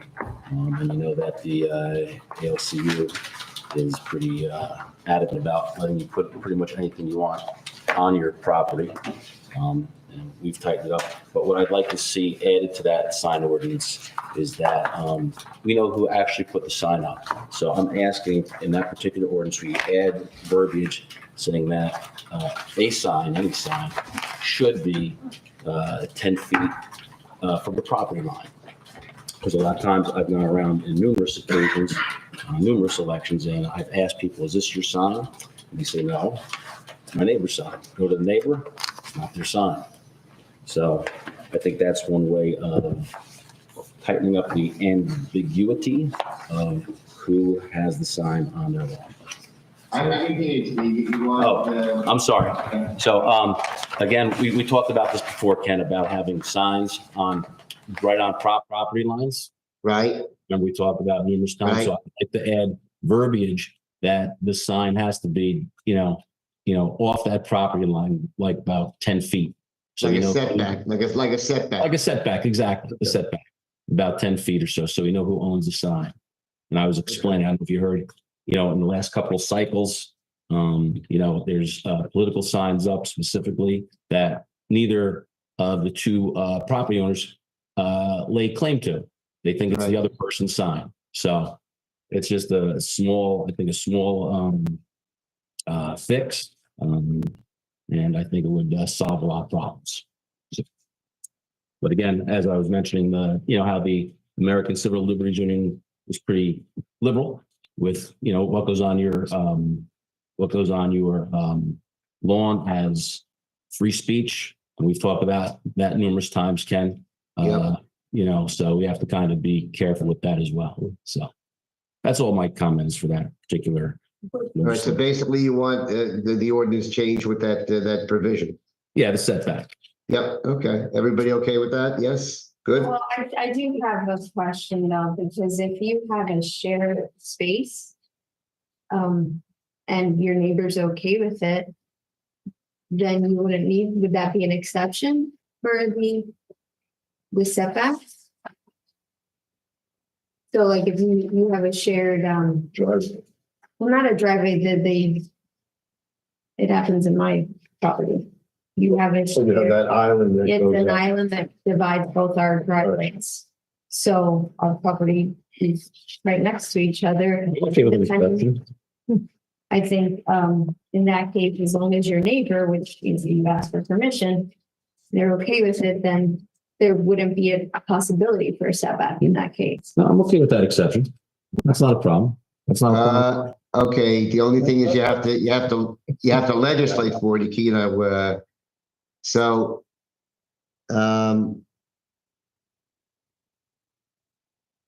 how how are you going to create the exceptions? If you say there's a setback of 10 feet, what kind of rubric are you using to allow for exceptions? You can't just say, Councilwoman's property is accepted. Right. I think there could be others properties that have things of that nature. Well, I'm sure there's more than just me. I know. I'm just saying that. That's why I'm saying. That's why it needs to be expressed. We'll flesh it out a little bit, and we can come up with something right there that we can agree on. All right. So you'll get back to me somehow with. Yeah. Okay, all right. I'll No problem. call Bailey sometime when she's not teaching. Yep, no problem. Figure it Okay. out. Okay. Thank you. Anything else on sign ordinance? Mr. Pollard, you're up. Lead paint ordinance? Okay, so there was a amendment to the lead-based paint law that was enacted, and it put in it's only rental properties. Let's start out with that. Doesn't involve any kind of owned properties. It's only rental properties. So that's the important thing. And it has requirements that houses have to be inspected for lead paint. In the municipality, there's a list of exceptions.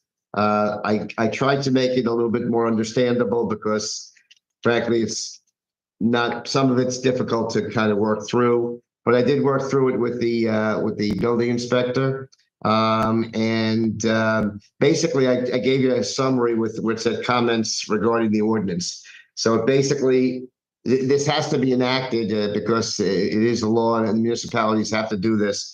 And it has to, and these inspections have to be done by July of this year. It starts. The ordinance, and I just had given you the ordinance to take a look at and the comments. If there were any specific questions that somebody needed to ask, and if I don't have the answer, we could ask the building inspector. But this is basically what the law says, and the fee schedule that I got, I tried to look around for other places that had this. There aren't many yet. There's some, but I thought the ordinance that I did pick up on with the list of fees was something to be considered. The building inspector looked at it. He thought they were very good. He endorsed them. Again, it's only rental properties. It's not the homeowners who are regular residents of the town who have, it's their houses. These are rental properties. So maybe what we do is, if you have any questions, you could email them to me.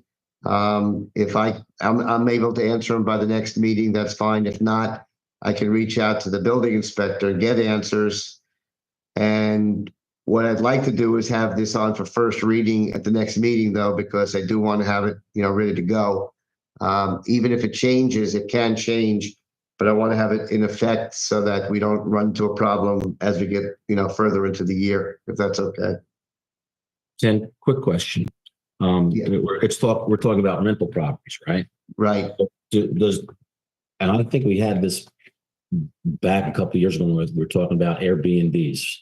That we did some type of ordinance with that or something? Correct. Something we talked about. I remember it came up. What we did with it, I don't remember either. But how do we determine that? I'm going to rent my house out to another. How do you? There you go. Kids are left. Make some money. How do you determine that, you have a private residence and then? Well, I think.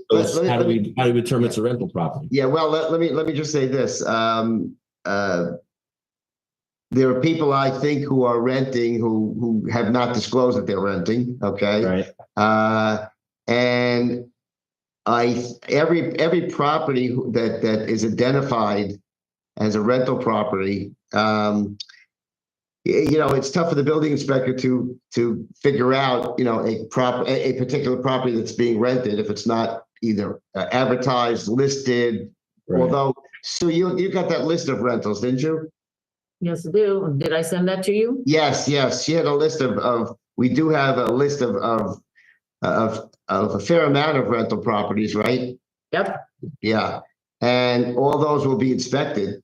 Now, if there are some that fall through the cracks, it's almost like, people not getting permits when they're supposed to. You know what I'm saying? There's only so much you can do. Like, that's my question is, Sue, how did you get that list? Did they say, I'm renting this place?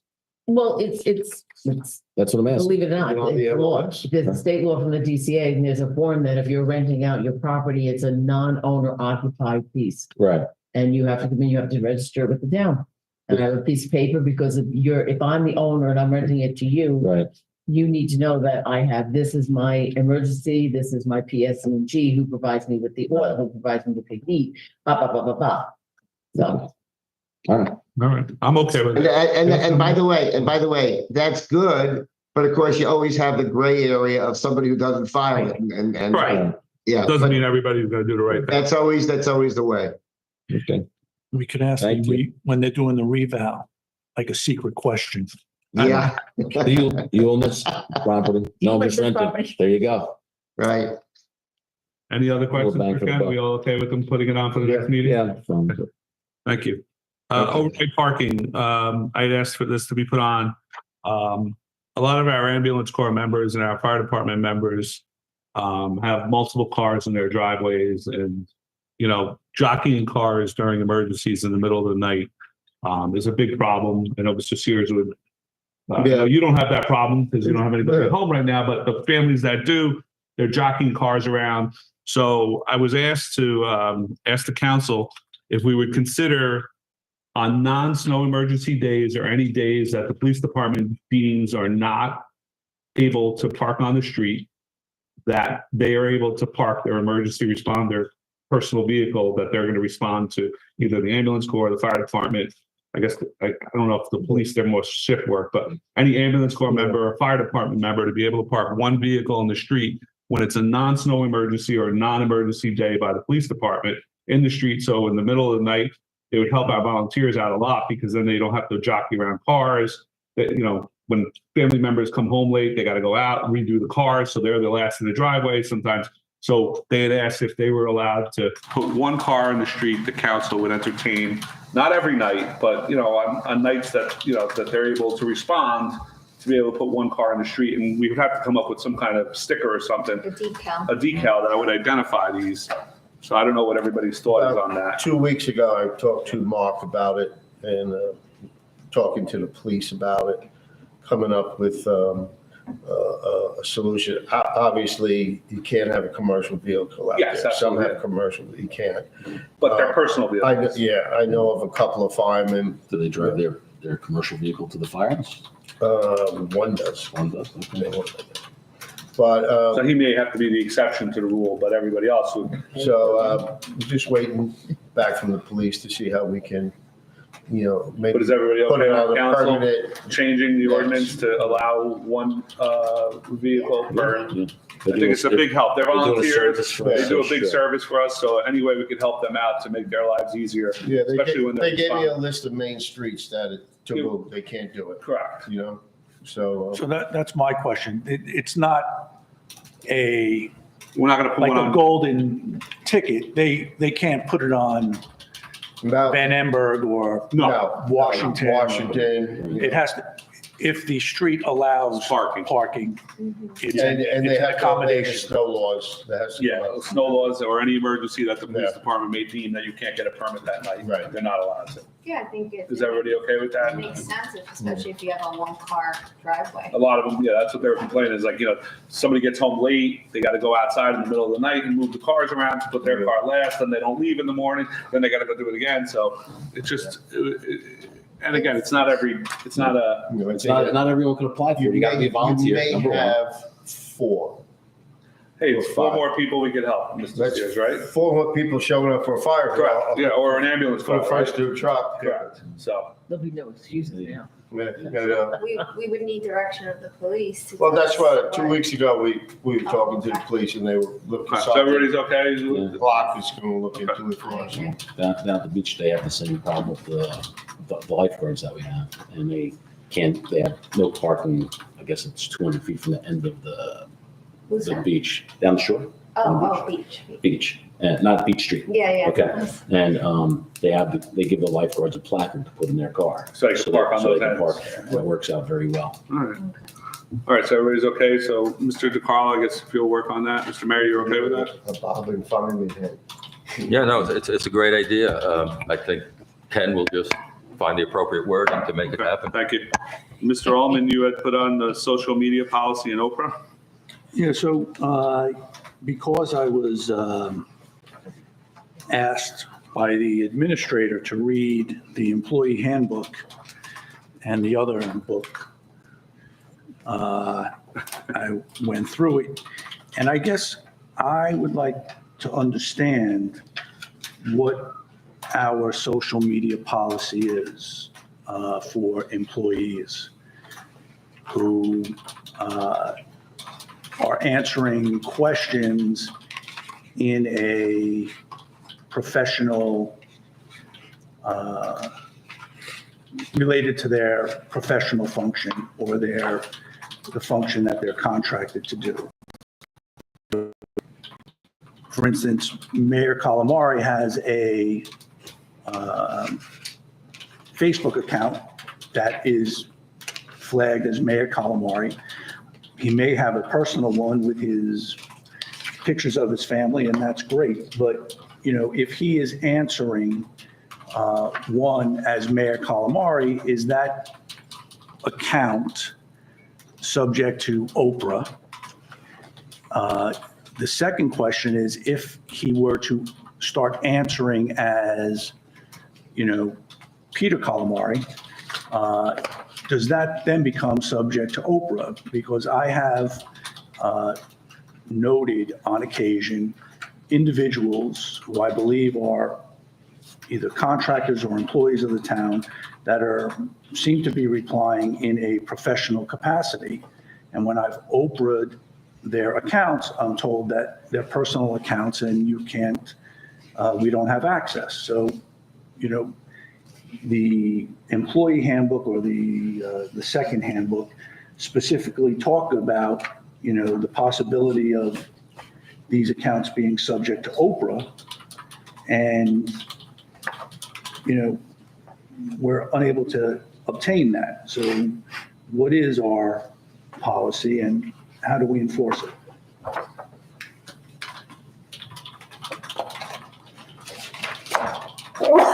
God bless you. Thank you. If it's I have a working knowledge of Oprah, but we're gracious enough to have our attorney here as well as Ms. Witkowski, who is our Oprah. Careful. Well, Careful. depends if I'm on the receiving end of an Oprah or not. Careful. I'd like to defer to them as to what, someone must be responding to you saying that you need an exemption, right, or an exception. Okay, so, let me just jump in here, okay? Okay, Yeah. yes, okay, You're yeah. listening. So- Why don't you fall asleep? All right, so yeah, I think so. So Oprah is, the essence of Oprah is governmental record, not opinion or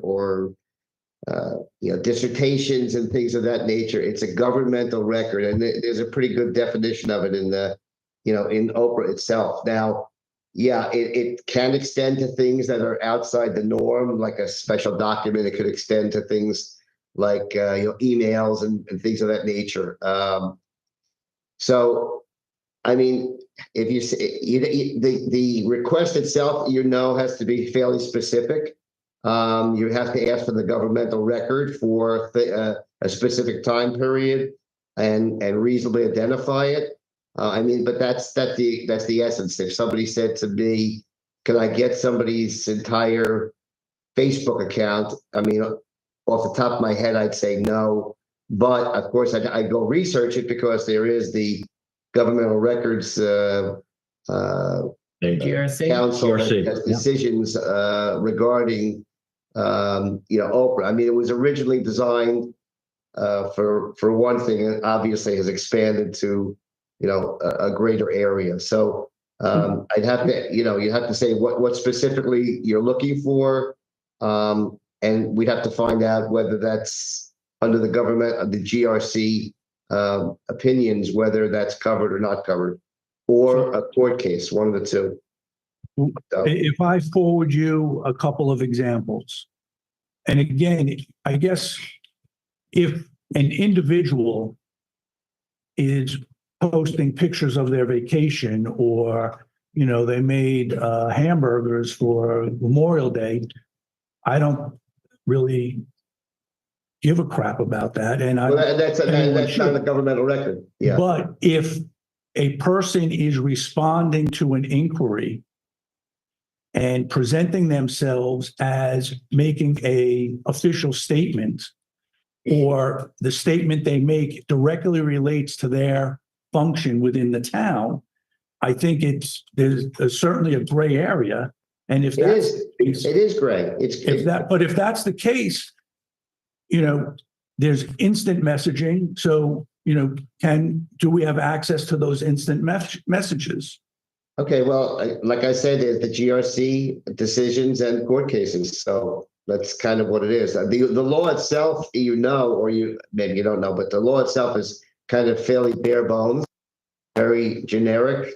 And it really is in the application of it that has developed, what's included in terms of Oprah or not. So okay, I'll provide you with a couple of examples, and we can go from there. Mr. Ullman, the GRC is very responsive to phone calls, and they get back to you very quickly, and they do have their stuff down to a science down there. Okay. And I think you get an answer very quickly from them, because I've called them numerous times, and I can give you a couple of people's direct number. So I would suggest you call them for an answer. That's an excellent idea. Right? Are you open? Because they do have the answers, and they're the end all. Because they do what do you call them, advisory opinions, Ken? I don't know what the technical term is. And I'm sure there are several already out there. But sometimes they go back and say, go to your attorney. Yes, that's So exactly. Well, that's they do a lot. It does. Right, It does. just a follow. But there are some, there's already some case law out there. So Are you requesting something that you know exists or that you think might exist? Just so I understand what you're. Well, that I think might exist, or want to understand if, communication that is being undertaken through Facebook instant messaging or Messenger. So that's essentially email.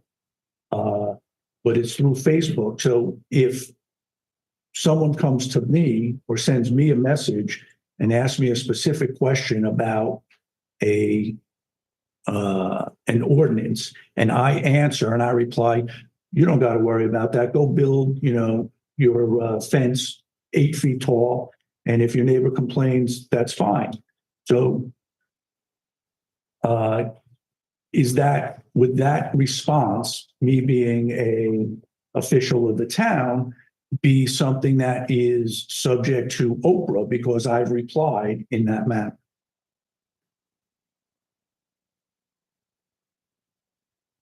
We're all looking at you, Ken. Oh, they're looking at me, yes. Well, let me say this. If somebody was saying something with the authority of the government behind it, and acting in the capacity and the authority that that person has, yes, it could be subject to Oprah. If they sent something to Michael Ullman, councilman, and said, I think that there should be an ordinance about parking, and you said something back, I'm not so sure, or maybe there should be. Is that Oprah? Is that a governmental record? I don't think so. So, I mean, again, it's not absolute. It depends on the specific thing that you're talking about, but it still has to be some sort of governmental record. It's got to fall somehow in that category. Like I said, it's a bare bones statute. And these things, these decisions that they've had over the years has expanded and deepened its interpretation, but it's very fact sensitive. Maybe people ask for things all the time. They don't specifically ask for, identifying thing that the responding party the clerk can actually get a response to, and she's going to write back. It's not, there's none, or there isn't any, or it's not a governmental record, and other things she'll produce it. Have you made that request recently? I would have to look. I have quite an open record with the clerk. So. Can I make a suggestion though? if someone were to, I mean, again, if it was your Facebook page and somebody would ask you a question regarding business, I would say, please send it to my, I completely agree. that's the better way to do it because, the one thing we've always learned as clerks is if there is, and some of you have gone through my searches where we ask for cell phone records and stuff like that, you have to ask. Understood. Just a comment, you also can't prevent people from reaching out to you via Messenger.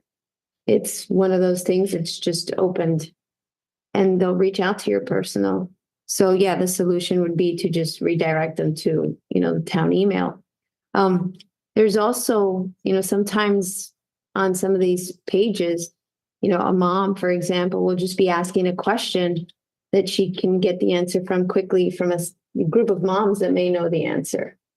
So it may come across as official, but you just happen to know that, the library's having yoga on a Saturday. So you just say something like that.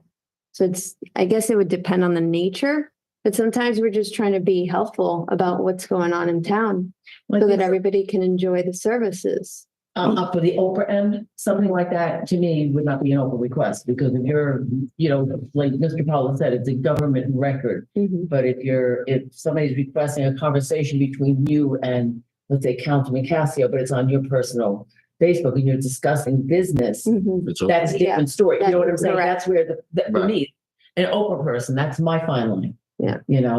But again, that Oprah is it's very, as you know, Sue, very, very specific. Oh, absolutely. Specific. Absolutely. You can't go fishing. It's not a fishing expedition. Nope. So it's Sometimes people are just trying to be helpful Right. to others and, And then I would do the same. on a Saturday that, offices are closed. Yep. So something to keep in mind. Sometimes we're just trying to be helpful. cool. I have no problem with people being helpful, but if it falls within Oprah, it still needs to be available. So, you, and not you directly, but yous in a collective sense can answer whatever you want. But if you reach a point in that discussion or you're answering in your official capacity, then, where do you draw the line and what's explorable and what can you ask for in terms of Oprah? So I completely agree that people want to be helpful. Go to it, All right, any other discussion on this? Daisy, you had asked the zoning board application process update. You had provided us a application. Yes, I just created this draft. It's pretty basic. It gives us an insight into who is interested in the position. To Mrs. Osmond's point before, in the last 2 years that I've been on council, we've always been informed of who was applying or interested in the position. So that's why it never came across as a need, at least from my perspective.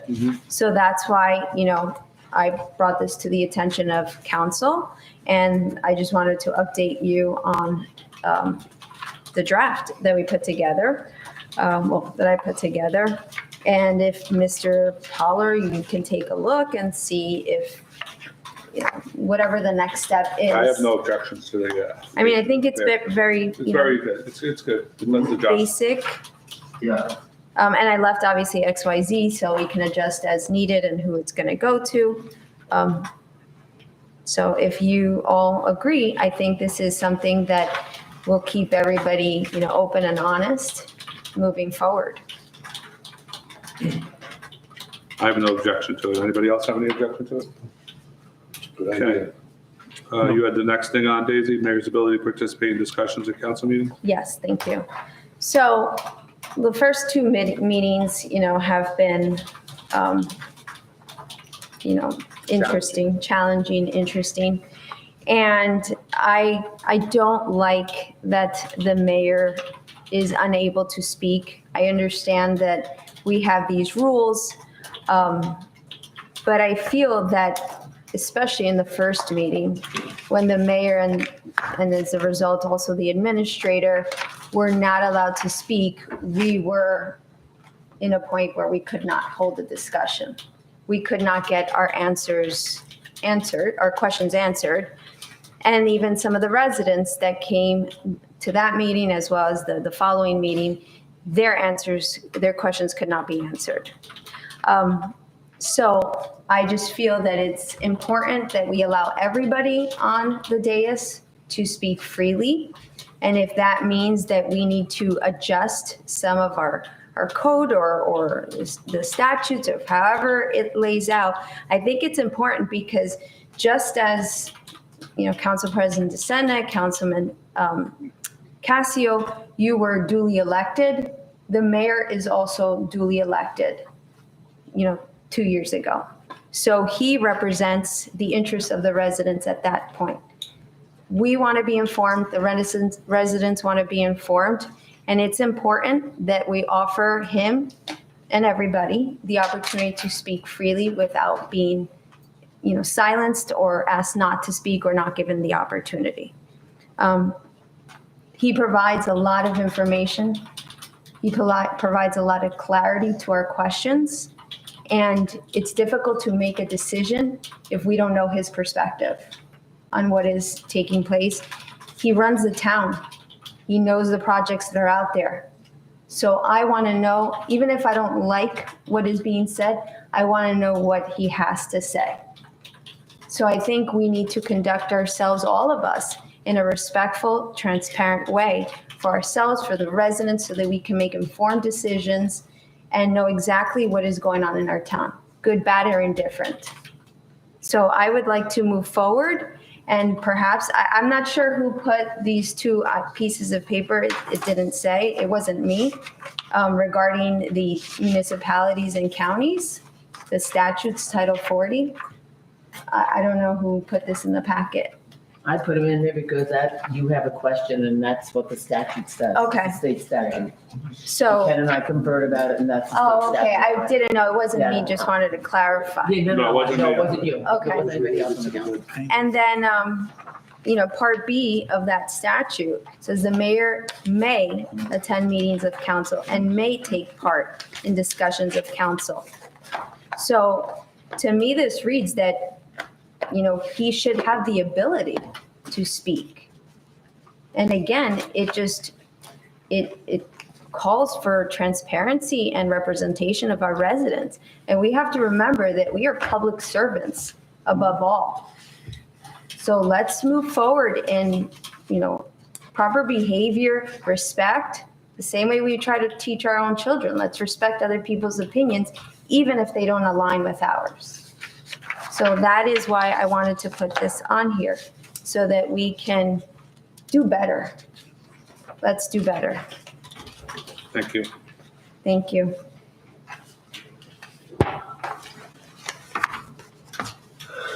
You good? Yeah, it's been around a long time, seen a lot of crazy things come off this dais, It's never good when we're in conflict. Steve, you've been many years at Janet and conflict, and I think if we all be stable and let's do the positive thing for the community, like Ms. Velez says, sometimes it's difficult, but it's understandable that, we're all human.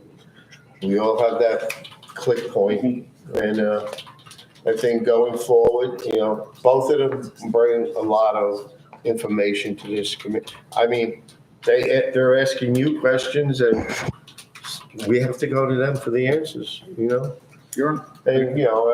respect is respect, and I think let's just move forward and positive. We have a lot of things coming up this year. Absolutely. And I think we all could do it. We really could. Anything else, Mr. My Holman? 3 cents. Casio? Not on that subject. Okay. Last thing on the agenda, township development construction notification requirements. Mr. Altman asked for this to be put on. Yeah, so I guess there was some work being done at the commuter lot. And it involved tree work, and it was done on a early Saturday morning. And the only reason I was aware of it is a resident, she sent an email, and she also posted a concern on Facebook. And I had gone over to the resident to see what she was referring to. And, the tree company was still in her, I guess not in her backyard, it was in the commuter lot, but they had removed some significant trees. They had trimmed up some significant trees. They had, cut back some of the retaining wall, exposing the roots, so they could build a retaining wall. I guess it wasn't initially a retaining wall. Initially, it was a slope, a dirt slope. And I understand that the town can really do what they want. They are not governed the same way in terms of how they develop, what they develop, and where they develop. But at the same time, I think we want to try to be good neighbors. We want, these residents to know that they had a row of mature trees on their back of their house, and half of them are gone. And the rest of them, will probably die off. I have experience on my personal property where if you disturb the roots enough, whatever's left is going to die eventually. And as far as in my conversation with her, she was not notified that this was happening.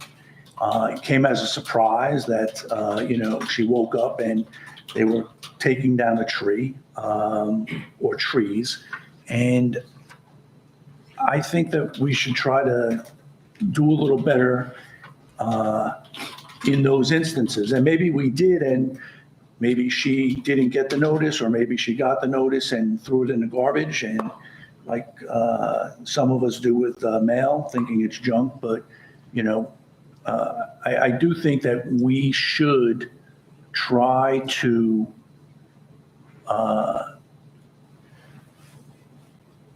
measure up to what our residents are required to do. So if it's to send a 200-foot notice and let them know that this is going to occur, that they can't stop it, but at least they know, and they might have some influence in the discussion, I think that would benefit our residents, and it would, take some of the rub out of some of the projects that we do that do encroach on them for the betterment of the town. Council President, if you don't mind if I Sure. respond. No, we agree. I agree with you. I validate what you said. That resident that day, I think, reached out to a lot of people. Myself being one, the mayor being one. Usually I'm right on top of the emails. The mayor was actually first that day. And he called me and asked me to contact the resident. So I think I was speaking with her by 8:30 or 9 o'clock that morning, listening to her concerns. So at the pre-construction meeting, I made it perfectly clear and was adamant about the resident notifications, and everybody knew. And then I was involved on, reviewing the letter when it was going out from Boswell Engineering. In hindsight, I would have loved to have said, this is going to happen, this is going to happen, this is going to happen, this is probably going to happen, this might happen,